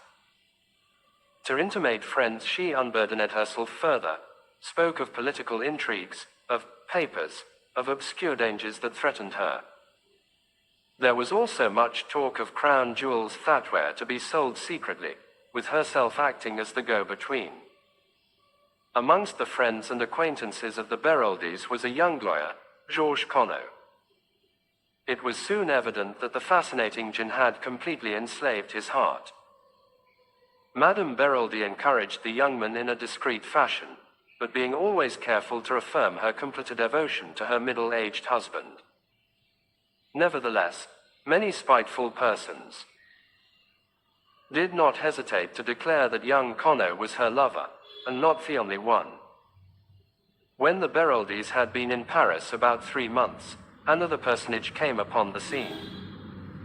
This was Mr. Hiram P. Trapp, a native of the United States, and extremely wealthy. Introduced to the charming and mysterious Madame Beraldi, he fell a prompt victim to her fascinations. His admiration was obvious, though strictly respectful. About this time, Madame Beraldi became more outspoken in her confidences. To several friends, she declared herself greatly worried on her husband's behalf. She explained that he had been drawn into several schemes of a political nature, and also referred to some important papers that had been entrusted to him for safekeeping and which concerned a secret of far-reaching European importance. They had been entrusted to his custody to throw pursuers off the track, but Madame Beraldi was nervous, having recognized several important members of the revolutionary circle in Paris. On the 28th day of November, the blow fell. The woman who came daily to clean and cook for the Beraldis was surprised to find the door of their apartment standing wide open. Hearing faint moans issuing from the bedroom, she went in. A terrible sight met her eyes. Madame Beraldi lay on the floor, bound hand and foot, uttering feeble moans, having managed to free her mouth from a gag. On the bed was Monsieur Beraldi, lying in a pool of blood, with a knife driven through his heart. Madame Beraldi's story was clear enough. Suddenly awakened from sleep, she had discerned 2 masked men bending over her. Stifling her cries, they had bound and gagged her. They had then demanded of Monsieur Beraldi the famous secret. But the intrepid wine merchant refused point blank to accede to their request. Angered by his refusal, one of the men incontinently stabbed him through the heart. With the dead man's keys, they had opened the safe in the corner, and had carried away with them a mass of papers. Both men were heavily bearded, and had worn masks, but Madame Beraldi declared positively that they were Russians. The affair created an immense sensation. It was referred to variously as the Nihilist atrocity, revolutionaries in Paris, and the Russian mystery. Time went on, and the mysterious bearded men were never traced. And then, just as public interest was beginning to die down, a startling development occurred. Madame Beraldi was arrested and charged with the murder of her husband. The trial, when it came on, aroused widespread interest. The youth and beauty of the accused, and her mysterious history, was sufficient to make of it a cause célèbre. People ranged themselves wildly for or against the prisoner. But her partisans received several severe checks to their enthusiasm. The romantic past of Madame Beraldi, her royal blood, and the mysterious intrigues in which she had her being were shown to be mere fantasies of the imagination. It was proved beyond doubt that Jean Beraldi's parents were a highly respectable and prosaic couple, fruit merchants, who lived on the outskirts of Lyons. The Russian Grand Duke, the court intrigues, and the political schemes, all the stories current were traced back to the lady herself.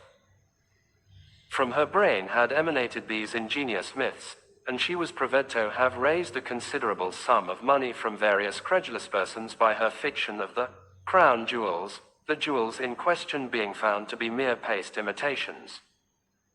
Remorselessly the whole story of her life was laid bare. The motive for the murder was found in Mr. Hiram P. Trapp.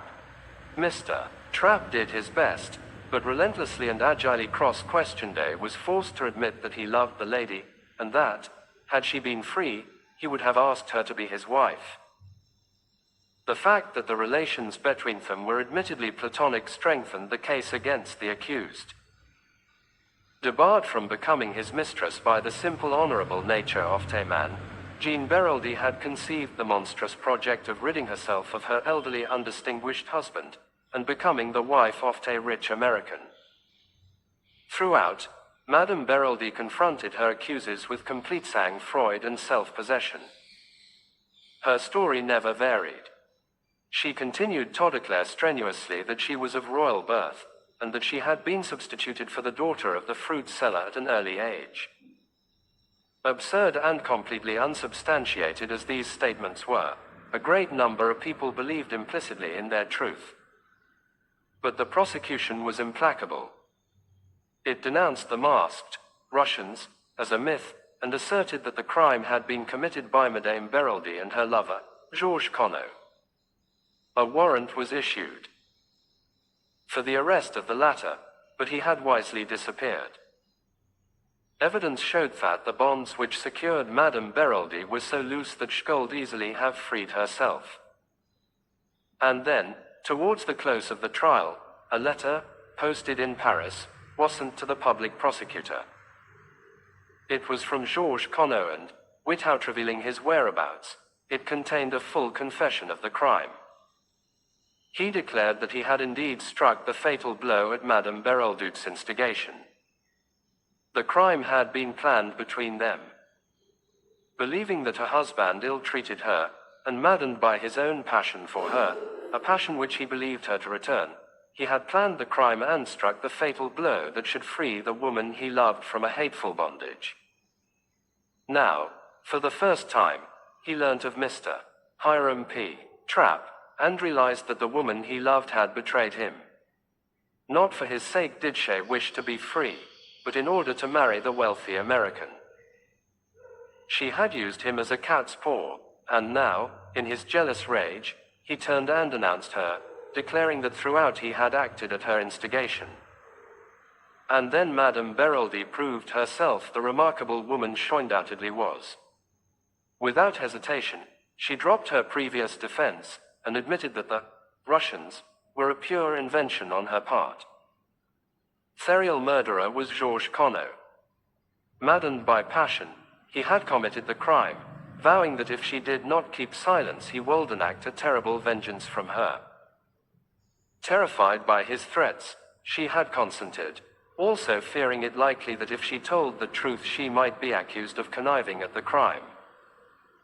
But she had steadfastly refused to have anything more to do with her husband's murderer, and it was in revenge for this attitude on her part that he had written this letter accusing her. She swore solemnly that she had had nothing to do with the planning of the crime, that she had awoke on that memorable night to find Georges Conneau standing over her, the blood-stained knife in his hand. It was a touch-and-go affair. Madame Beraldi's story was hardly credible. But this woman, whose fairy tales of royal intrigues had been so easily accepted, had the supreme art of making herself believed. Her address to the jury was a masterpiece. The tears streaming down her face, she spoke of her child, of her woman's honor, of her desire to keep her reputation untarnished for the child's sake. She admitted that, Georges Conneau having been her lover, she might perhaps be held morally responsible for the crime, but, before God, nothing more. She knew Tharch had committed a grave fault in not denouncing Conneau to the law, but she declared in a broken voice that that was a thing no woman could have done. She had loved him. Could she let her hand be the one to send him to the guillotine?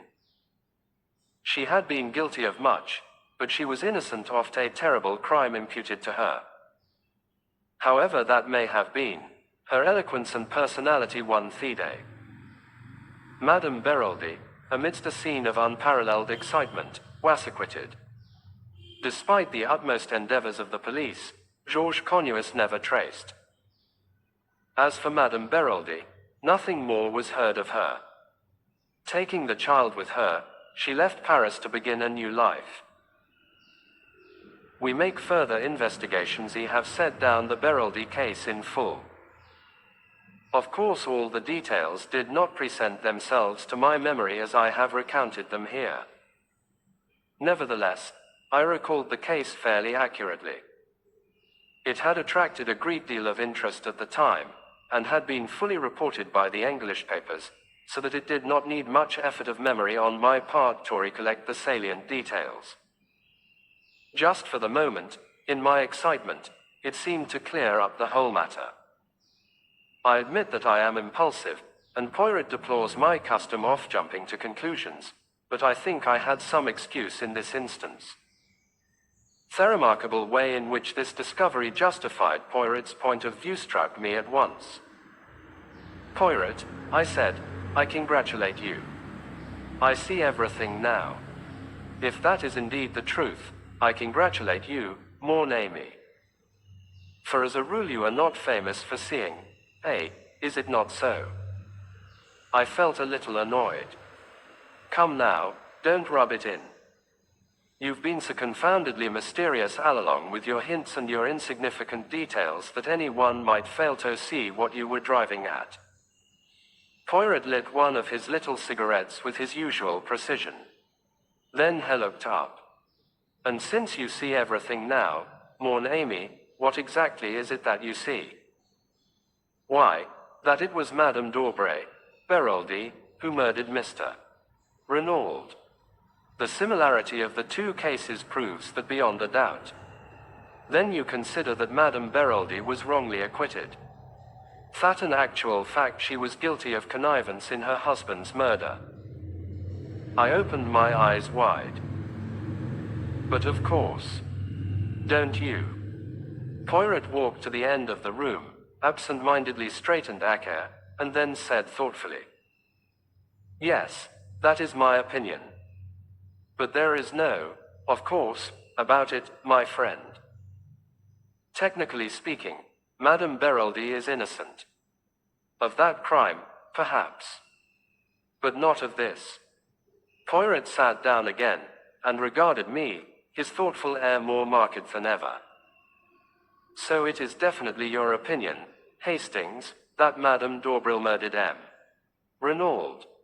"Yes." "Why?" He shot the question at me with such suddenness that I was taken aback. "Why?" I stammered. "Why? Oh, because," I came to a stop. Poirot nodded his head at me. "You see, you come to a stumbling block at once. Why should Madame d'Aubray, I shall call her that for clearness' sake, murder M. Renaud? We can find no shadow of a motive.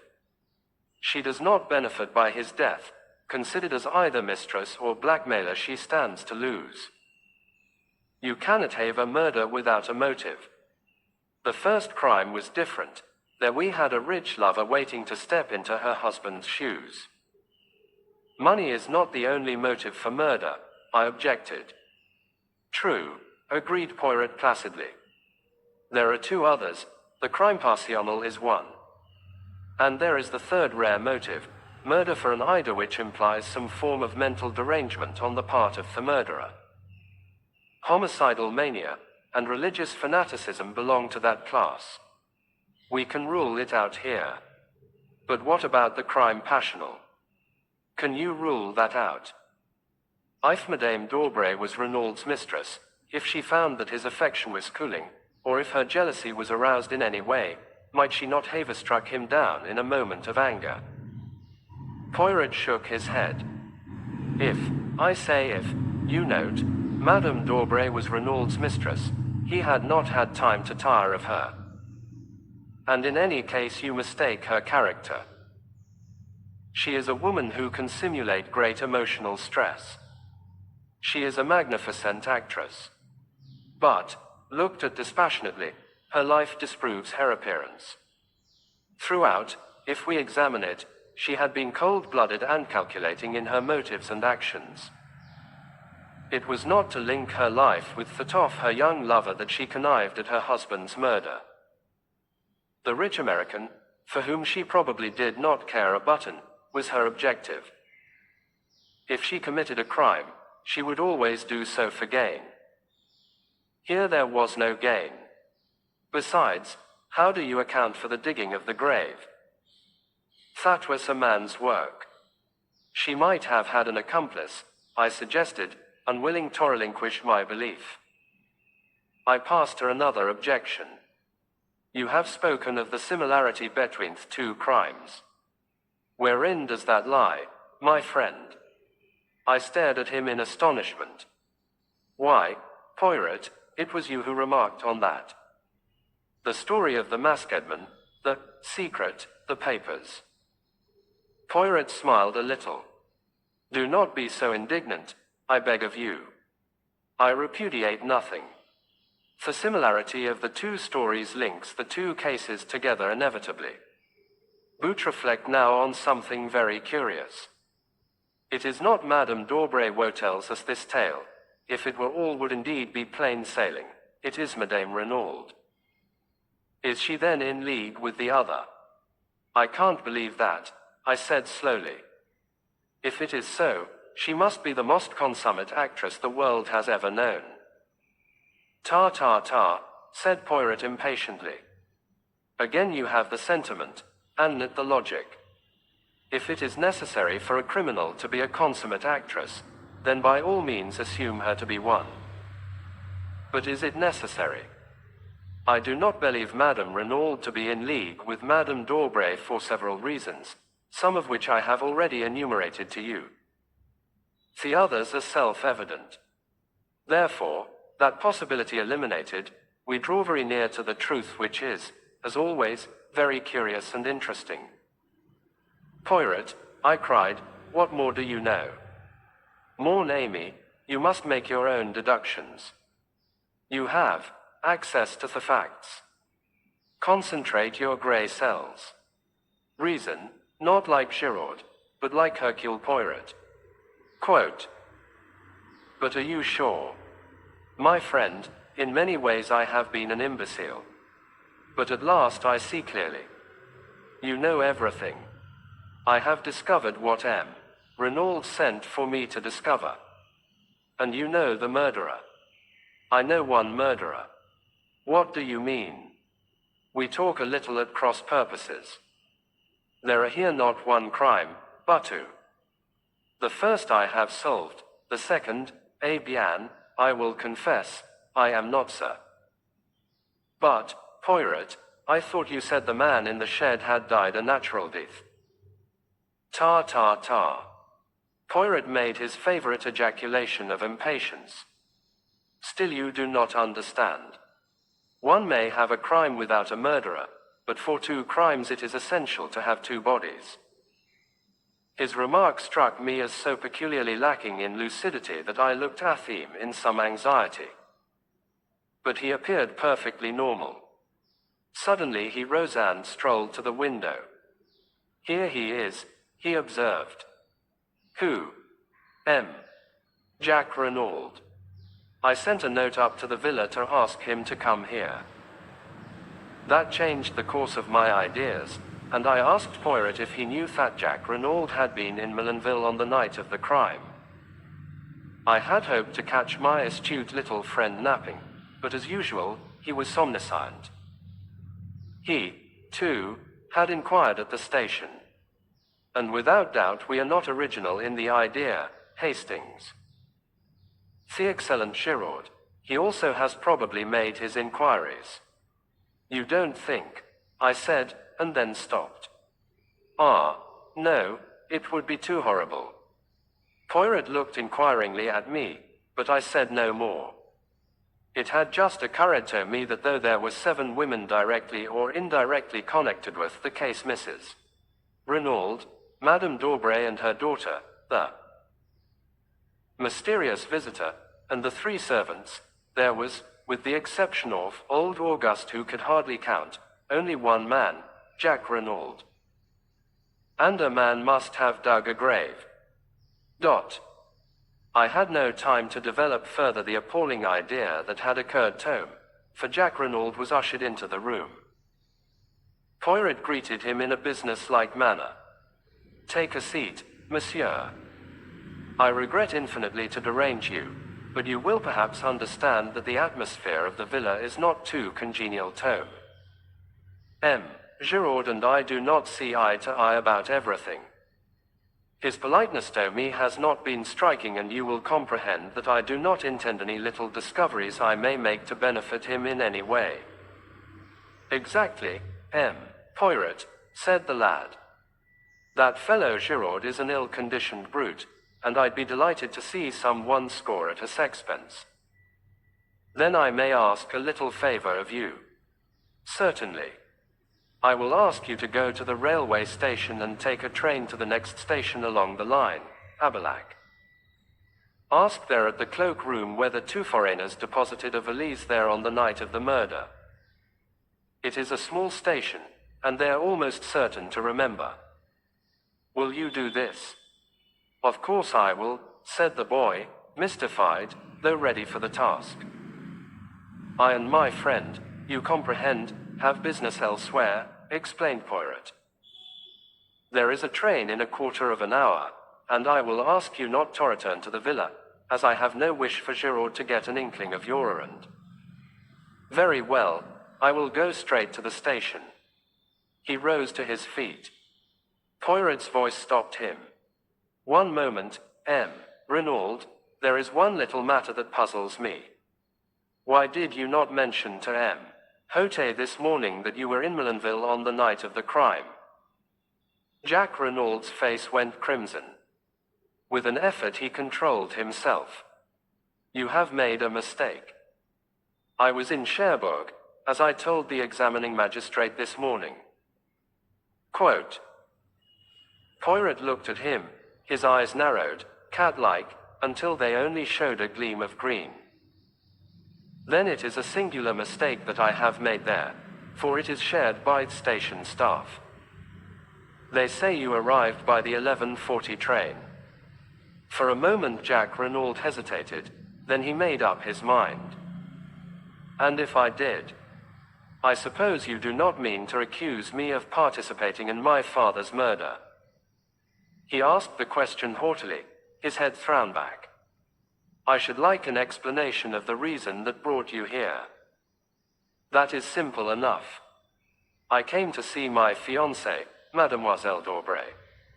I was on the eve of a long voyage, uncertain as to when I should return.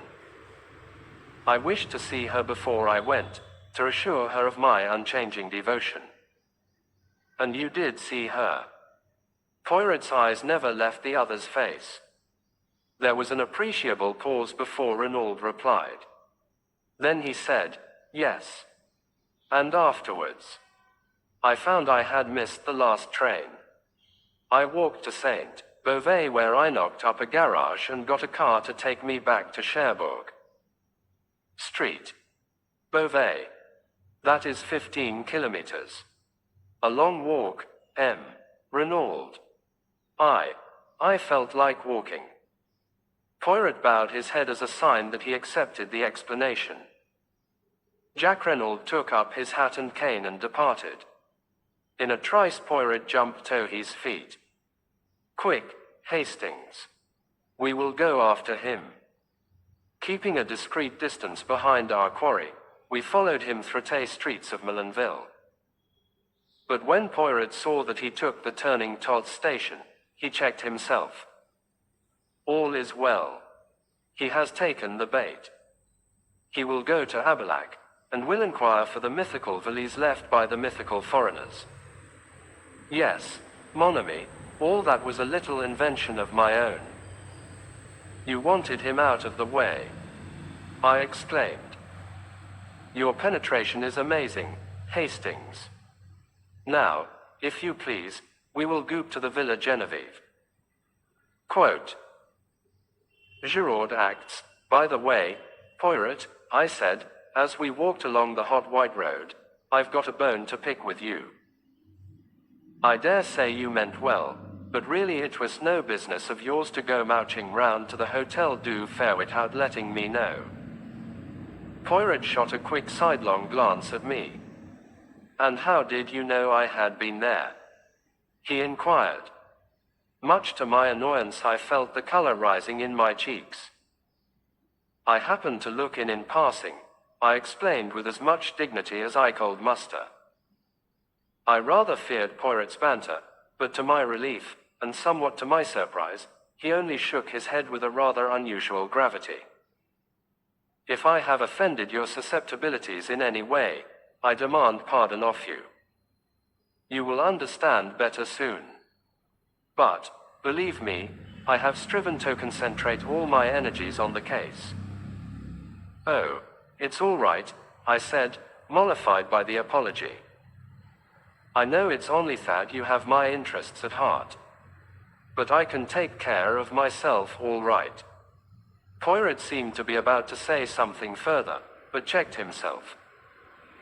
Arrived at the villa, Poirot led the way up to the shed where the second body had been discovered. He did not, however, go in, but paused by the bench which I have mentioned before as being set some few yards away from it.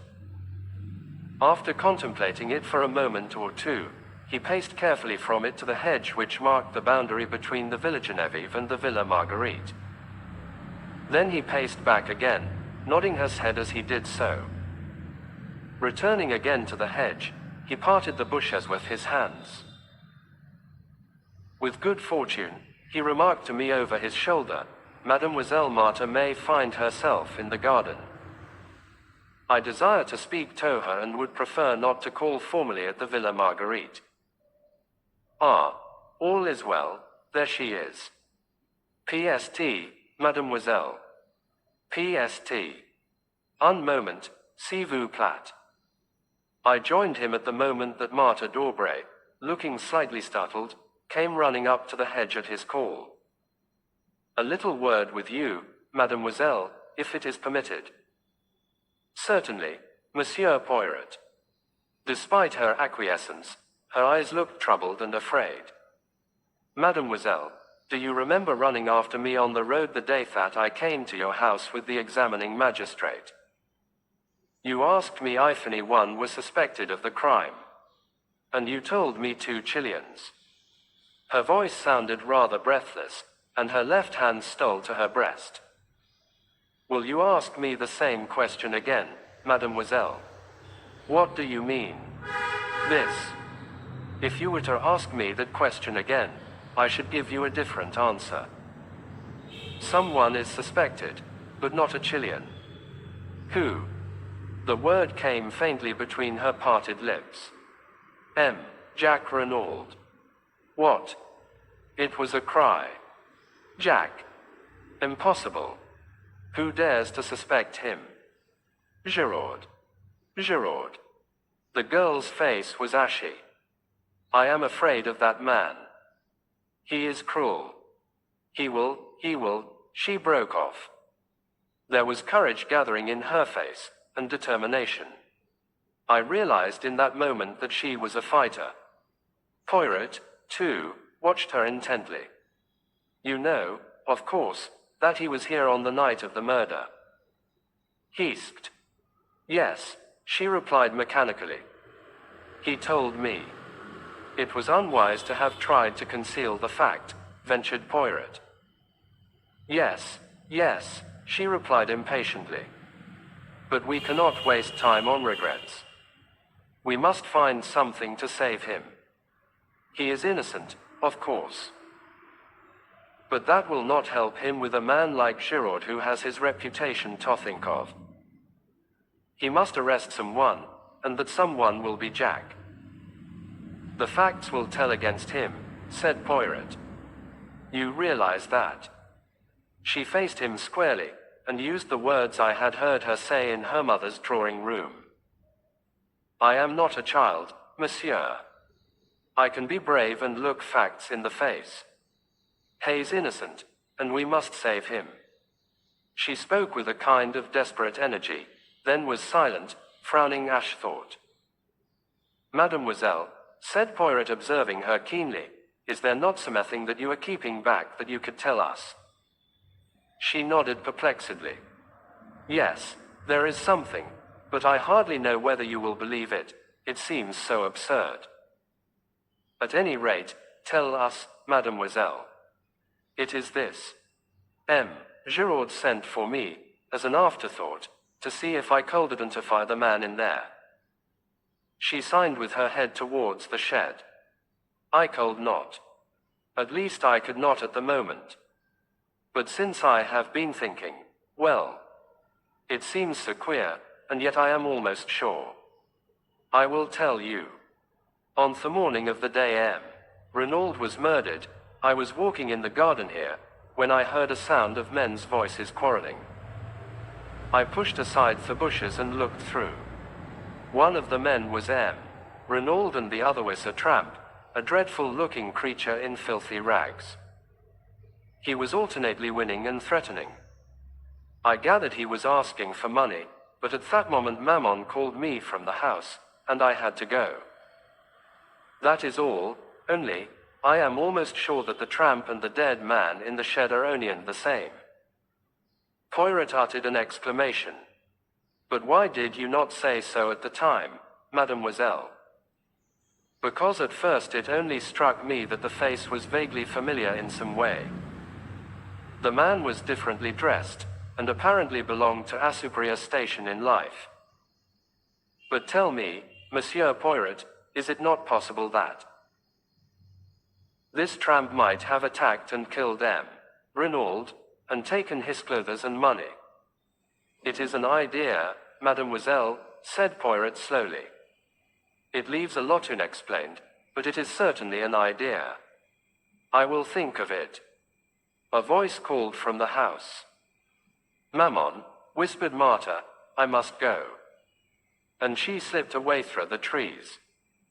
Come, said Poirot, and taking my arm, turned in the direction of the villa.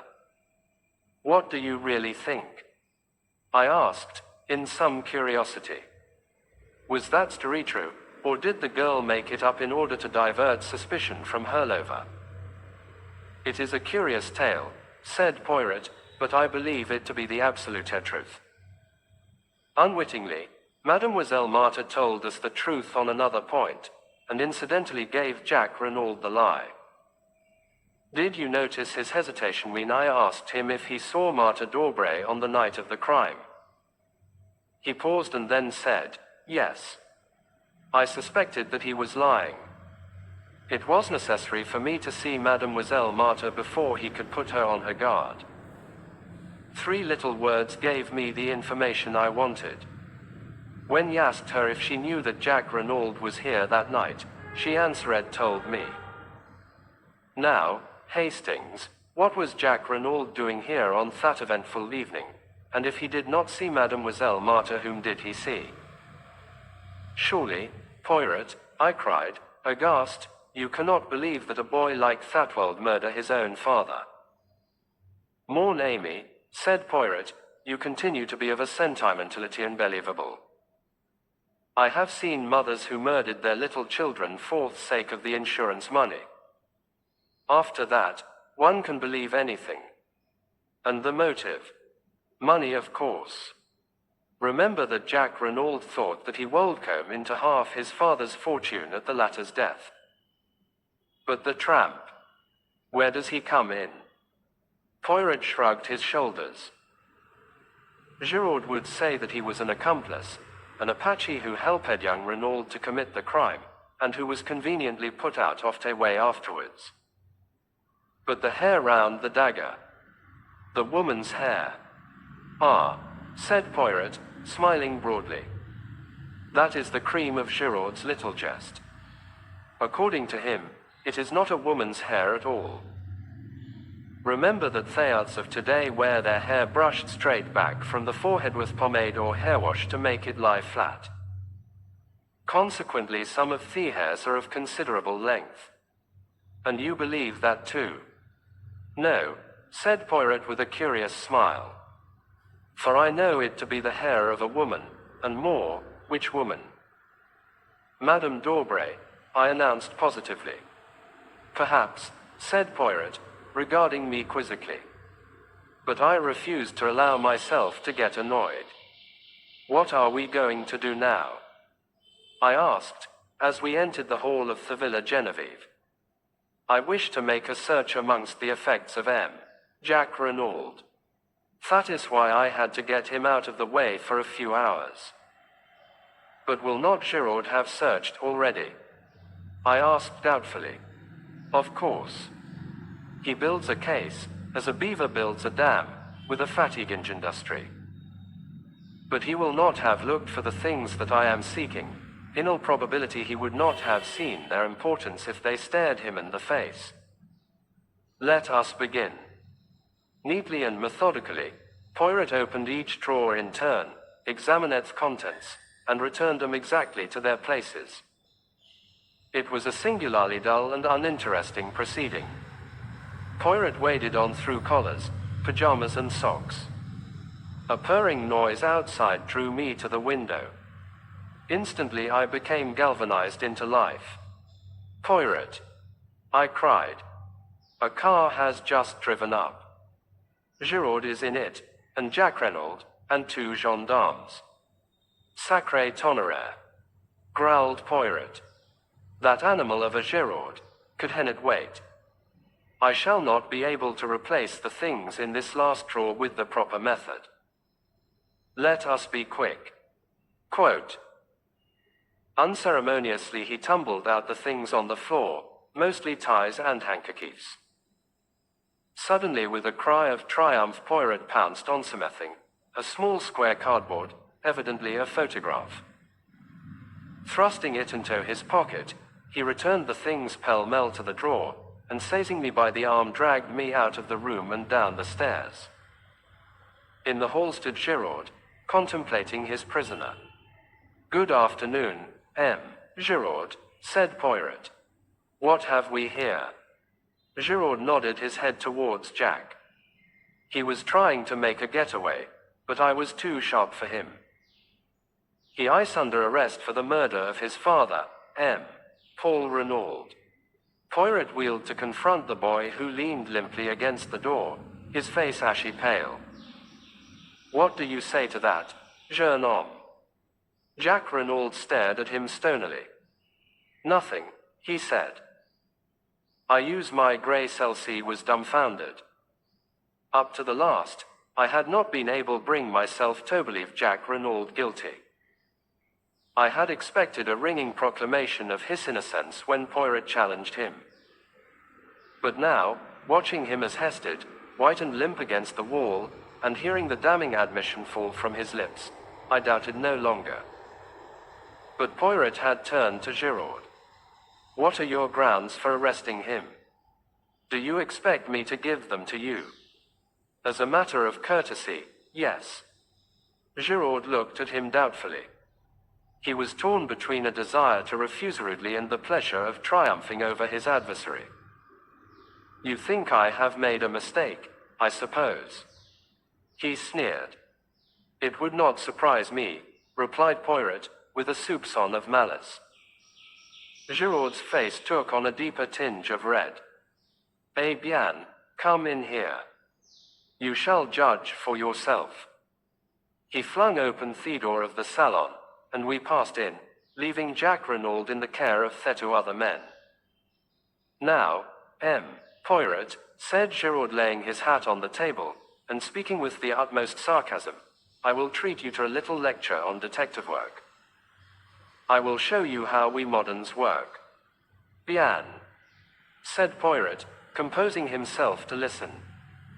I will show you how admirably the old guard can listen, and he leaned back and closed his eyes, opening them for a moment to remark. Do not fear that I shall sleep. I will attend most carefully. Of course, began Giraud, I soon saw through all the Chilean tomfoolery. 2 men were in it, but they were not mysterious foreigners. All that was a blind. Quote. Very creditable so far, my dear Giraud, murmured Poirot. Especially after that clever trick of theirs with the match and cigarette end. Giraud glared, but continued, a man must have been connected with the case, in order to dig Thegrave. There is no man who actually benefits by the crime, but there was a man who thought he would benefit. I heard of Jack Renaud's quarrel with his father, and of the threats that he had used. The motive was established. Now as to means. Jack Renaud was in Millenville that night. He concealed the fact, which turned suspicion into certainty. Then we found a second victim, stabbed with the same dagger. We know when that dagger was stolen. Captain Hastings here can fix the time. Jack Renaud, arriving from Cherbourg, was the only person who could have taken it. Behave accounted for all the other members of the household. Poirot interrupted, you are wrong. There is one other person who could have taken the dagger. You refer to M. Stoner. He arrived at the front door, in an automobile which had brought him straight from Calais. Ah, believe me, I have looked into everything. Jack Renaud arrived by train. An hour elapsed between his arrival and the moment he presented himself at the house. Without doubt, he saw Captain Hastings and his companion leave the shed, slipped in himself and took the dagger, stabbed his accomplice in the shed, who was already dead. Giraud shrugged his shoulders. Possibly he did not observe that. He may have judged him to be sleeping. Without doubt they had a rendezvous. In any case he knew Thistleparent's second murder would greatly complicate the case. It did. But it could not deceive M. Giraud, murmured Poirot. You mock yourself at me. But I will give you one last irrefutable proof. Madame Renaud's story was false, a fabrication from beginning to end. We believe Madame Renaud to have loved her husband, yet she lied to shield his murderer. For whom will a woman lie? Sometimes for herself, usually for the man she loves, always for her children. That is the last, the irrefutable proof. You cannot get round it. Quote. Giraud paused, flushed and triumphant. Poirot regarded him steadily. That is my case, said Giraud. What have you to say to it? Only that there is one thing you have failed to take into account. What is that? Jack Renaud was presumably acquainted with the planning out of the golf course.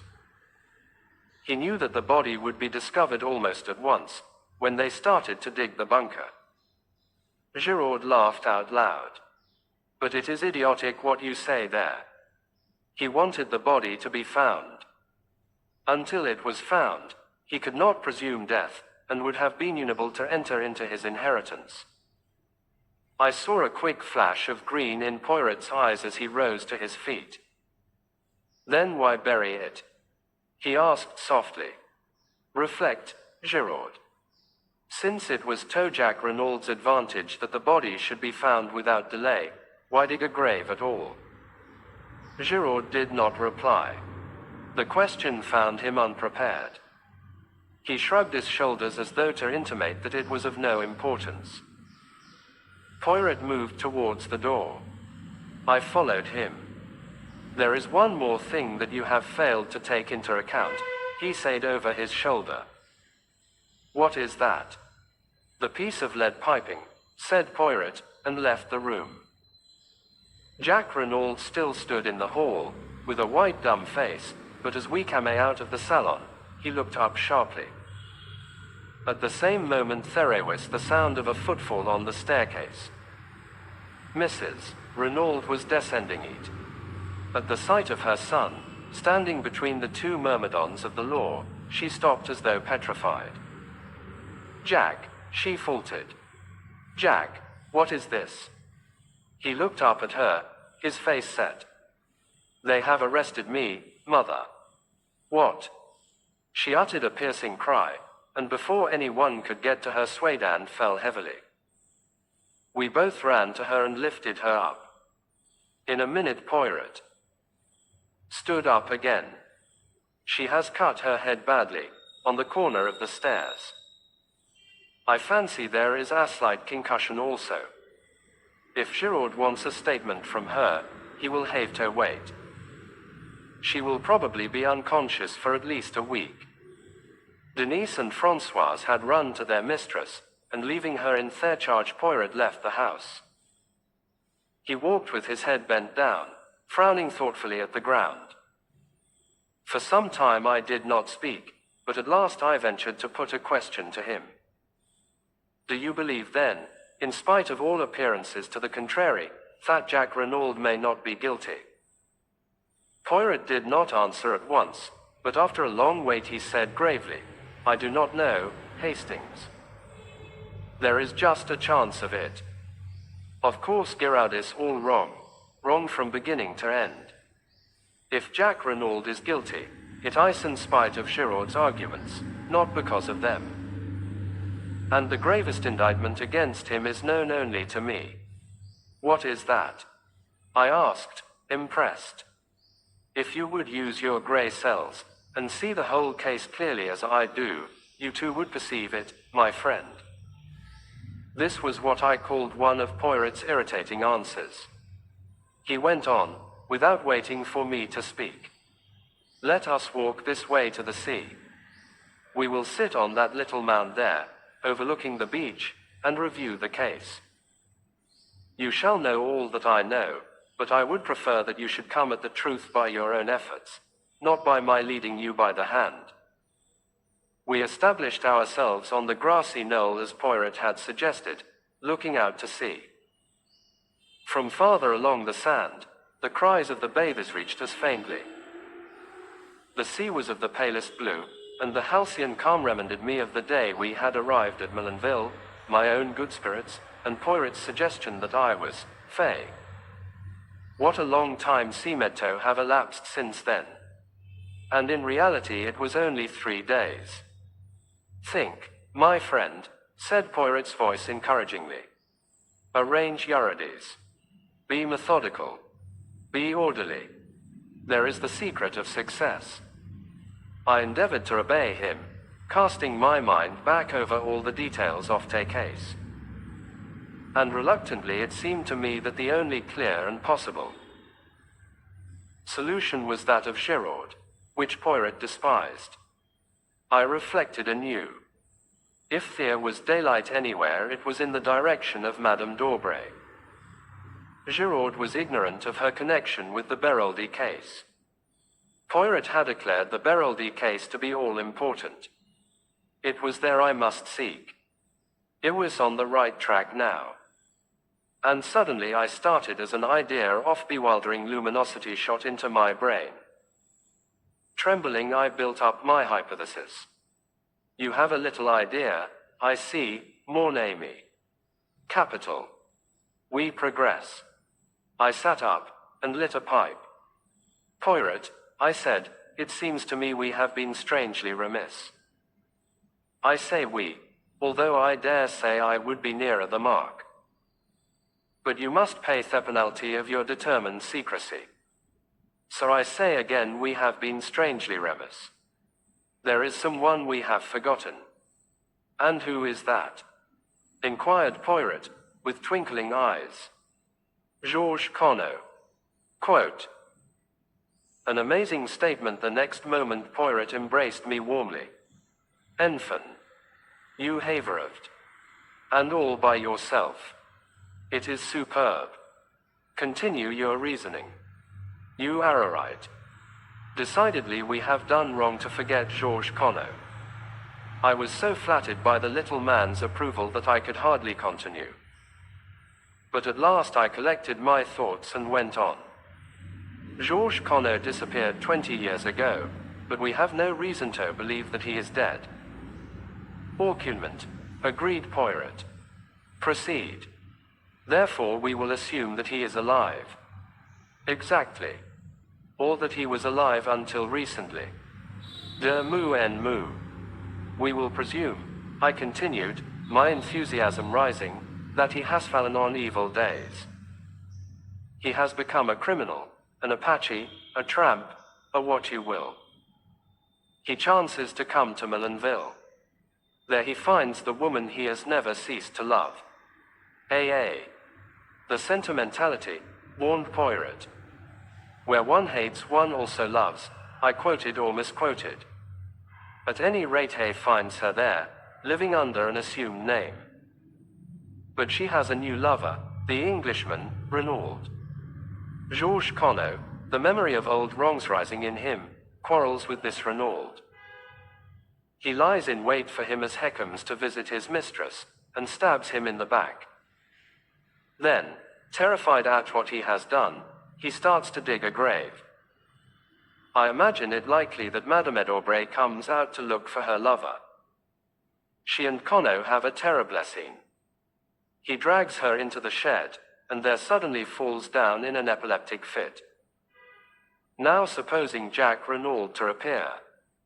Madame d'Aubrey tells him all, points out to him the dreadful consequences to her daughter. If this scandal of the past is revived, his father's murderer is dead, let him do their best to hush it up. Jack Renaud consents, goes to the house and has an interview with his mother, winning her over to his point of view. Primed with the story that Madame d'Aubrey has suggested to him, she permits herself to be gagged and bound. There, Poirot, what do you think of that? I leaned back, flushed with the pride of successful reconstruction. Poirot looked at me thoughtfully. I think that you should write for the cinema, mon ami, he remarked at last. You mean? It would make a good film, the story that you have recounted to Methir, but it bears no sort of resemblance to everyday life. I admit that I haven't gone into all the details, but you have gone further, you have ignored them magnificently. What about the way the two men were dressed? Do you suggest that after stabbing his victim, Conneau removed his suit of clothes, donned it himself, and replaced the dagger? I don't see that that matters, I objected rather huffily. He may have obtained clothes and money from Madame d'Aubrey by threats earlier in the day. By threats, eh? You seriously advance that supposition? Certainly. He could have threatened to reveal her identity to Theranors, which would probably have put an end to all hopes of her daughter's marriage. You are wrong, Hastings. He could not blackmail her, for she had the whip hand. Georges Conneau, remember, is still wanted for murder. Outward from her and he is in danger of the guillotine. I was forced, rather reluctantly, to admit the truth of this. Your theory, I remarked acidly, is doubtless correct as to all the details. My theory is the truth, said Poirot quietly. And the truth is necessarily correct. In your theory you made a fundamental error. You permitted your imagination to lead you astray with midnight assignations and passionate love scenes. But in investigating crime we must take or stand upon the commonplace. Shall I demonstrate my methods to you? Oh, by all means let us have a demonstration. Poirot sat very upright and began, wagging his forefinger emphatically to emphasize his points. I will start as you started from the basic fact of Georges Conneau. No story told by Madame Beraldi in quarters to the Russians was admittedly a fabrication. If she was innocent of connivance in the crime, it was concocted by her, and by her only as she stated. If, on the other hand, she was not innocent, it might have been invented by either her or Georges Conneau. Now in this case we are investigating, we meet the same tale. As I pointed out to you, the facts render it very unlikely that Madame Edaubrey inspired it. So we turn to the hypothesis that the story had its origin in the brain of Georges Conneau. Very good. Georges Conneau, therefore, planned the crime with Madame Renaud as his accomplice. She's in the limelight, and behind her is a shadowy figure whose alias is unknown to us. Now let us go carefully over the Renaud case from the beginning, setting down each significant point in its chronological order. You have a notebook and pencil. Good. Now what is the earliest point to note down? The letter to you. That was the first we knew of it, but it is not the proper beginning of a case. The first point of any significance, I should say, is the change that came over M. Renaud shortly after arriving in Millenville, and which assisted to by several witnesses. We have also to consider his friendship with Madame d'Aubray, and the large sums of money paid over to her. From thence we can come directly to the 23rd of May. Poirot paused, cleared his throat, and signed to me to write. The 23rd of May. M. Renaud quarrels with his son over latter's wish to marry Marthe d'Aubray. Son leaves for Paris. The 24th of May. M. Renaud alters his will, leaving entire control of his fortune in his wife's hands. The 7th of June. Quarrel with tramp in garden, witnessed by Marthe d'Aubray. Letter written to M. Hercule Poirot, imploring assistance. Telegram sent to Jack Renaud, bidding him proceed by the Anzora to Buenos Aires.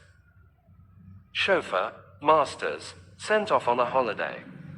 Visit of a lady, that evening.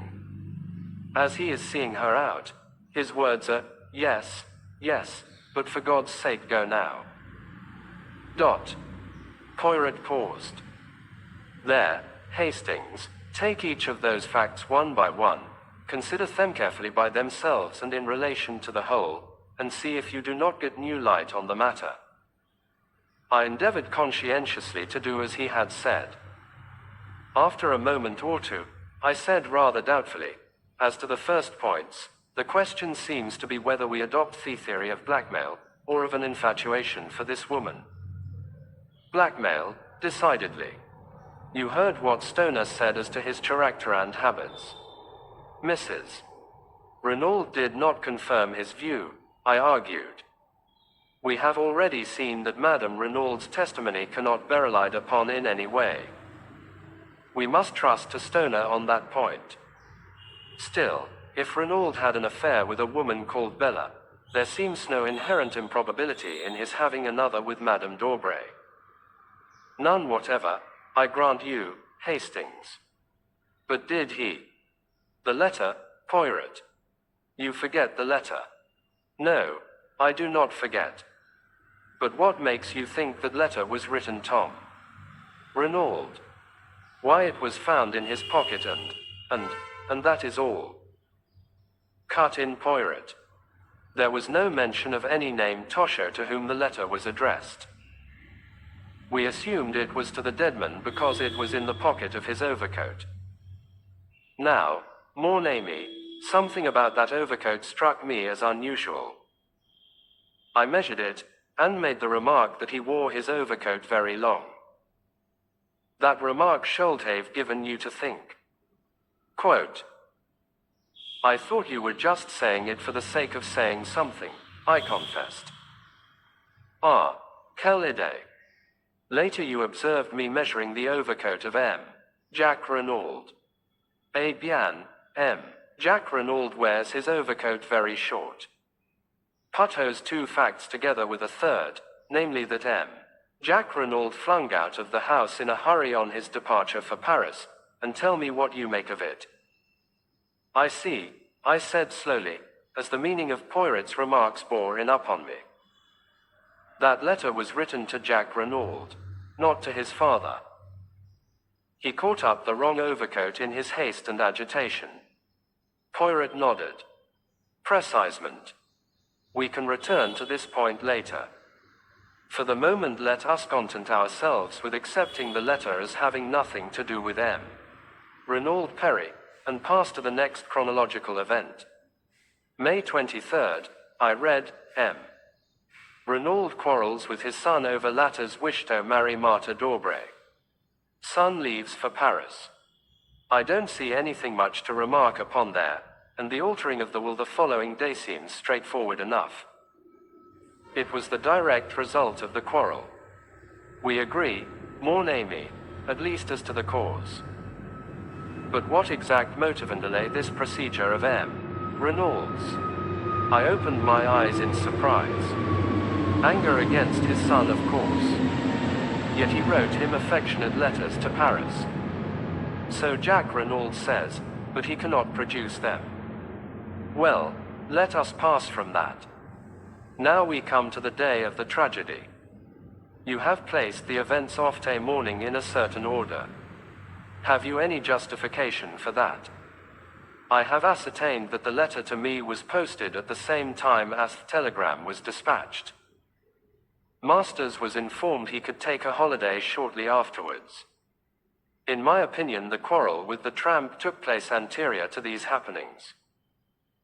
I do not see that you can fix that definitely, unless you question Mademoiselle Dabré again. Quote, there is no need. I am sure of it. And if you do not see that, you see nothing, Hastings. I looked at him for a moment. Of course. I am an idiot. If the tramp was Georges Conneau, it was after the stormy interview with him that Mr. Renaud apprehended danger. He sent away the chauffeur, Masters, whom he suspected of being in the other's pay. He wired to his son, and sent for you. A faint smile crossed Poirot's lips. You do not think it strange that he should use exactly the same expressions in his letter as Madame Renaud used later in her story? If the mention of Santiago was a blind, why should Renaud speak of it, and, what is more, send his son there? It is puzzling, I admit, but perhaps we shall find some explanation later. We come now to the evening, and the visit of the mysterious lady. I confess that fairly baffles me, unless it was Madame d'Aubray, as Françoise all along maintained. Poirot shook his head. My friend, where are your wits wandering? Remember the fragment of check, and the fact that the name Bella Duveen was faintly familiar to Stoner, and I think we may take it for granted that Bella Duveen is the full name of Jack's unknown correspondent, and that it was he who came to the Villa Genevieve that night.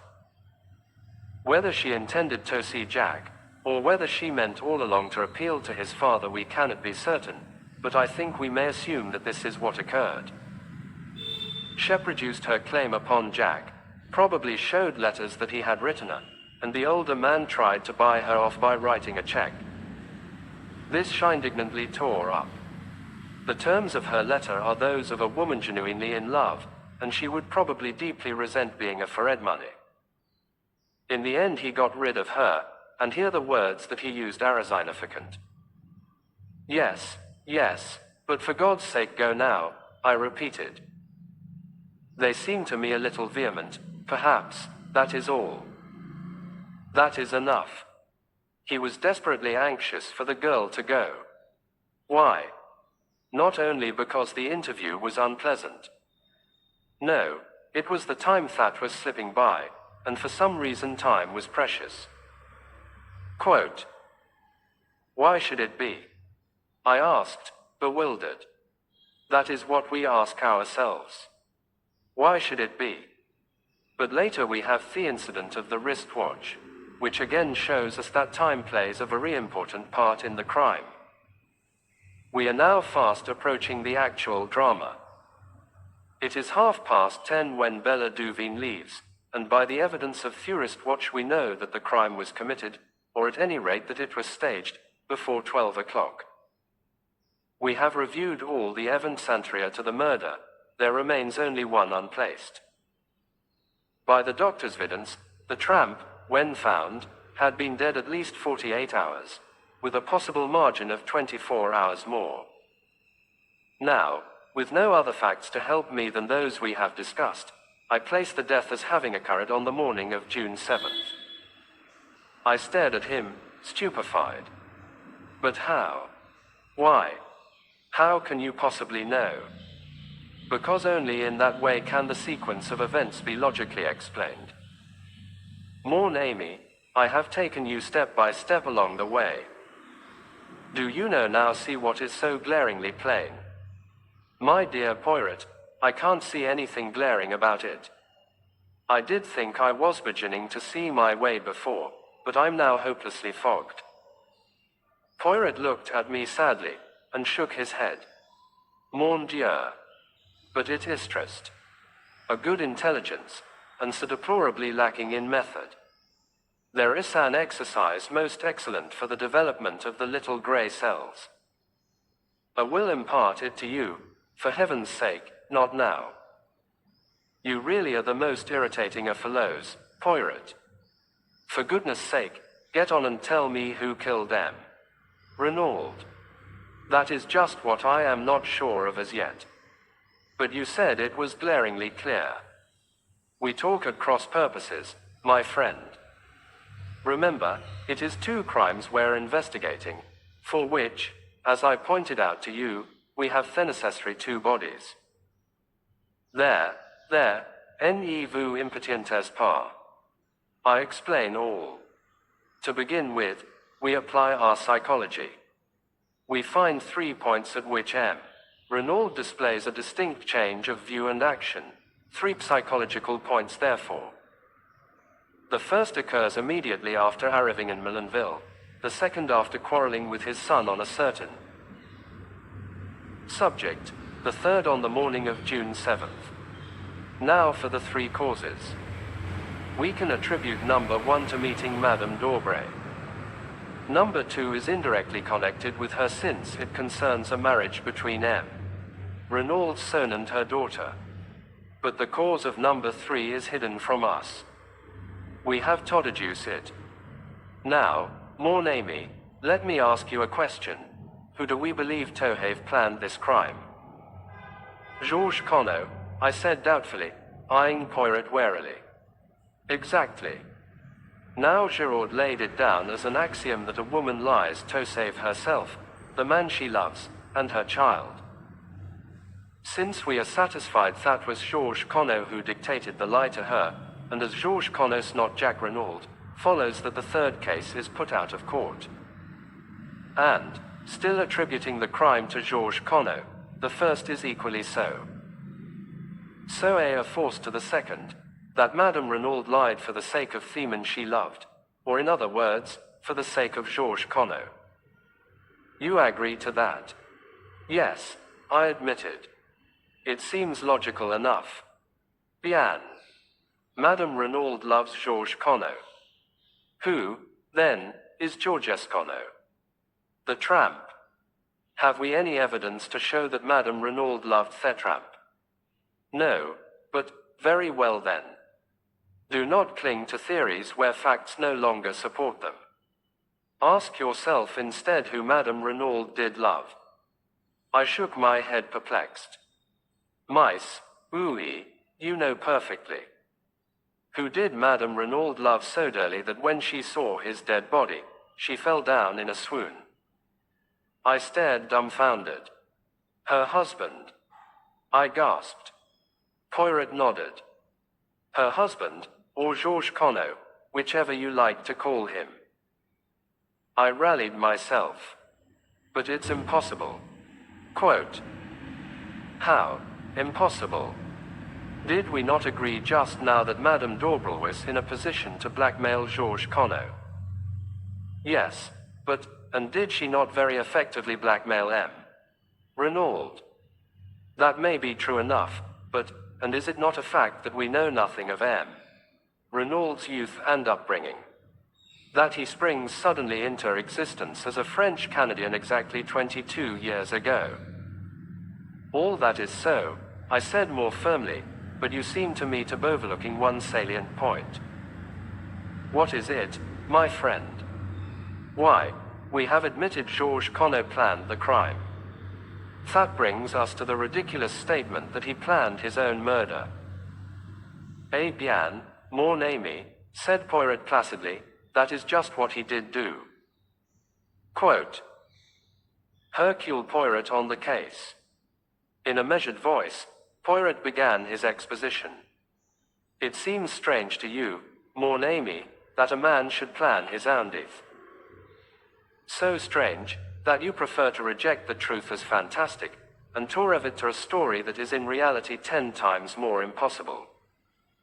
Yes, M. Renaud planned his own death, but there is one detail that perhaps escapes you. He did not intend to die. I shook my head, bewildered.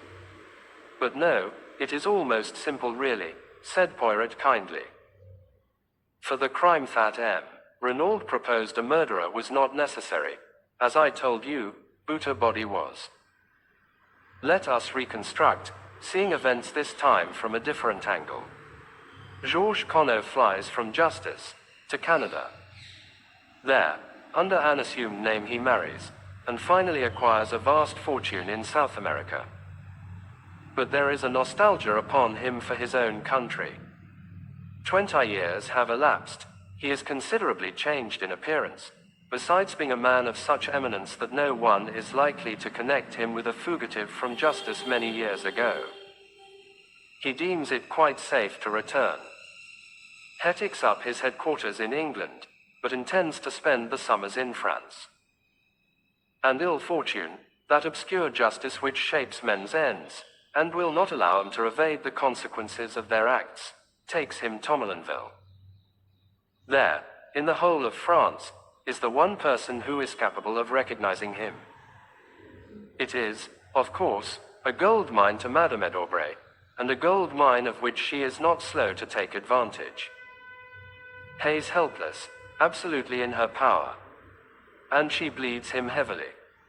And then the inevitable happens. Jack Renaud falls in love with the beautiful girl he sees almost daily, and wishes to marry her.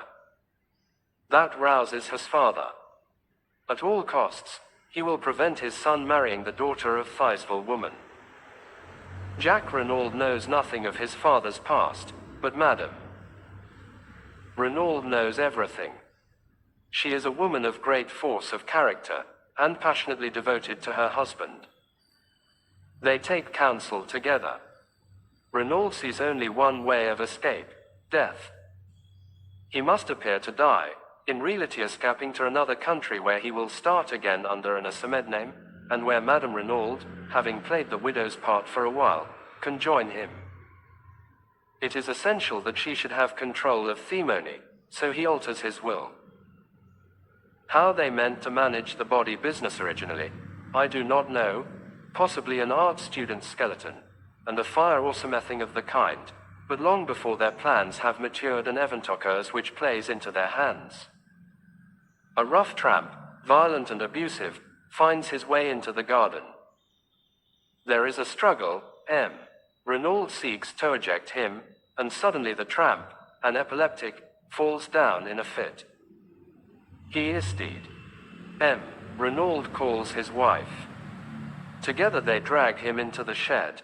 As we know, the event had occurred just outside, and they realize the marvelous opportunity that has been vouchsafed them. The man bears no semblance to M. Renaud, but he is middle-aged, of a usual French type. That is sufficient. I rather fancy that they sat on the bench up there, out of earshot from the house, discussing matters. Their plan was quickly made. The identification must rest solely on Madame Renaud's evidence. Jack Renaud and the chauffeur, who had been with his master 2 years, must be got out of the way.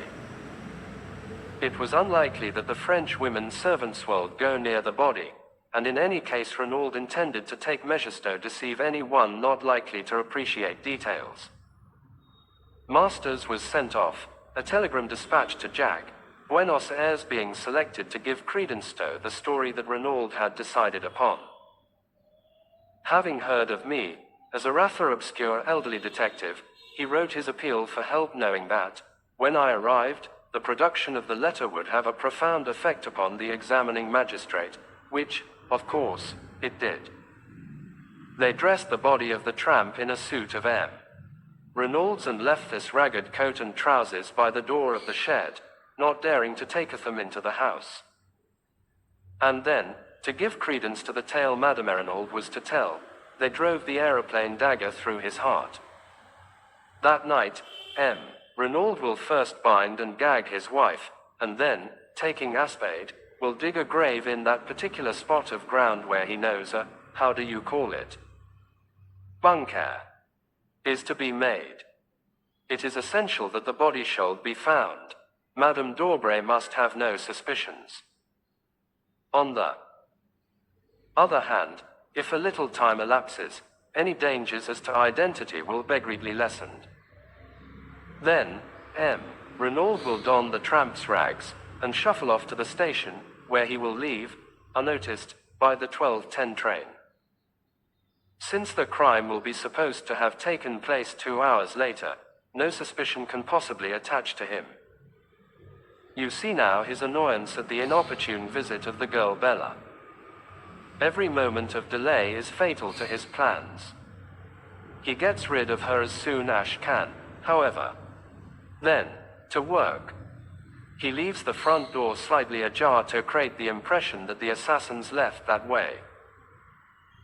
He binds and gags Madame Renaud, correcting his mistake of 22 years ago.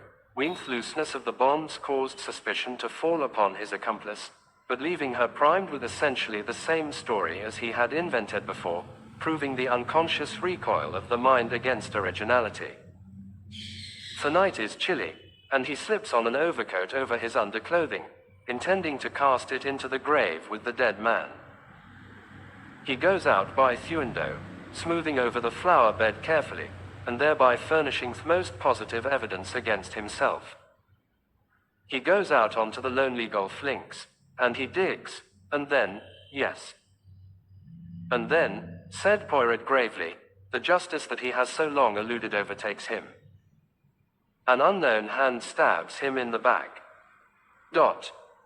Now, Hastings, you understand what I mean when I talk of two crimes. The first crime, the crime that M. Renaud, in his arrogance, asked us to investigate, but he made a famous mistake there. He misjudged Hercule Poirot. Is solved. But behind it lies a deeper riddle.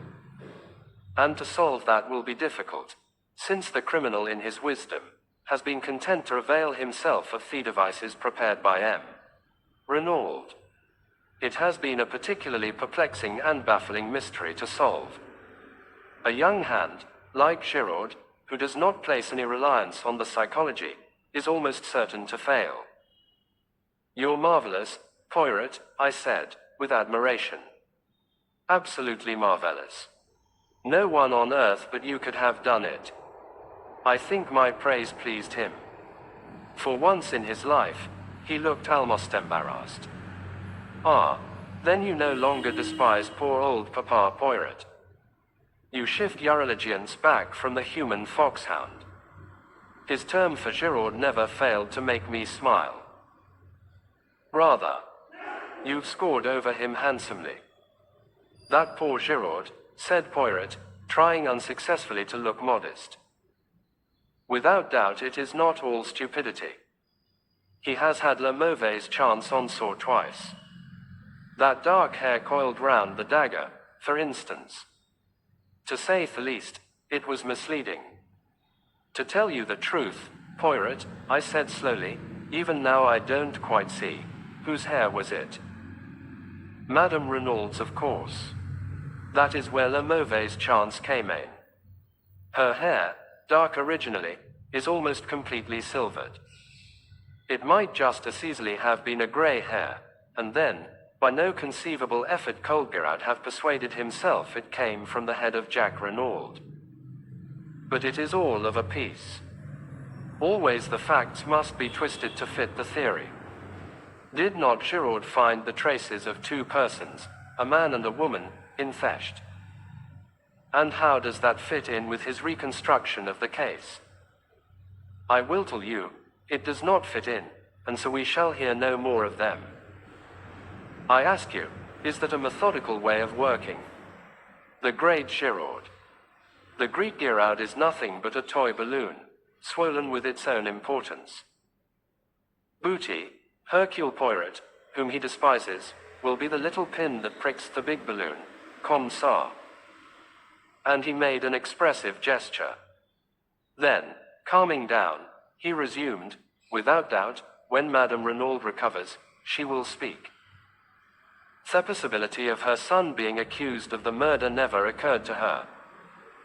How should it, when she believed him safely at sea on board the Anzora? Ah, voilà une femme, Hastings. What force, what self-command. She only made one slip. On his unexpected return, it does not matter, now.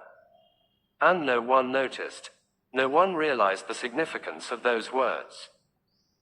What a terrible part she has had to play, poor woman. Imagine the shock when she goes to identify the body and, instead of what she expects, sees the actual effilous form of the husband she has believed miles away by now. No wonder she fainted. But since then, despite her grief and her despair, how resolutely she has played her part, and how the anguish of it must wring her. She cannot say a word to set us on the track of the real murderers. For her son's sake, no one must know that Paul Renaud was Georges Conneau, the criminal. Final and most bitter blow, she has admitted publicly that Madame d'Aubray was her husband's mistress, for a hint of blackmail might be fatal to her secret. How cleverly she dealt with the examining magistrate when he asked her if there was any mystery in her husband's past life. Nothing so romantic, I am sure, M. le Juge. It was perfect, the indulgent tone, the soupçon of sad mockery. At once M. Hote felt himself foolish and melodramatic. Yes, she is a great woman. If she loved a criminal, she loved him royally. Poirot lost himself in contemplation. One thing more, Poirot, what about the piece of lead piping? You do not see. To disfigure the victim's face so that it would be unrecognizable. It was that which first set me on the right track. And that imbecile of a Giraud, swarming all over it to look for match ends. Did it tell you that a clue of 2 feet long was quite as good as a clue of 2 inches? Well, Giraud will sing small now, I observed hastily, to lead the conversation away from my own shortcomings. As I said before, will he? If he has arrived at the right person by the wrong method, he will not permit that to worry him. But surely, I paused as I saw the new trend of things. You see, Hastings, we must now start again. Who killed M. Renaud? Someone who was near the villa just before 12 o'clock that night, someone who would benefit by his death. The description fits Jack Renaud only too well. The crime need not have been premeditated. And then the dagger. I started, I had not realized that point. Of course, I said. The second dagger we found in the tramp was Mrs. Renaud's. There were 2, then. Certainly, and, since they were duplicates, it stands to reason that Jack Renaud was the owner. But that would not trouble me so much. In fact, I have a little idea as to that. No, the worst indictment against him is again psychological, heredity, more namely, heredity. Like father, like son, Jack Renaud, when all is said or done, is the son of Georges Conneau. His tone was grave and earnest, and I was impressed in spite of myself. What is your little idea that you mentioned just now? I asked. For answer, Poirot consulted his turnip-faced watch, and then asked, what time is the afternoon boat from Calais? Quote, about 5, I believe. That will do very well. We shall just have time. You are going to England? Yes, my friend. Why? To find a possible witness. Who? With a rather peculiar smile upon his face, Poirot replied, Miss Bella Duveen. But how will you find her? What do you know about her? I know nothing about her, but I can guess a good deal. We may take it for granted that her name is Bella Duveen, and since that name was faintly familiar to M. Stoner, though evidently not in connection with the Renaud family, it is probable that she is on the stage.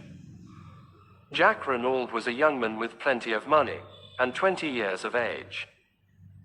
The stage is sure to have been the home of his first love. It tallies, too, with M. Renaud's attempt to placate her with a check. I think I shall find her all right, especially with the help of this. And he brought out the photograph I had seen him take from Jack Renaud's drawer. With love from Bella, was scrawled across the corner, but it was not that which held my eyes fascinated. The likeness was not first-rate, but for all that it was unmistakable to me. I felt a cold sinking, as though some unutterable calamity had befallen me. It was the face of Cinderella. I find love for a moment or two I sat as though frozen, the photograph still in my hand. Then, summoning all my courage to appear unmoved, I handed it back. At the same time, I stole a quick glance at Poirot. Had he noticed anything? But to my relief he did not seem to be observing me. Anything unusual in my manner had certainly escaped him. He rose briskly to his feet. We have no time to lose. We must make our departure with all dispatch. All is well, the sea it will be calm. In the bustle of departure, I had no time for thinking, but once on board's boat, secure from Poirot's observation, he, as usual, was practicing the method most excellent of Lavagard. I pulled myself together, and attacked the facts dispassionately. How much did Poirot know? Was he aware that my acquaintance of the train and Bella Duveen were one and the same? Why had he gone to the Hotel du Fair? On my behalf as I had believed? Or had I only fatuously thought so, and was this visit undertaken with a deeper and more sinister purpose? But in any case, why was he bent on finding this girl? Did he suspect her of having seen Jack Renaud commit the crime? Or did he suspect, but that was impossible? The girl had no grudge against the elder Renaud, no possible motive for wishing his death. What had brought her back to the scene of the murder? I went over the facts carefully. She must have left the train at Calais where I parted from her that day. No wonder I had been unable to find her on the boat. If she had dined in Calais, and then taken a train out to Milanville, she would have arrived at the Villa Genevieve just about the time that Francois said. What had she done when she left the house just after 10? Presumably either gone to an hotel, or returned to Calais. And then, the crime had been committed on Tuesday night. One Thursday morning, she was once more in Milanville. Had she ever left France at all? I doubted it very much. What kept her there? The hope of seeing Jack Renaud. I had told her, as at the time we believed, that he was on the high seas en route to Buenos Aires. Possibly she was aware that the Anzora had not sailed. But to know that she must have seen Jack. Was that what Poirot was after? Had Jack Renaud, returning to see Martha d'Aubray, come face to face instead with Bella Duveen, the girl he had heartlessly thrown over? I began to see daylight. If that were indeed the case, it might furnish Jack with the alibi he needed. Yet under those circumstances his silence seemed difficult to explain. Why could he not have spoken out boldly? Did I fear for this former entanglement of his to come to the ears of Martha d'Aubray? I shook my head, dissatisfied. The thing had been harmless enough, a foolish boy and girl affair, and I reflected cynically that the son of a millionaire was not likely to be thrown over by a penniless French girl, who moreover loved him devotedly, without a much graver cause. Altogether I found the affair puzzling and unsatisfactory. I disliked intensely being associated with Poirot in hunting this girl down, but I could not see any way of avoiding it, without revealing everything to him, and this, for some reason, I was loath to do. Poirot reappeared brisk and smiling at Dover, and our journey to London was uneventful. It was past 9 o'clock when we arrived, and I supposed that we should return straight away to our rooms and do nothing till the morning. But Poirot had other plans. We must lose no time, mon ami. The news of the arrest will not be in the English papers until the day after tomorrow, but still we must lose no time. I did not quite follow his reasoning, but I merely asked how he proposed to find the girl. You remember Joseph Aarons, the theatrical agent? No. I assisted him in a little matter of a Japanese wrestler. A pretty little problem. I must recount it to you one day. He, without doubt, will be able to put us in the way of finding out what we want to know. It took us some time to run Mr. Aarons to earth, and it was after midnight when we finally managed it. He greeted Poirot with every evidence of warmth, and professed himself ready to be of service to us in any way. There's not much about the profession I don't know, he said, beaming genially. Eh bien, M. Aarons, I desire to find a young girl called Bella Duveen. Bella Duveen. I know the name, but for the moment I can't place it. What's her line? That I do not know, but here is her photograph. Mr. Aarons studied it for a moment, then his face lighted. Got it. He slapped his thigh. The Dulcibella Kids, by the Lord. The Dulcibella Kids. That's it. They're sisters. Acrobats, dancers and singers. Give quite a good little turn. They're in the provinces somewhere, I believe, if they're not resting. They've been on in Paris for the last 2 or 3 weeks. Can you find out for me exactly where they are? Easy as a bird. You go home, and I'll send you round the dope in the morning. With this promise we took leave of him. He was as good as his word. About 11 o'clock the following day, a scribbled note reached us. The Dulcibella sisters are on at the palace in Coventry. Good luck to you. Without more ado, we started for Coventry. Poirot made no inquiries at the theatre, but contented himself with booking stalls for the very type performance that evening. The show was wearisome beyond words, or perhaps it was only miming that made it seem so. Japanese families balanced themselves precariously, would-be fashionable men, in greenish evening dress and exquisitely slicked hair, reeled off society patter and danced marvelously. Stout prima donnas sang at the top of the human register. A comic comedian endeavored to be Mr. George Robey and failed signally. At last the number went up which announced the Dulcibella Kids. My heart beat sickeningly. There she was, there they both were, the pair of them, one flaxen-haired, one dark, matching as to size, with short fluffy skirts and immense buster brown bows. They looked a pair of extramellipiquant children. They began to sing. Their voices were fresh and true, rather thin and music-hally, but attractive. It was quite a pretty little turn. They danced neatly, and did some clever little acrobatic feats. The words of their songs were crisp and catchy. When the curtain fell, there was a full meed of applause. Evidently the Dulcibella Kids were a success. Suddenly I felt that I could remain no longer. I must get out into the air.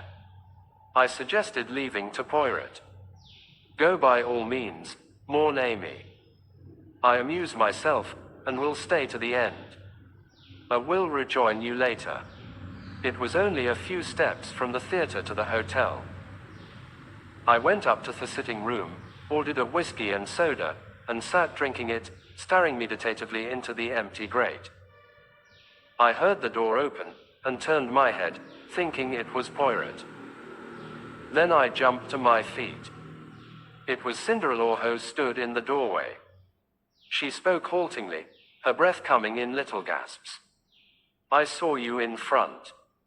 You and your friend. When you got up to go, I was waiting outside and followed you. Why are you here, in Coventry? What were you doing there tonight? Is the man who was with you the detective? She stood there, the cloak she had wrapped round her stage dress slipping from her shoulders. I saw the whiteness of her cheeks under the rouge, and heard the terror in her voice. And in that moment I understood everything. Understood why Poirot was seeking her, and what she feared, and understood at last my own heart. Yes, I said gently. Is he looking for me? She half whispered. Then, as I did not answer for a moment, she slipped down by the big chair, and burst into violent, bitter weeping. I knelt down by her, holding her in my arms, and smoothing the hair back from her face. Don't cry, child, don't cry, for God's sake. You're safe here. I'll take care of you. Don't cry, darling. Don't cry. I know everything. Oh, but you don't. I think I do. And after a moment, as her sobs grew quieter, I asked, it was you who took the dagger, wasn't it? Quote, yes. That was why you wanted me to show you round. And why you pretended to faint. Again she nodded. It was a strange thought to come to me at the moment, but it shot into my mind that I was glad her motive was what it had been, rather than the idle and morbid curiosity I had accused her of at the time. How gallantly she had played her part that day, inwardly racked with fear and trepidation as she must have been. Poor little soul, bearing the burden of a moment's impetuous action. Why did you take the dagger? I asked presently. She replied as simply as a child, I was afraid there might be finger marks on it. But didn't you remember that you had worn gloves? She shook her head as though bewildered, and then said slowly, are you going to give me up to the police? Good God. No. Her eyes sought mine long and earnestly, and then she asked in a little quiet voice that sounded afraid of itself, why not? It seemed a strange place and a strange time for a declaration of love, and God knows, in all my imagining, I had never pictured love coming to him in such a guise. But I answered simply and naturally enough, because I love you, Cinderella. She bent her head down, as though ashamed, and muttered in a broken voice, you can't, not if you knew, and then, as thoroughlying herself, she faced me squarely, and asked, what do you know, then? I know that you came to see Mr. Renaud that night. He offered you a check and you tore it up indignantly. Then you left the house. I paused.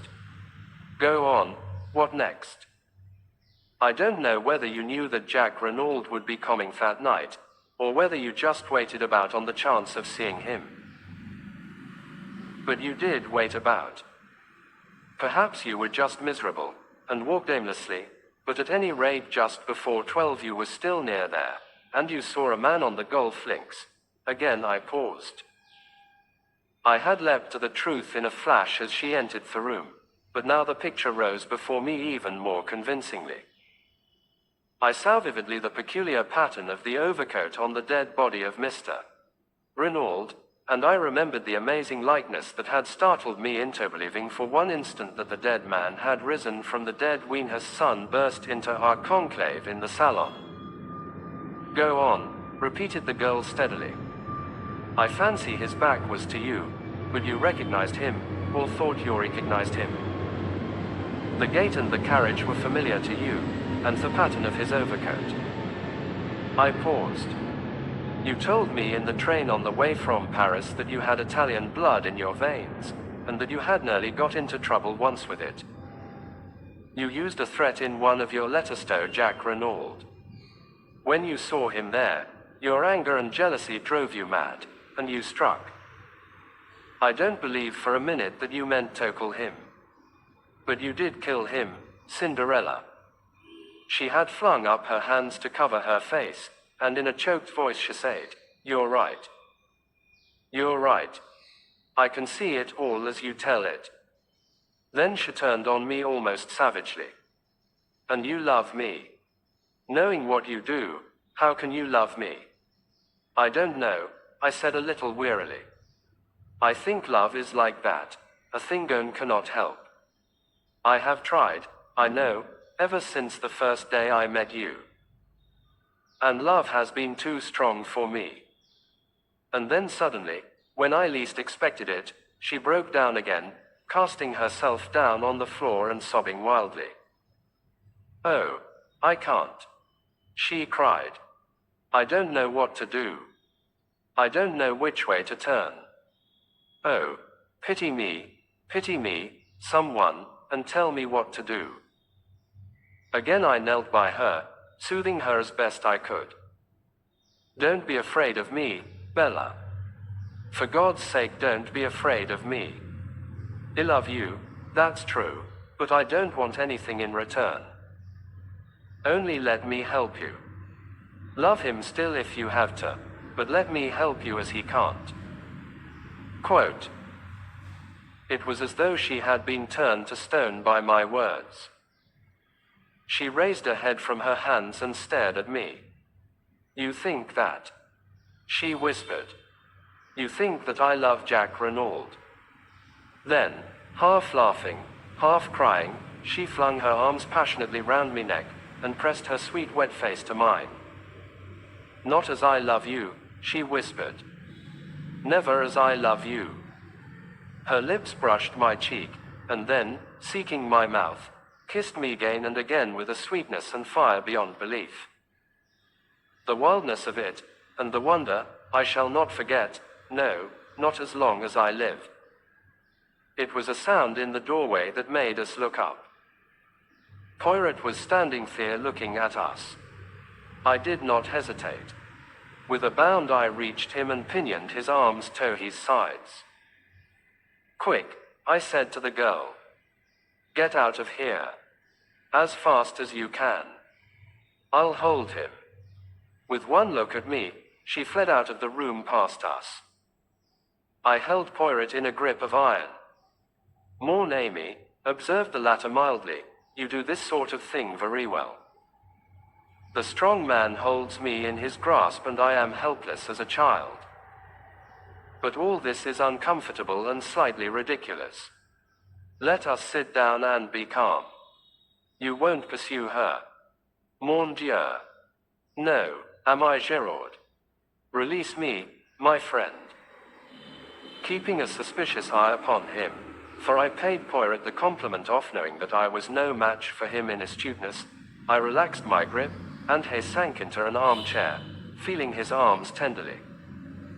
It is that you have the strength of a bull when you are roused, Hastings. Eh bien, and do you think you have behaved well to your old friend? I show you the girl's photograph and you recognize it, but you never say a word. There was no need if you knew that I recognized it, I said wrathfully. So Poirot had known all along. I had not deceived him for an instant. Ta. You did not know that I knew that. And tonight you helped the girl to escape when we have found her with so much trouble. Eh bien. It comesto this, are you going to work with me or against me, Hastings? For a moment or two I did not answer. To break with my old friend gave him great pain. Yet I must definitely range myself against him. Would he ever forgive me? I wondered. He had been strangely calm so far, but it knew him to possess marvelous self-command. Poirot, I said, I'm sorry. I admit I've behaved badly to you over this. But sometimes one has no choice. And in future I must take my own line. Poirot nodded his head several times. I understand, he said. The mocking light had quite died out of his eyes, and he spoke with a sincerity and kindness that surprised me. It is that, my friend, is it not? It is love that has come, not as you imagined it, all cock-a-hoop with fine feathers, but sadly, with bleeding feet. Well, I warned you. When I realized that this girl must have taken the dagger, I warned you. Perhaps you remember. But already it was too late. But, Telm, how much do you know? I met his eyes squarely. Nothing that you could tell me would be any surprise to me, Poirot. Understand that. But in case you think of resuming your search for Miss Duveen, I should like you to know one thing clearly. If you have any idea that she was concerned in the crime, or was the mysterious lady who called upon Mr. Renaud that night, you are wrong. I travelled home from France with her that day, and parted from her at Victoria that evening, so that it is clearly impossible for her to have been in Millenville. Ah. Poirot looked at me thoughtfully. And you would swear to that in a court of law? Most certainly I would. Poirot rose and bowed. Mon ami. Vive l'amour.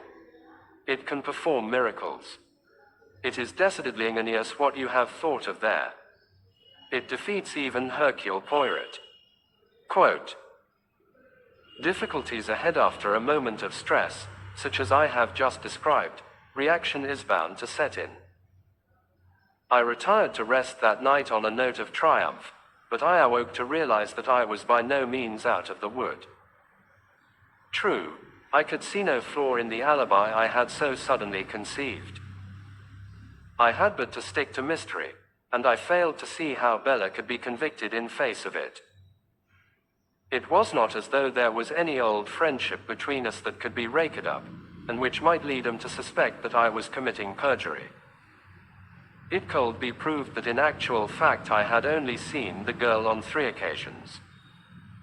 No, I was still satisfied with my idea, had not even Poirot admitted that it defeated him. But there I felt the need of treading warily. All very well for my little friend to admit himself momentarily nonplussed. I had far too much respect for his abilities to conceive of him as being content to remain in that position. I had a very humble opinion of my wits when it came to matching him against his. Poirot would not take defeat lying down. Somehow or other, he would endeavor to turn the tables on me, and that in the way, and at the moment, when I least expected it. We met at breakfast the following morning as though nothing had happened.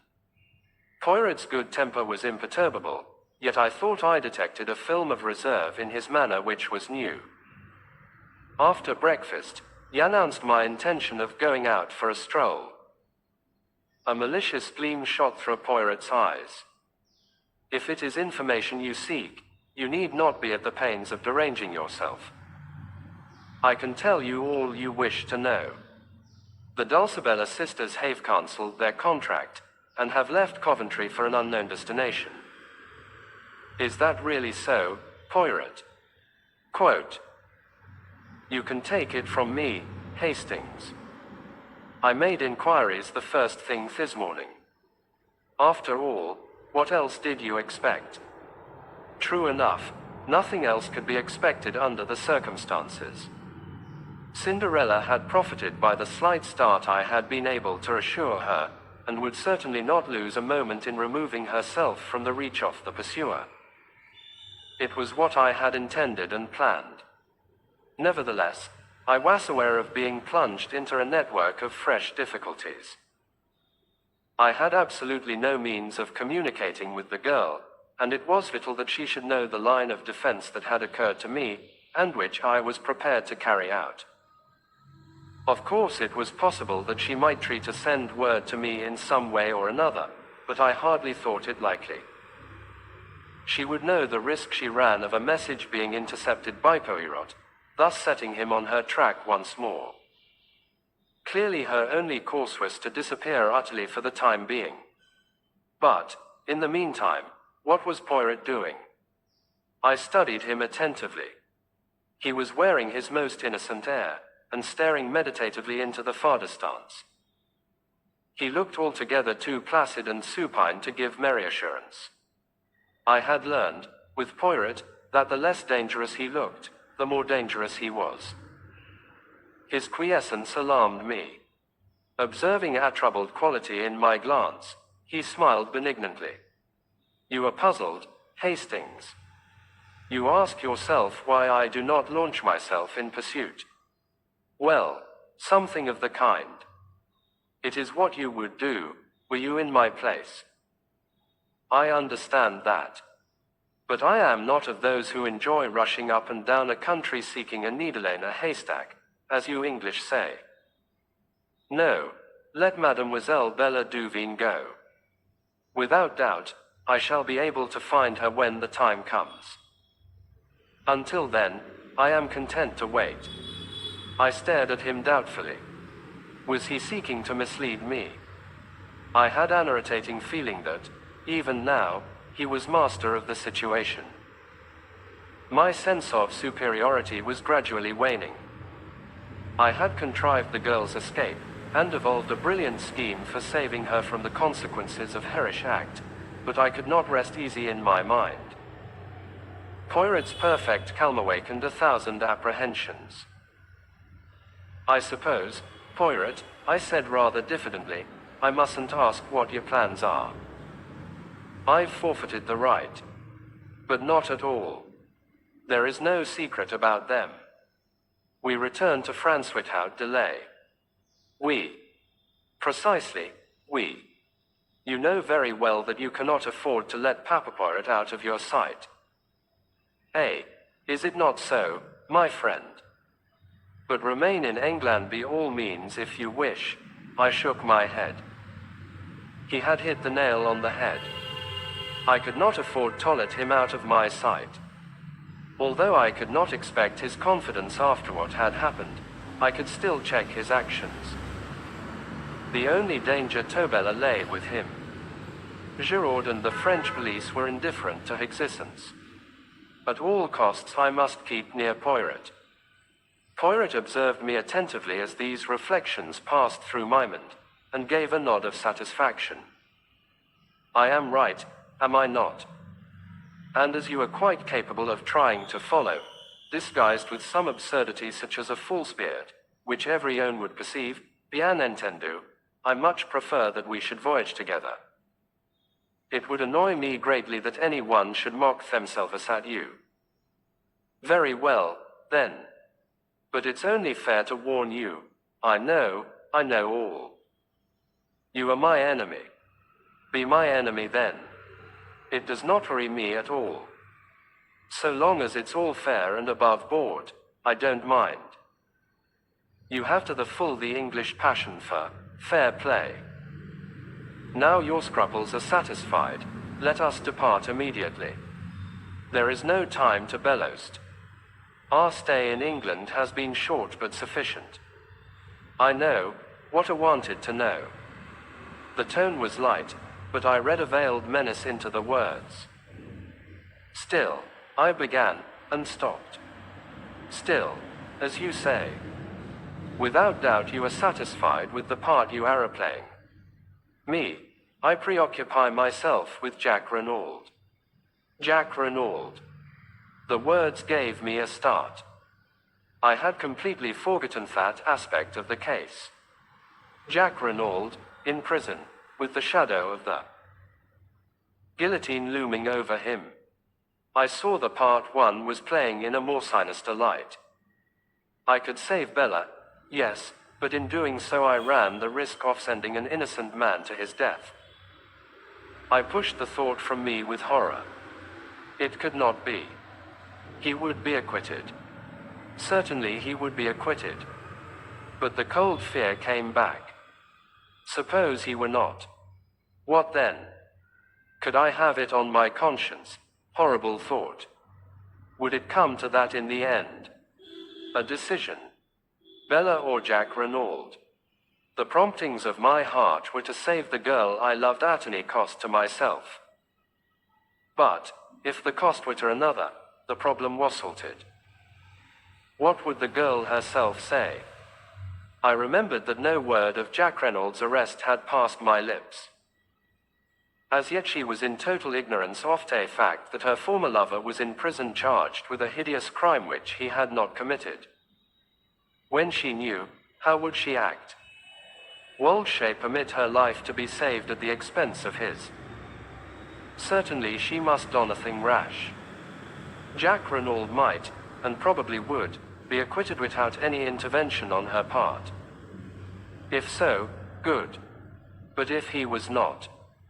That was the terrible, the unanswerable problem. I fancied that she ran no risk of the extreme penalty. The circumstances of the crime were quite different in her case.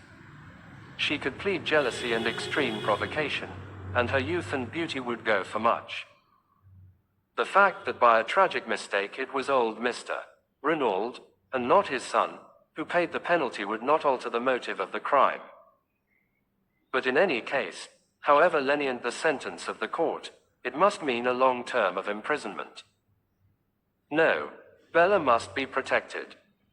And, at the same time, Jack Renauld must be saved. How this was to be accomplished I did not see clearly. But I pinned my faith to Poirot.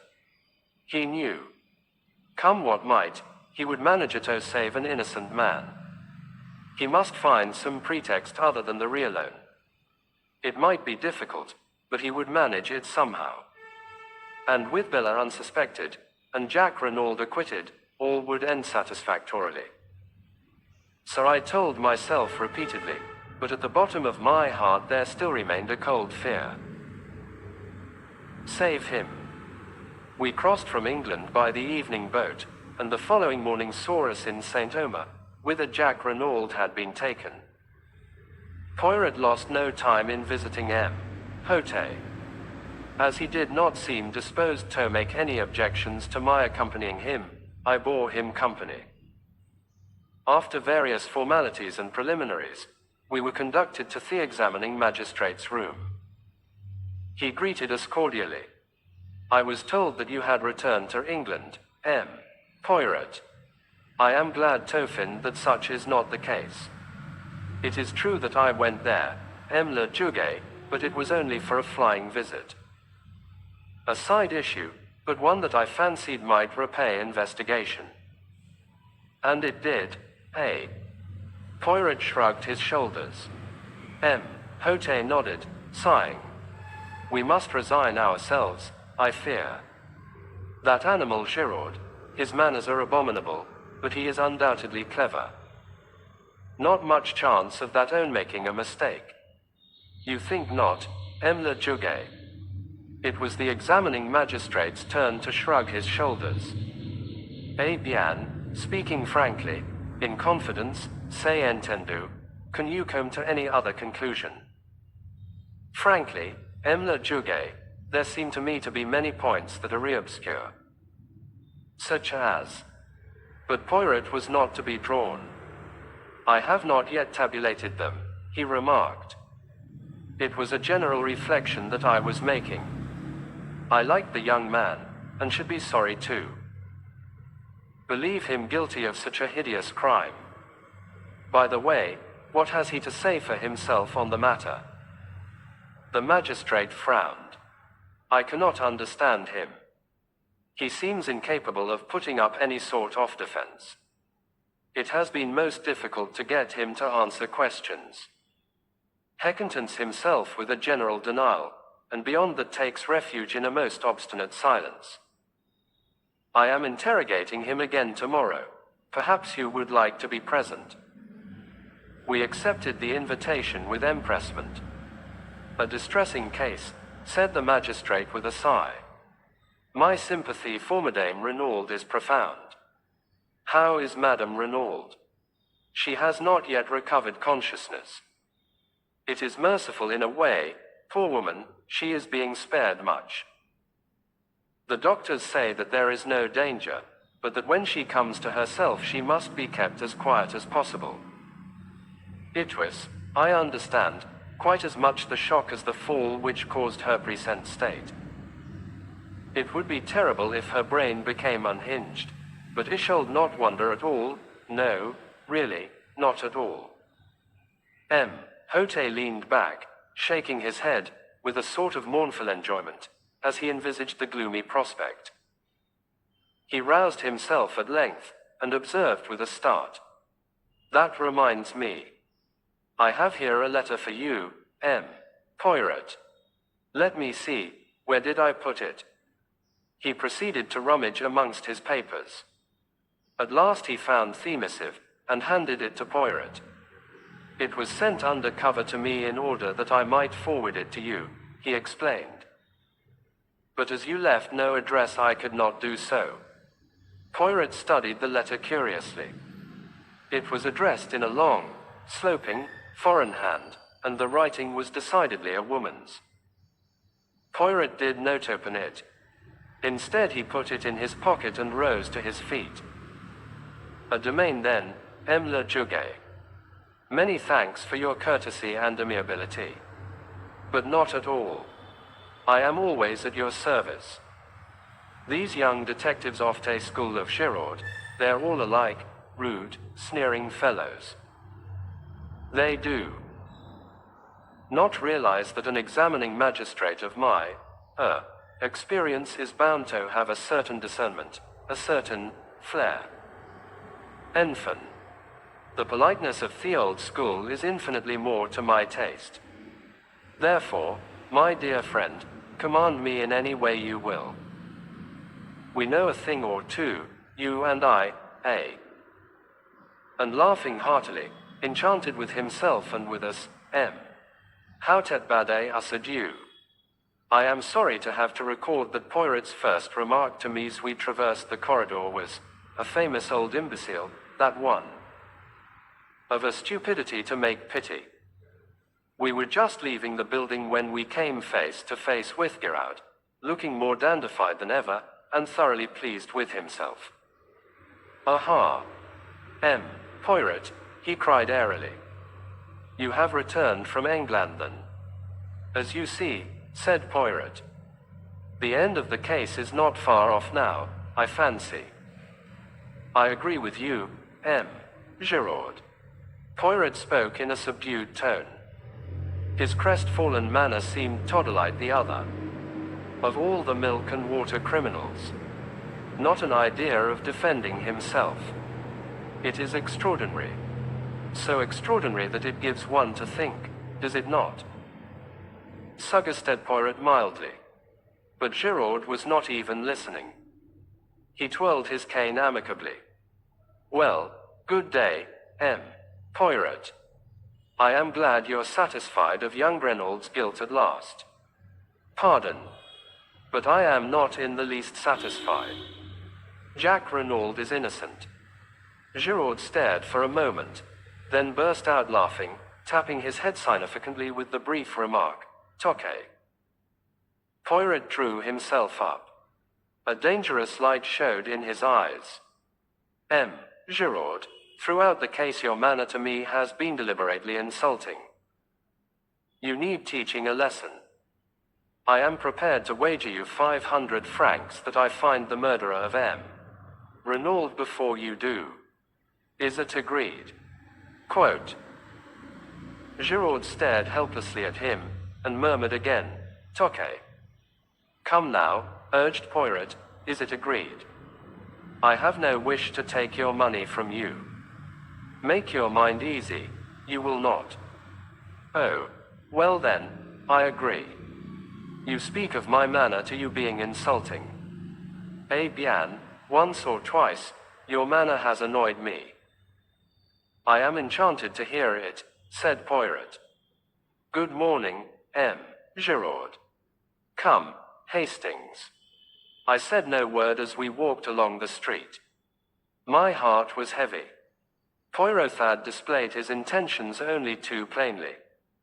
I doubted more than ever my powers of saving Bella from the consequences of her act. This unlucky encounter with Giraud had roused Poirot and put him on his mettle. Suddenly I felt a hand laid on my shoulder, and turned to face Gabriel Stenor.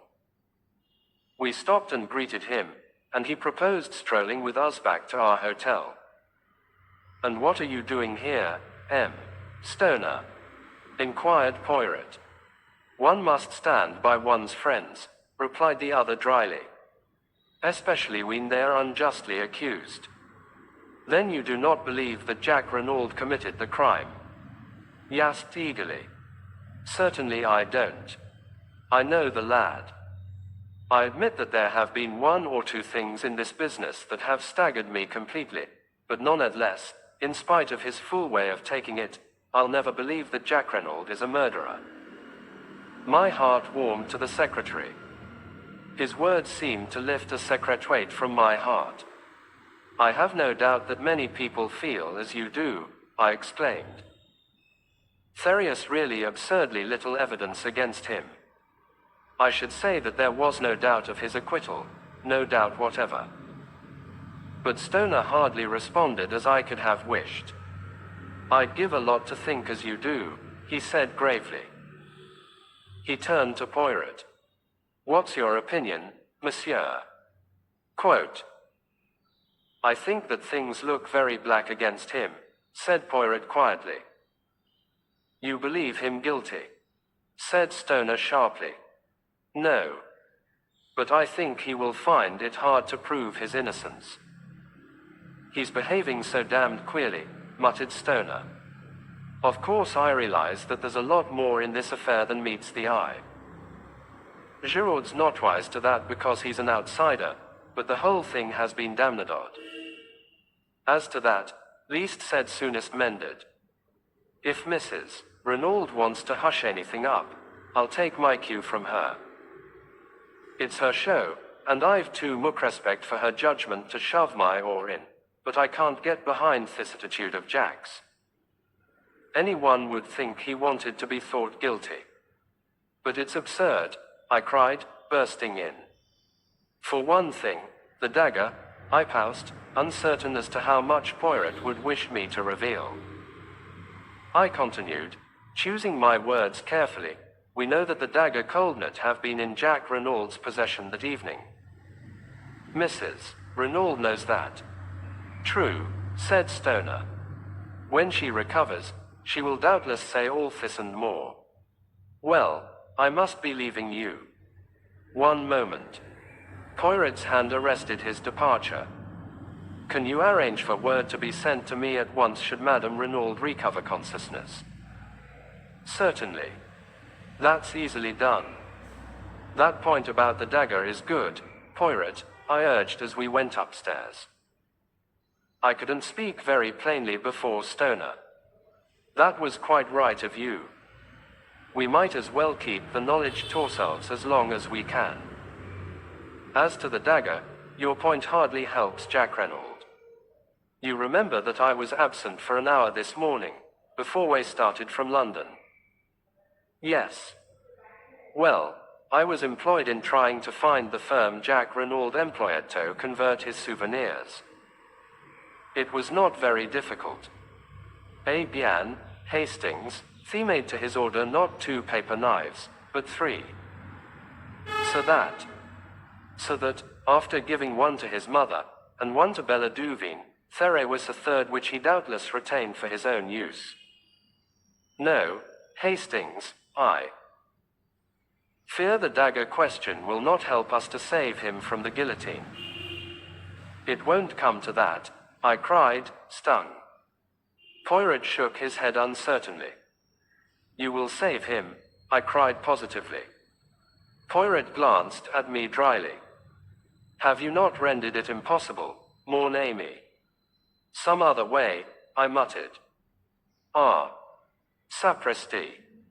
But it is miracles you ask from me. No, say no more. Let us instead see what is in this letter. And he drew out the envelope from his breast pocket. His face contracted as he read, then he handed the one flimsy sheet tome. There are other women in the world who suffer, Hastings. The writing was blurred and the note had evidently been written in great agitation. Dear M. Poirot, if you get this, I beg of you to come to my aid. I have no one to turn to, and at all costs Jack must be saved. I implore of you on my knees to help us. Marta Daubreuil.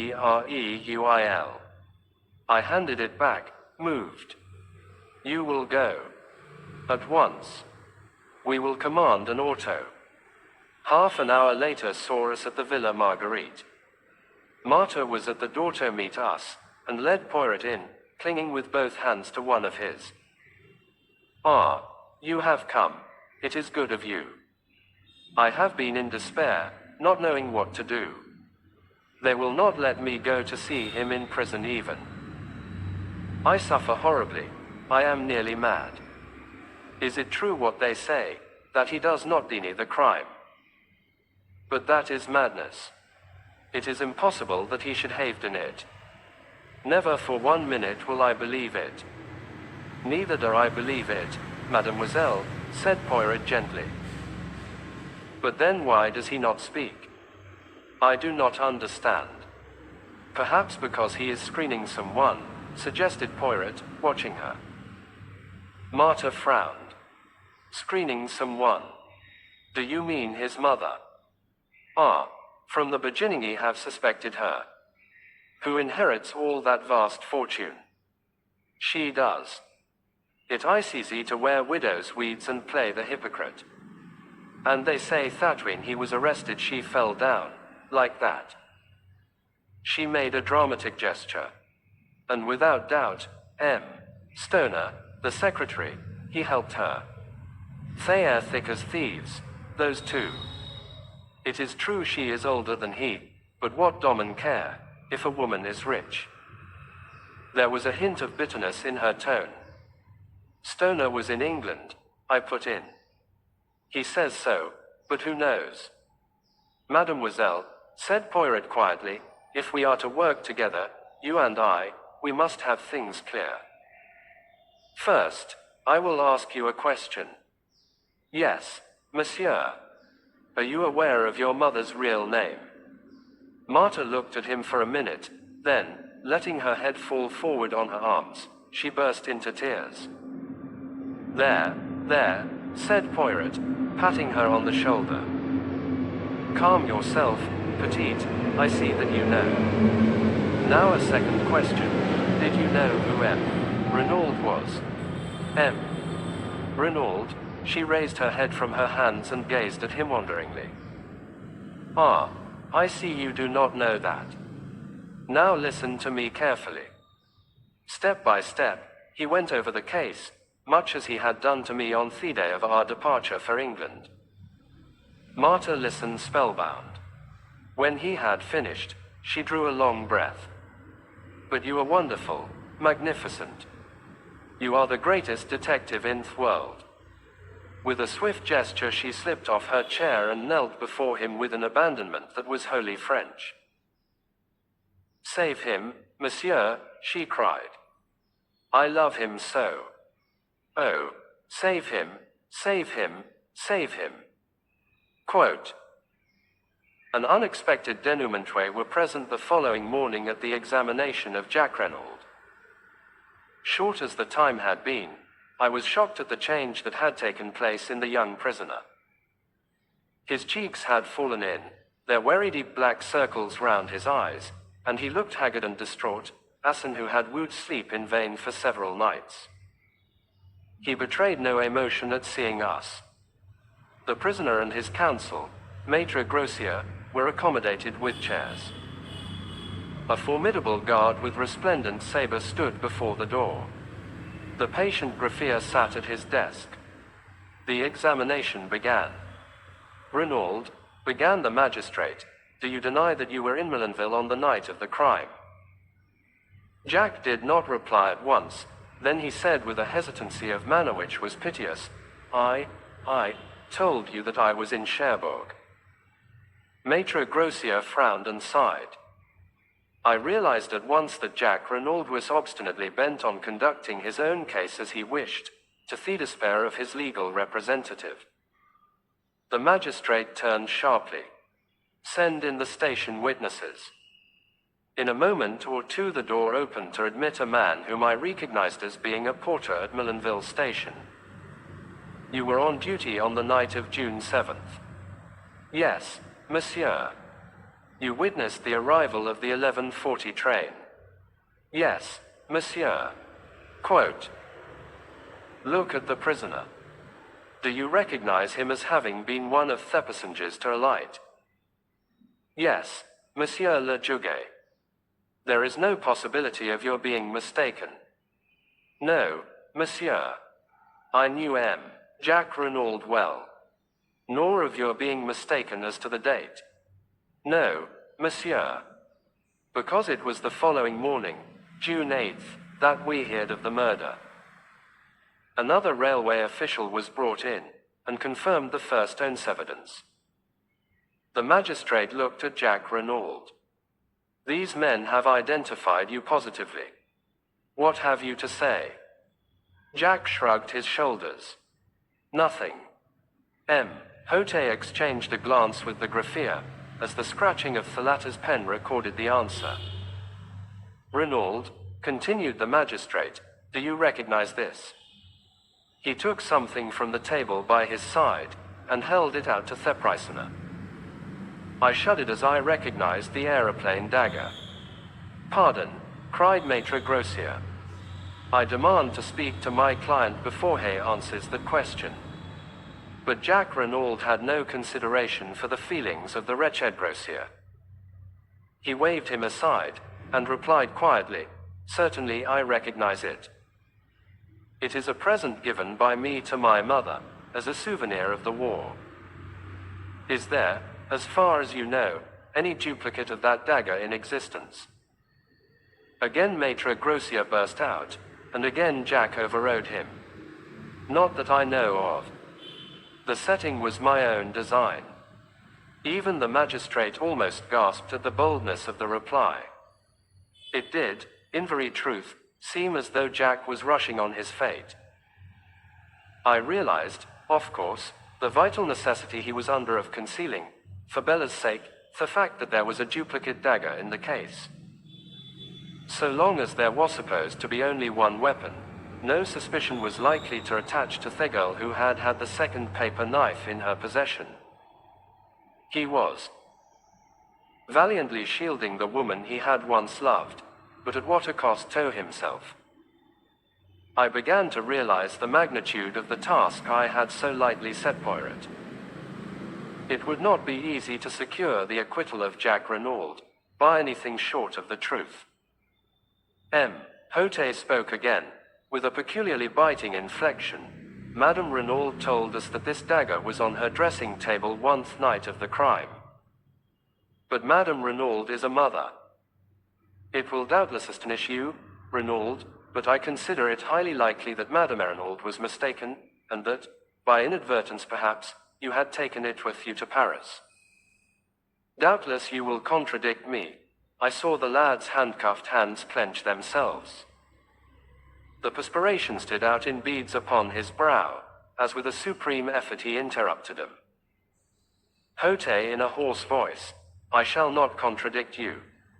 It is possible. It was a stupefying moment. Maitre Grossier rose to his feet, protesting, my client has undergone a considerable nervous strain. I should wish it put on record that I do not consider him answerable for what he says. The magistrate quelled him angrily. For a moment a doubt seemed to arise in his own mind. Jack Renaud had almost overdone his part. He leaned forward, and gazed at the prisoner searchingly. Do you fully understand, Renaud, that on the answers you have given me I shall have no alternative but to commit you for trial? Jack's pale face flushed. He looked steadily back. M. Hote, I swear that I did not kill my father. But the magistrate's brief moment of doubt was over. He laughed a short, unpleasant laugh. Without doubt, they're always innocent, our prisoners. By your own mouth you are condemned. You can offer no defense, no alibi, only a mere assertion which would not deceive a babe. That you are not guilty. You killed your father, Renaud, cruel and cowardly murder, for the sake of money which you believed would commit you at his death. Your mother was an accessory after the fact. Doubtless, in view of the fact that she acted as a mother, the courts will extend an indulgence to her that they will not accord to you. And rightly so. Your crime was a horrible one, to be held in abhorrence by gods and men. M. Hote was enjoying himself, working up his period, steeped in the solemnity of the moment, and his own role as representative of justice. You killed, and you must pay the consequences of your action. I speak to you, not as a man, but as justice, eternal justice, which, M. Hote was interrupted, to his intense annoyance. The door was pushed open. Emla Juge, stammered the attendant, there is a lady who says what? Cried the justly incensed magistrate. This is highly irregular. I forbid it, I absolutely forbid it. But a slender figure pushed the stammering gendarme aside. Dressed all in black, with a long veil that hid her face, she advanced into the room. My heart gave a sickening throb. She had come then. All my efforts were in vain. Yet I could not but admire the courage that had led her to take this step so unfalteringly. She raised her veil, and I gasped. For, though as like her as two peas, this girl was not Cinderella. On the other hand, now that I saw her without the fair wig she had worn on the stage, I recognized her as the girl of the photograph in Jack Renaud's room. You are the Juge d'instruction, M. Hote? She queried. Yes, but I forbid. My name is Bella Duveen. I wish to give myself up for the murder OFMR. Renaud. Quote. I receive a letter. My friend, you will know all when you get this. Nothing that I can say will move Bella. She has gone out to give herself up. I am tired out with struggling. You will know now that I deceived you, that where you gave me trust I repaid you with lies. It will seem, perhaps, indefensible to you, but I should like, before I go out of your life forever, to show you just how it all came about. Ivy knew that you forgave me, it would make life easier for. It wasn't for myself I did it, that's the only thing I can put forward to say for myself. I'll begin from the day I met you in the boat train from Paris. I was uneasy then about Bella. She was just desperate about Jack Renaud, she'd have lain down on the ground for him to walk on, and when he began to change, and to stop writing so often, she began getting in a state. She got it into her head that he was keen on another girl, and of course, as it turned out afterwards, she was quite right there. She'd made up her mind to go to their villa at Millenville, and try and see Jack. She knew I was against it, and tried to give me the slip. I found she was not on the train at Calais, and determined I would not go on to England without her. I'd an uneasy feeling that something awful was going to happen. Ivy couldn't prevent it. I met the next train from Paris. She was on it, and set upon going out then and there to Millenville. I argued with her for all I was worth, but it wasn't any good. She was all strung up and set upon having her own way. Well, I washed me hands of it. I'd done all I could. It was getting late. I went to an hotel, and Bella started for Millenville. I still couldn't shake off my feeling of what the book's impending disaster. The next day came, but no Bella. She'd made a date with me to meet at the hotel, but she didn't keep it. No sign of her all day. I got more and more anxious. Then came an evening paper with the news. It was awful. I couldn't be sure, of course, but I was terribly afraid. I figured it out that Bella had met Papa Renaud and told him about her and Jack, and that he'd insulted her or something like that. We've both got terribly quick tempers. Then all the masked foreigner business came out, and I began to feel more at ease. But it still worried me that Bella hadn't kept her date with me. By the next morning, I was so rattled that I just got to go and see what I could. First thing, I ran up against you. You know all that. When I saw the dead man, looking so like Jack, and wearing Jack's fancy overcoat, I knew. And there was the identical paper knife, wicked little thing, that Jack had given Bella. 10 to 1 it had her finger marks on it. I can't hope to explain to you the sort of helpless horror of that moment. I only saw one thing clearly. I must get hold of that dagger, and get right away with it before they found out it was gone. I pretended to faint, and whilst you were away getting water I took the thing and hid it away in my dress. I told you that I was staying at the Hotel du Fair, but of course really I made a beeline back to Calais, and then into England by the first boat. When we were in mid-channel, I dropped that little devil of a dagger into the sea. Then I felt I could breathe again. Bella was at our digs in London. She looked like nothing on God's earth. I told her what I'd done, and thought she was pretty safe for the time being. She stared at me, and then began laughing. Laughing. Laughing. It was horrible to hear her. I felt that the best thing to do was to keep busy. She'd go mad if she had time to brood on what she'd done. Luckily we got an engagement at once. And then, I saw you and your friend, watching us that night. I was frantic. You must suspect, or you wouldn't have tracked us down. I had to know the worst, so I followed you. I was desperate. And then, before I'd had time to say anything, I tumbled to it that it was me you suspected, not Bella. Or at least that you thought I was Bella since I'd stolen the dagger. I wish, honey, that you could see back into my mind at that moment. You'd forgive me, perhaps. I was so frightened, and muddled, and desperate. All I could get clearly was that you would try and save me. I didn't know further you'd be willing to save her.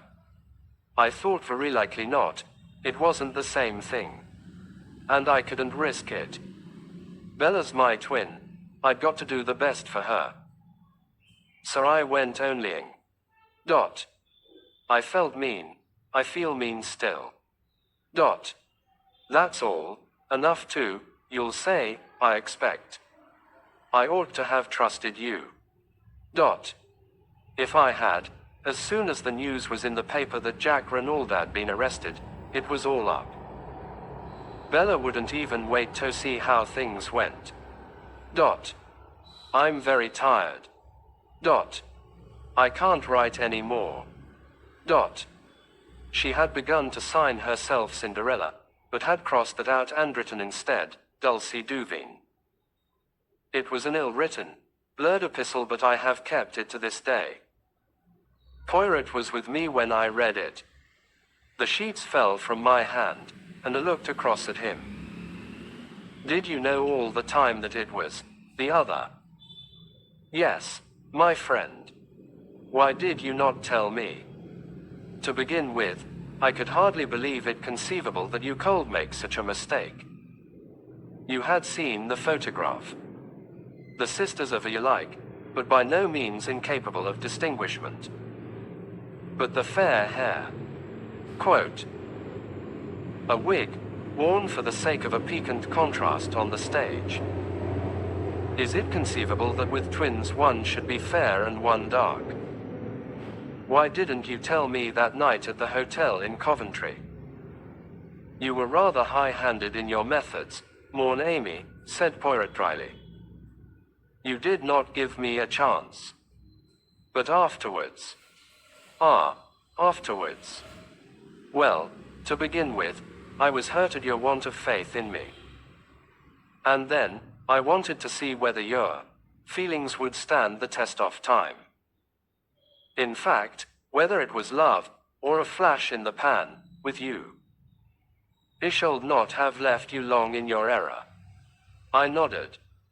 His tone was too affectionate for me to bear resentment. I looked down on the sheets of the letter. Suddenly I picked them up from the floor, and pushed them across to him. Read that, I said. I'd like you to. He read it through in silence, then he looked up at me. What is it that worries you, Hastings?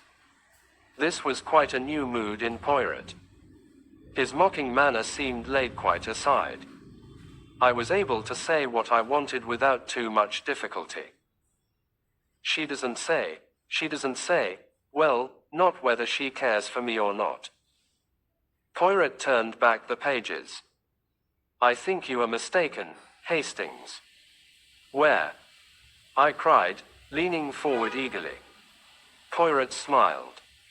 She tells you that in every line of the letter, mourn Amy. But where am I to find her? There's no address on the letter. There's a French stamp, that's all. Excite yourself not. Leave it to Papa Poirot. I can find her for you as soon as I have 5 little minutes. Quote. Jack Renaud's story, congratulations, M. Jack, said Poirot, bringing the lad warmly by the end. Young Renaud had come to us as soon as he was liberated, before starting for Millenville to rejoin Marta and his mother. Stenor accompanied him. His heartiness was in strong contrast to the lad's wan looks. It was plain that the boy was on the verge of a nervous breakdown. Although delivered from the immediate peril that was hanging over him, the circumstances of his release were too painful to let him feel full relief. He smiled mournfully at Poirot, and said in a low voice, I went through it to protect her, and now it's all no use. You could hardly expect the girl to accept the price of your life, remarked Stoner dryly. She was bound to come forward when she saw you heading straight for the guillotine. Ma foi. And you were heading for it too, added Poirot, with a slight twinkle. You would have had Maitre Grossier's death from rage on your conscience if you had gone on. He was a well-meaning ass, I suppose, said Jack. But he worried me horribly. You see, I couldn't very well take him into my confidence. But, my God, what's going to happen about Bella? If I were you, said Poirot frankly, I should not distress myself unduly. The French courts are very lenient to youth and beauty, and the crime passional. A clever lawyer will make out a great case of extenuating circumstances. It will not be pleasant for you, I don't care about that. You see, M. Poirot, in a way I do feel guilty of me father's murder. But for me, and my entanglement with this girl, he will be alive and well today. And then my cursed carelessness in tacking away the wrong overcoat. I can't help feeling responsible for his death. It will haunt me forever. Quote. No, I said soothingly. Of course it's horrible to me to think that Bella killed my father, resumed Jack, but I treated her shamefully. After I met Marta, and realized I'd made a mistake, I ought to have written and told her so honestly. But I was so terrified of a row, and of its coming to Martha's ears, and her thinking there was more in it than there ever had been, that, well, I was a coward, and went on hoping the thing would die down of itself. I just drifted, in fact, not realizing that I was driving the poor kid desperate. If she'd really knifed me, as she meant to, I should have got no more than my deserts. And the way she's come forward now is downright plucky. I'd have stood the racket, you know, up to the end. He was silent for a moment or two, and then burst out on another tack. What gets me is why the governor should be wandering about in underclothes and my overcoat at that time of night. I suppose he'd just given the foreign Johnnies the slip, and my mother must have made a mistake about its being 2 o'clock when they came. Or, it wasn't all a frame-up, was it? I mean, my mother couldn't think, that it was me. Poirot reassured him quickly. No, Jack. Have no fears on that score. As for the rest, I will explain it to you one of these days. It is rather curious. But will you recount to us exactly what did occur on that terrible evening? There's very little to tell. I came from Cherbourg, as I told you, in order to see Marta before going to the other end of the world. The train was late, and I decided to take the short cut across the golf links.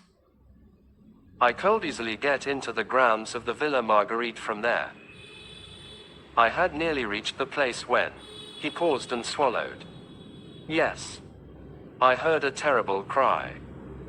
It wasn't loud, a sort of choke and gasp, but it frightened me. For a moment I stood rooted to the spot. Then I came round the corner of a bush. There was moonlight. I saw the grave, and a figure lying face downwards, with a dagger sticking in the back. And then, I looked up and saw her. She was looking at me as though she saw a ghost. It's what she must have thought me at first. All expression seemed frozen out of her face by horror. And then she gave a cry, and turned Andron. He stopped, trying to master his emotion. And afterwards? Asked Poirot gently. I really don't know. I stayed there for a time, dazed. And then I realized I'd better get away as fast as I could. It didn't occur to me Thathy would suspect me, but I was afraid of being called upon to give evidence against her. I walked to Saint Beauvais as I told you, and got a car from there back to Cherbourg. A knock came at the door, and a page entered with a telegram which he delivered to Stoner. He tore it open. Then he got up from his seat. Mrs. Renaud has regained consciousness, he said. Ah. Poirot sprang to his feet. Let us all go to Millenville at once. A hurried departure was made forthwith. Stoner, at Jack's instance, agreed to stay behind and do all that could be done for Bella Duveen. Poirot, Jack Renaud and I set off in the Renaud car. The run took just over 40 minutes. As we approached the doorway of the Villa Marguerite, Jack Renaud shot a questioning glance at Poirot. How would it be if you went on first, to break the news to my mother that I am free, while you break it in person to Mademoiselle Marta, eh? Finished Poirot, with a twinkle. But yes, by all means, I was about to propose such an arrangement myself. Jack Renaud did not wait for more. Stopping the car, he swung himself out, and ran up the path to the front door. We went on in the car to the Villa Genevieve. Poirot, I said, do you remember how we arrived here that first day? And were met by the news of M. Renaud's murder. Ah. Yes, truly. Not so long ago, either. But what a lot of things have happened since then, especially for you, mon ami. Poirot, what have you done about finding Belle, I mean Dulcie? Calm yourself, Hastings. I arrange everything. You are being a precious long time about it, I grumbled. Poirot changed the subject. Then the beginning, now the end, he moralized, as we rang the bell. And, considered as a case, the end is profoundly unsatisfactory. Yes, indeed, I sighed. You are regarding it from the sentimental standpoint, Hastings. That was not my meaning.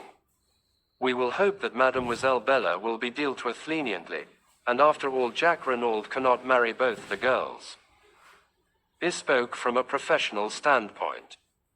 This is not a crime well ordered and regular, such as a detective delights in.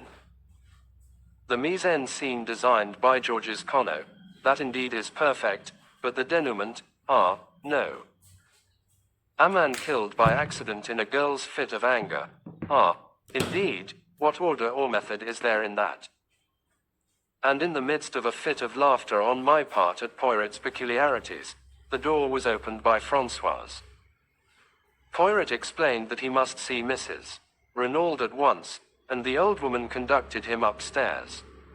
I remained in the salon. It was some time before Poirot reappeared. He was looking unusually grave. Vous voilà, Hastings. Sacré tonnerre, but there are squalls ahead. What do you mean? I cried.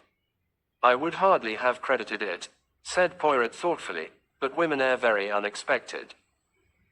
Here are Jack and Martha Daubrey, I exclaimed, looking out of the window.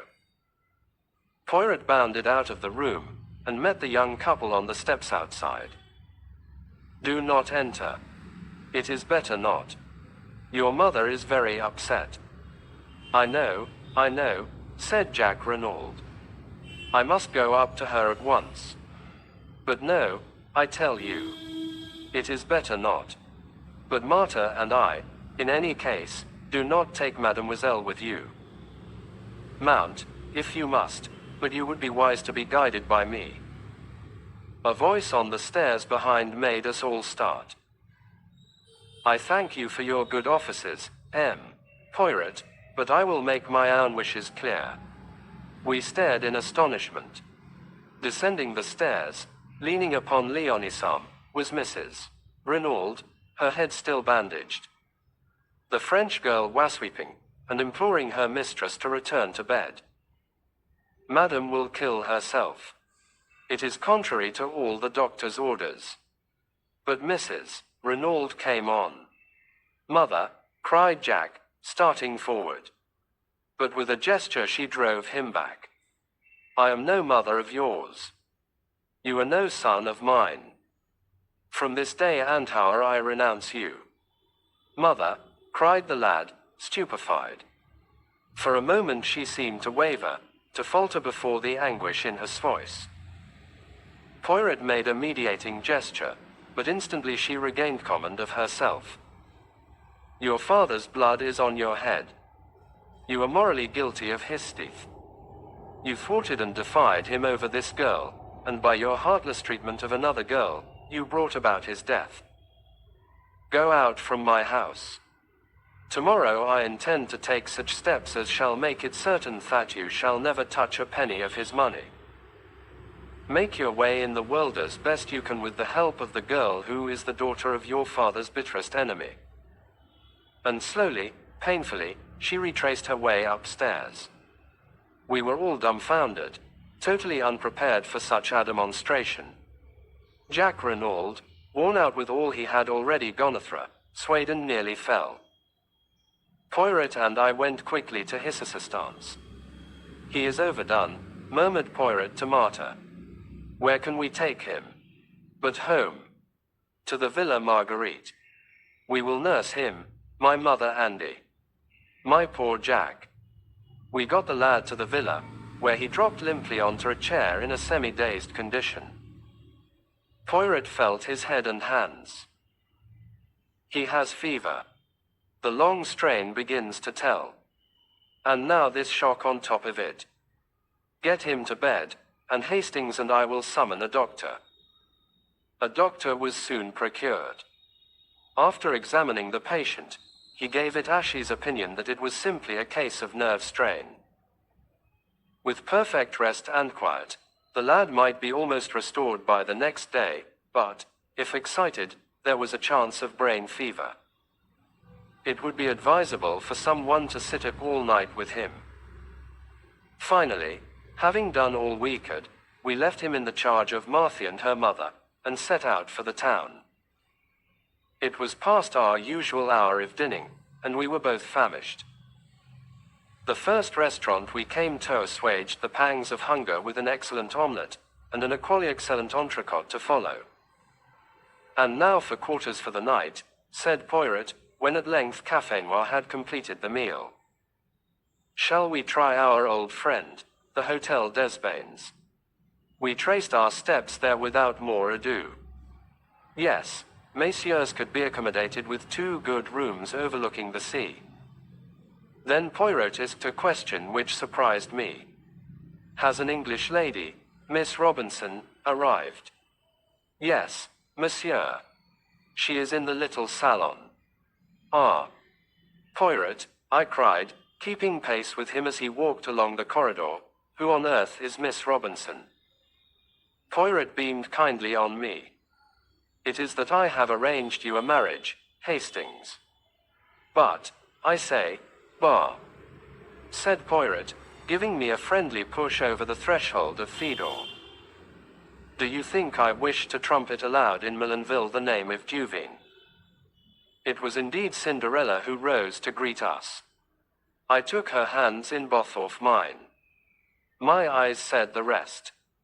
Poirot cleared his throat. Mes enfants, he said, for the moment we have no time for sentiment.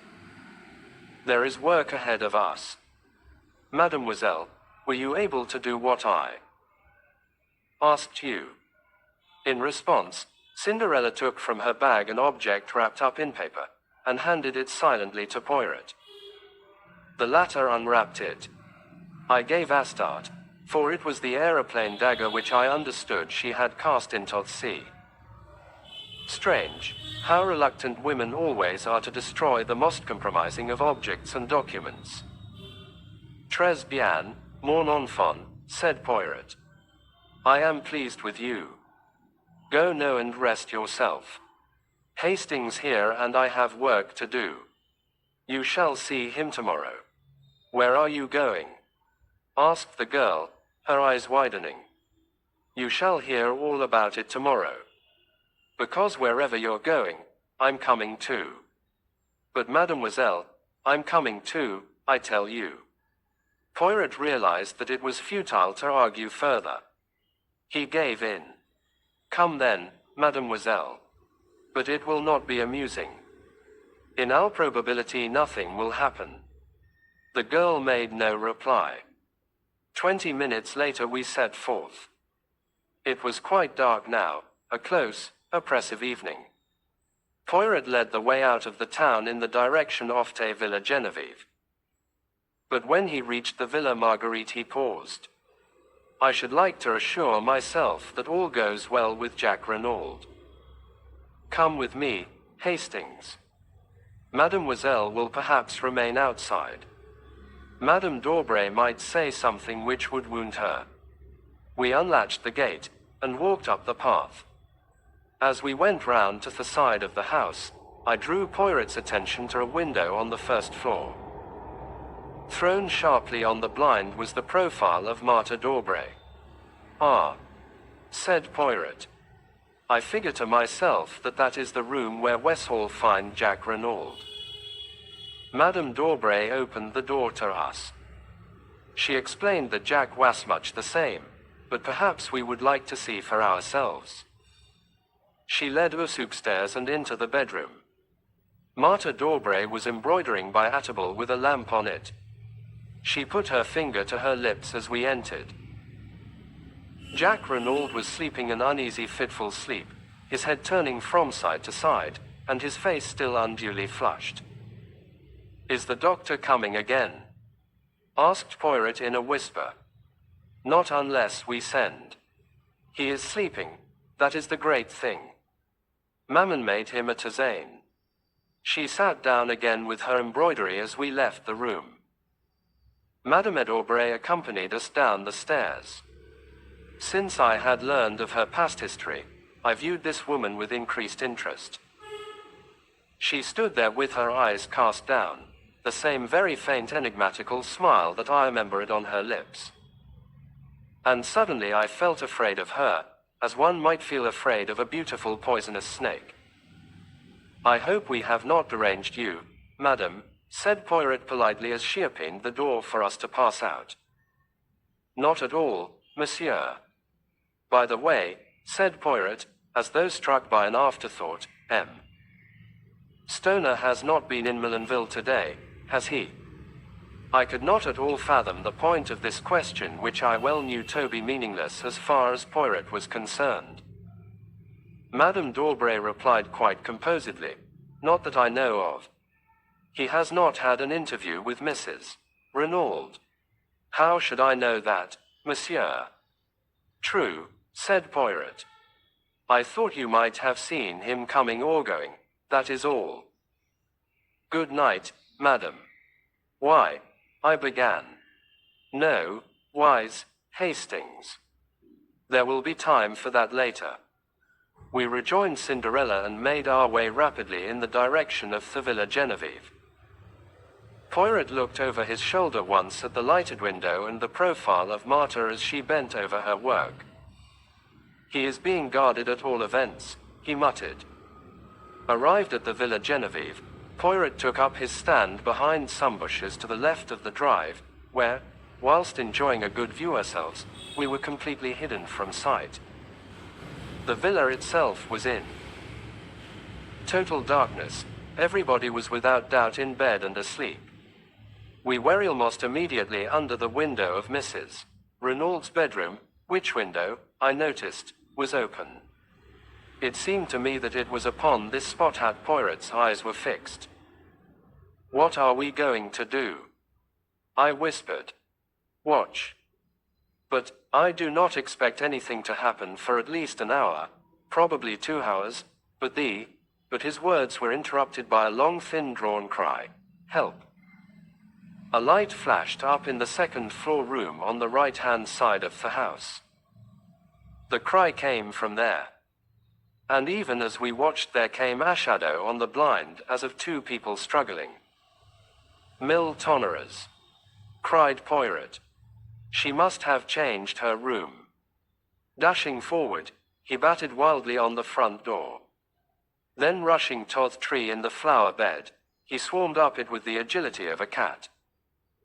I followed him, as with a bound he sprang in through the open window.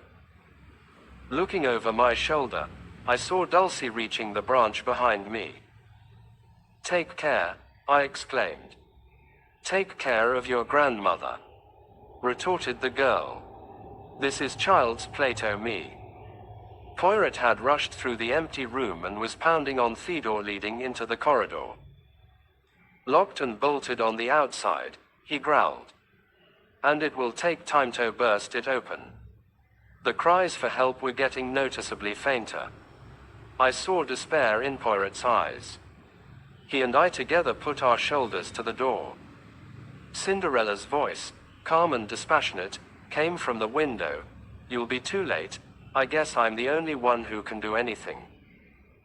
Before I could move a hand to stop her, she appeared to leap upward into space. I rushed and looked out.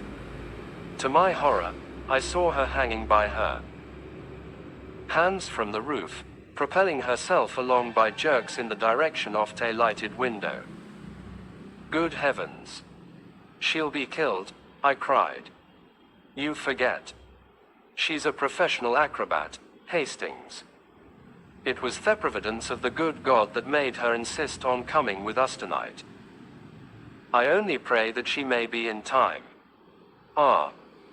A cry of absolute terror floated out onto the night as the girl disappeared through the right-hand window. Then in Cinderella's clear tones came the words, "No, you don't. I've got you, and my wrists are just like steel." At the same moment the door of our prison was opened cautiously by Françoise. Poirot brushed her aside unceremoniously and rushed down the passage to where the other maids were grouped round the further door. "It's locked on the inside, monsieur." There was the sound of a heavy fall within. After a moment or two the key turned and the door swung slowly open. Cinderella, very pale, beckoned us in. "She is safe?" demanded Poirot. "Yes, I was just in time." She was exhausted. Mrs. Renaud was half sitting, half lying on the bed. She was gasping for breath. "Nearly strangled me," she murmured painfully. The girl picked up something from the floor and handed it to Poirot. It was a rolled-up ladder of silk rope, very fine but quite strong. "A getaway," said Poirot. "By the window, whilst we were battering at the door." "Where is the other?" The girl stood aside a little and pointed. On the ground lay a figure wrapped in some dark material, a fold of which hid the face. "Dead?" She nodded.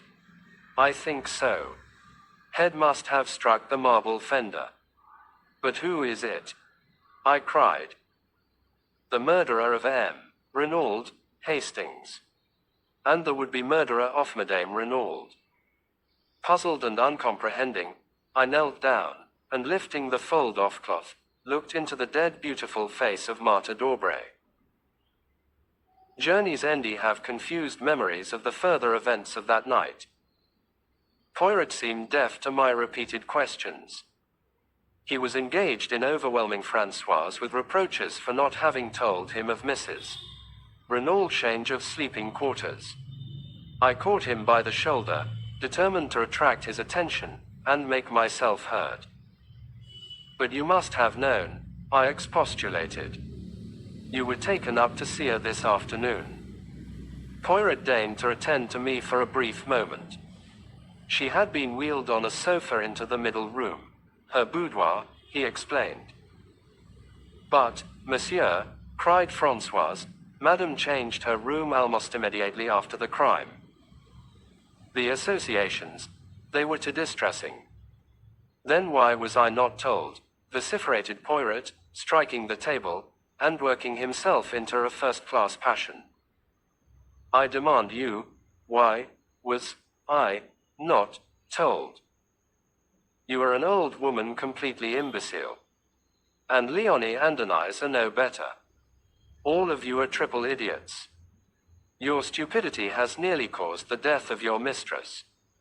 But for this courageous child, he broke off, and, darting across the room to where the girl was bending over ministering to Mrs. Renaud, he embraced her with Gallic fervor, slightly to my annoyance. I was aroused from my condition of mental fog by a sharp command from Poirot to fetch the doctor immediately on Mrs. Renaud's behalf. After that, I might summon the police. And he added, to complete my dudgeon, it will hardly be worth your while to return here. I shall be too busy to attend to you, and of Mademoiselle here I make a garde malade. I retired with what dignity I could command. Having done my errands, I returned to the hotel. I understood next to nothing of what had occurred. The events of the night seemed fantastic and impossible. Nobody would answer my questions. Nobody had seemed to hear them. Angrily, I flung myself into bed, and slept the sleep of the bewildered and utterly exhausted. I awoke to find the sun pouring in through the open windows and Poirot, neat and smiling, sitting beside the bed. Enfin you wake. But it is that you are a famous sleeper, Hastings. Do you know that it is nearly 11 o'clock? I groaned and put a hand to my head. I must have been dreaming, I said. Do you know, I actually dreamed that we found Martha d'Aubray's body in Mrs. Renaud's room, and that you declared her to have murdered Mr. Renaud. You were not dreaming. All that is quite true. But Bella Duveen killed Mr. Renaud. Oh, no, Hastings, she did not. She said she did. Yes, but that was to save the man she loved from the guillotine. What? Remember Jack Renaud's story. They both arrived on the scene at the same instant, and each took the other to be the perpetrator of the crime. The girl stares at him in horror, and then with a cry rushes away. But, when she hears that the crime has been brought home to him, she cannot bear it, and comes forward to accuse herself and save him from certain death. Poirot leaned back in his chair, and brought the tips of his fingers together in familiar style. The case was not quite satisfactory to me, he observed judicially. All along I was strongly under the impression that we were dealing with a cold-blooded and premeditated crime committed by someone who had been contented, very cleverly, with using M. Renaud's own plans for throwing the police off the track. The great criminal, as you may remember my remarking to you once, is always supremely simple. Quote. I nodded. Now, to support this theory, the criminal must have been fully cognizant of Mr. Renaud's plans. That leads us to Madame Renaud. But facts fail to support any theory of her guilt. Is there anyone else Home'd have known of them? Yes. From Marta Dorbrell's own lips waved the admission that she overheard M. Renaud's quarrel with Thetramp. If she could overhear that, there is no reason why she should not have heard everything else, especially if M and Madame Renaud were imprudent enough to discuss their plans sitting on the bench. Remember how easily you overheard Marta's conversation with Jack Renaud from that spot. But what possible motive could Marta have for murdering Mr. Renaud? I argued. What motive? Money. M. Renaud was a millionaire several times over, and at his death, or so she and Jack believed, half that vast fortune would pass to his son. Let us reconstruct the scene from the standpoint of Martha Dorbray. Marta Dorbray overhears what passes between Renaud and his wife. So far he has been a nice little source of income to the Dorbrell mother and daughter, but now he proposes to escape from their toils. At first, possibly, her idea is to prevent that escape. But a bolder idea takes its place, and one that fails to horrify the daughter of Jean Beroldy. At present M. Renaud stands inexorably in the way of her marriage with Jack. If the latter defies his father, he will be a pauper, which is not at all the mind of Mademoiselle Marta. In fact, I doubt if she has ever cared a straw for Jack Renaud. She can simulate emotion, but in reality she is oft a same cold, calculating type as her mother. I doubt, too, whether she was really very sure of her hold over the boy's affections. She had dazzled and captivated him, but separated from her, as his father could so easily manage to separate him, she might lose him. But with M. Renaud dead, and Jack the heir to half his millions, the marriage can take place at once, and at a stroke she will attain wealth, not the beggarly thousands that have been extracted from him so far. And her clever brain takes in the simplicity of the thing. It is all so easy. M. Renaud is planning all the circumstances of his death. She has only to step in at the right moment and turn the farce into a grim reality. And here comes in the second point, which led me infallibly to Marta Dorbray, the dagger. Jack Renaud had 3 souvenirs made. One he gave to his mother, one to Belladuvine. Was it not highly probable that he had given the third one to Martha Dorbray? So then, to sum up, there were 4 points of note against Martha Dorbray. 1. Marta Dorbray could have overheard M. Renaud's plans. 2. Marta Dorbray had a direct interest in causing M. Renaud's death. 3. Marta Dorbray was the daughter of the notorious Madame Beroldy, who in my opinion was morally and virtually the murderess of her husband, although it may have been Georges Conneau's hand which struck the actual blow. 4. Marta Dorbray was the only person, besides Jack Renaud, likely to have the third dagger in her possession. Poirot paused and cleared his throat. Of course, when I learned of the existence of the other girl, Belladuvine, I realized that it was quite possible that she might have killed M. Renaud. The solution did not commend itself to me, because, as I pointed out to you, Hastings, an expert, such as I am, likes to meet a foeman worthy of his steel. Still, one must take crimes as one finds them, not as one would like them to be.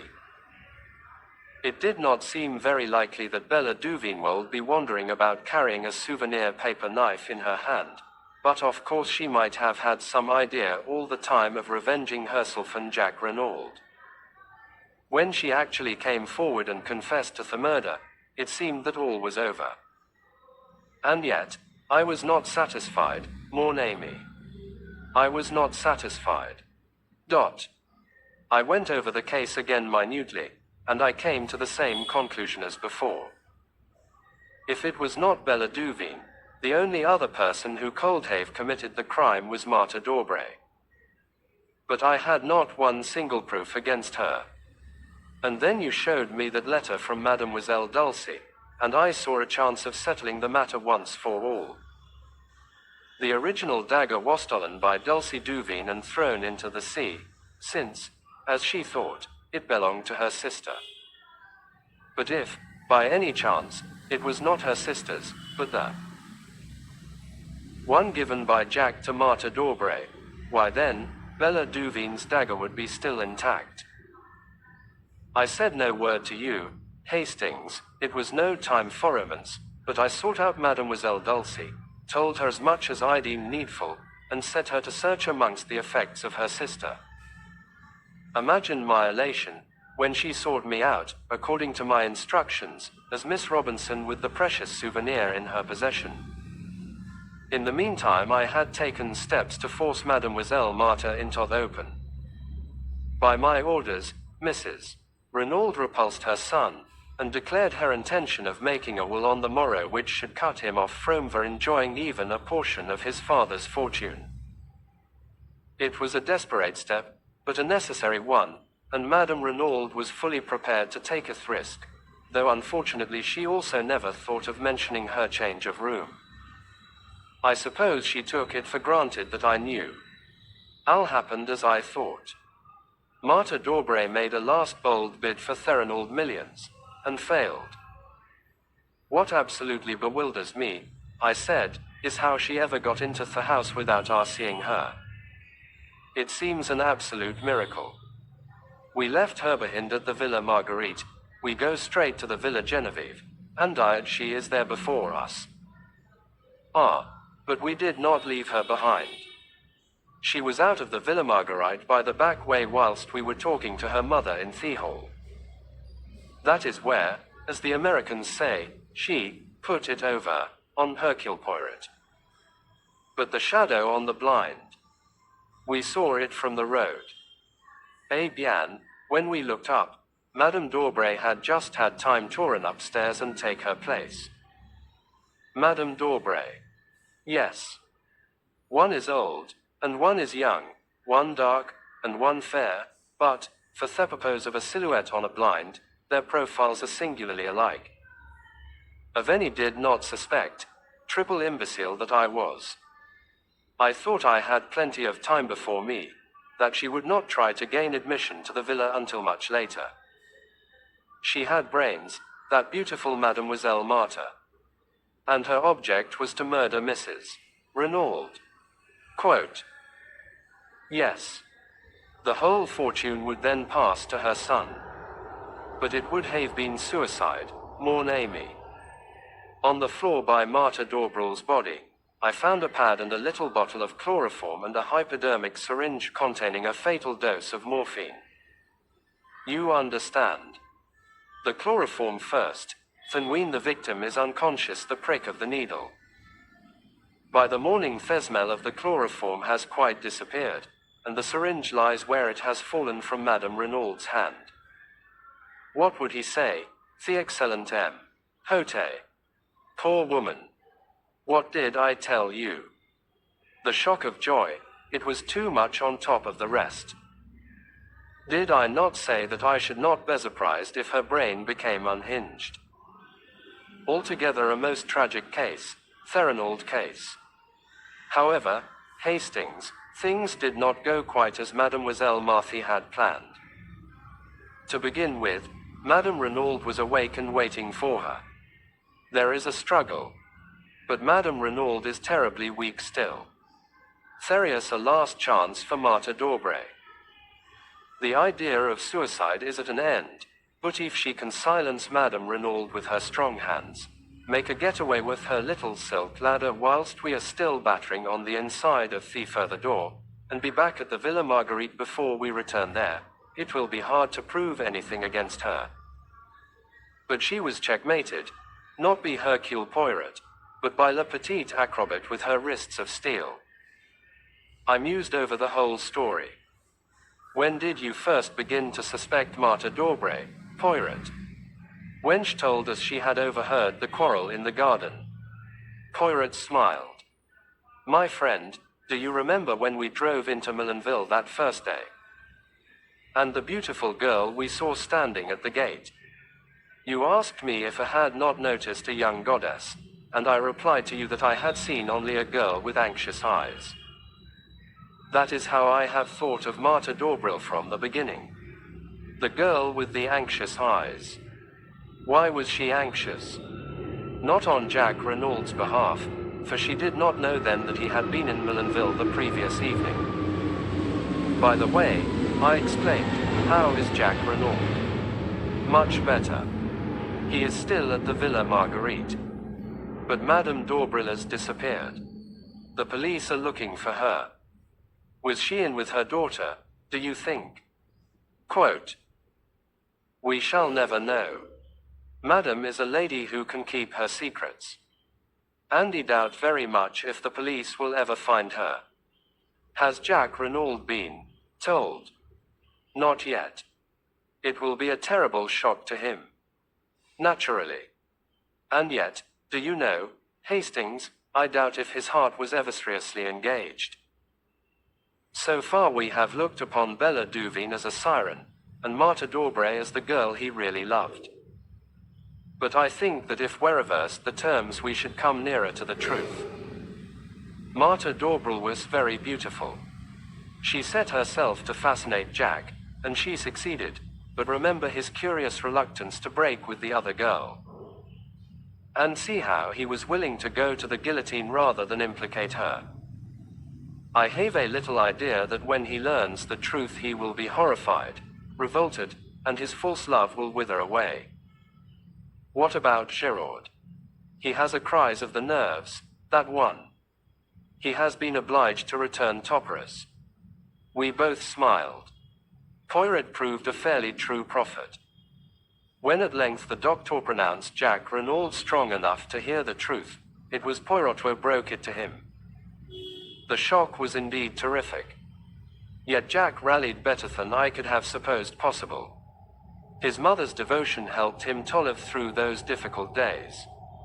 The mother and son were inseparable now. There was a further revelation to come. Poirot had acquainted Mrs. Renaud with the fact that he knew her secret, and had represented to her that Jack should not be left in ignorance of his father's past. To hide the truth, never does it avail, madam. Be brave and tell him everything. With a heavy heart Mrs. Renaud consented, and her son learned that the father he had loved had been in actual fact a fugitive from justice. A halting question was promptly answered by Poirot. Reassure yourself, Jack. The world knows nothing.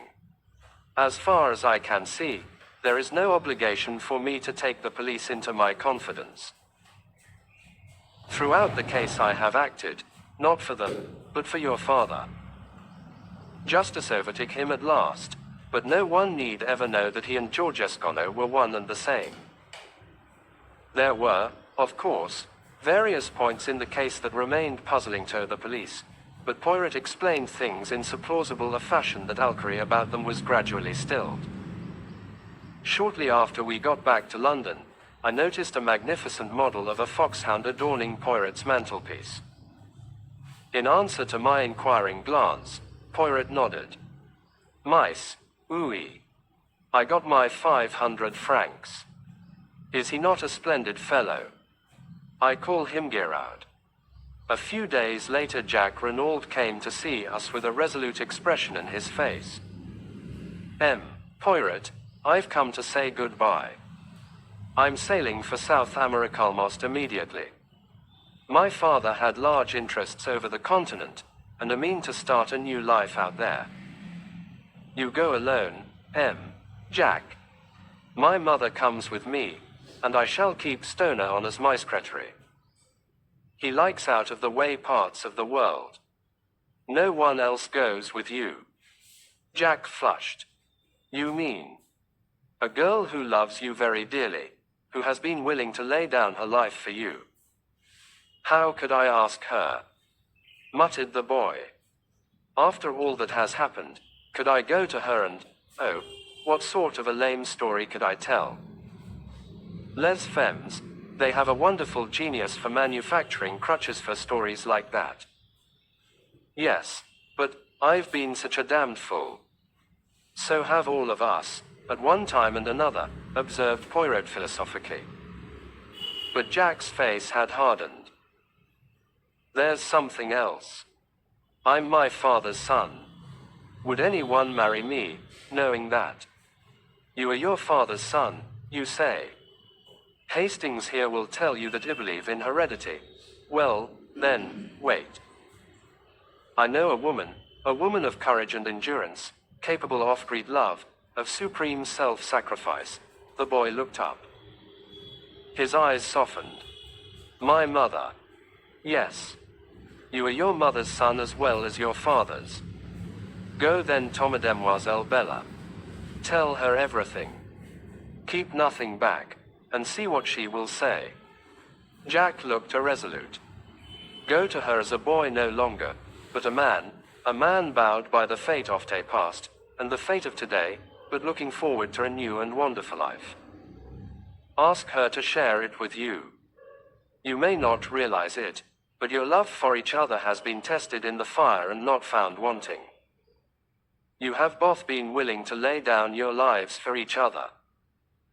And what of Captain Arthur Hastings, humble chronicler of these pages? There is some talk of his joining the Reynolds on a ranch across the seas, but for the end of this story I prefer to go back to a morning in Thegarden of the Villa Genevieve. I can't call you Bella, I said, since it isn't your name. And Dulcia seems so unfamiliar. So it's got to be Cinderella. Cinderella married the prince, you remember. I'm not a prince, but, she interrupted me. Cinderella warned him, I'm sure. You see, she couldn't promise to turn into a princess. She was only a little scullion after all. It's the prince's turn to interrupt, I interpolated. Do you know what I said? No. Hell, said the prince, and kissed her. Quote. And I suited the action to the word.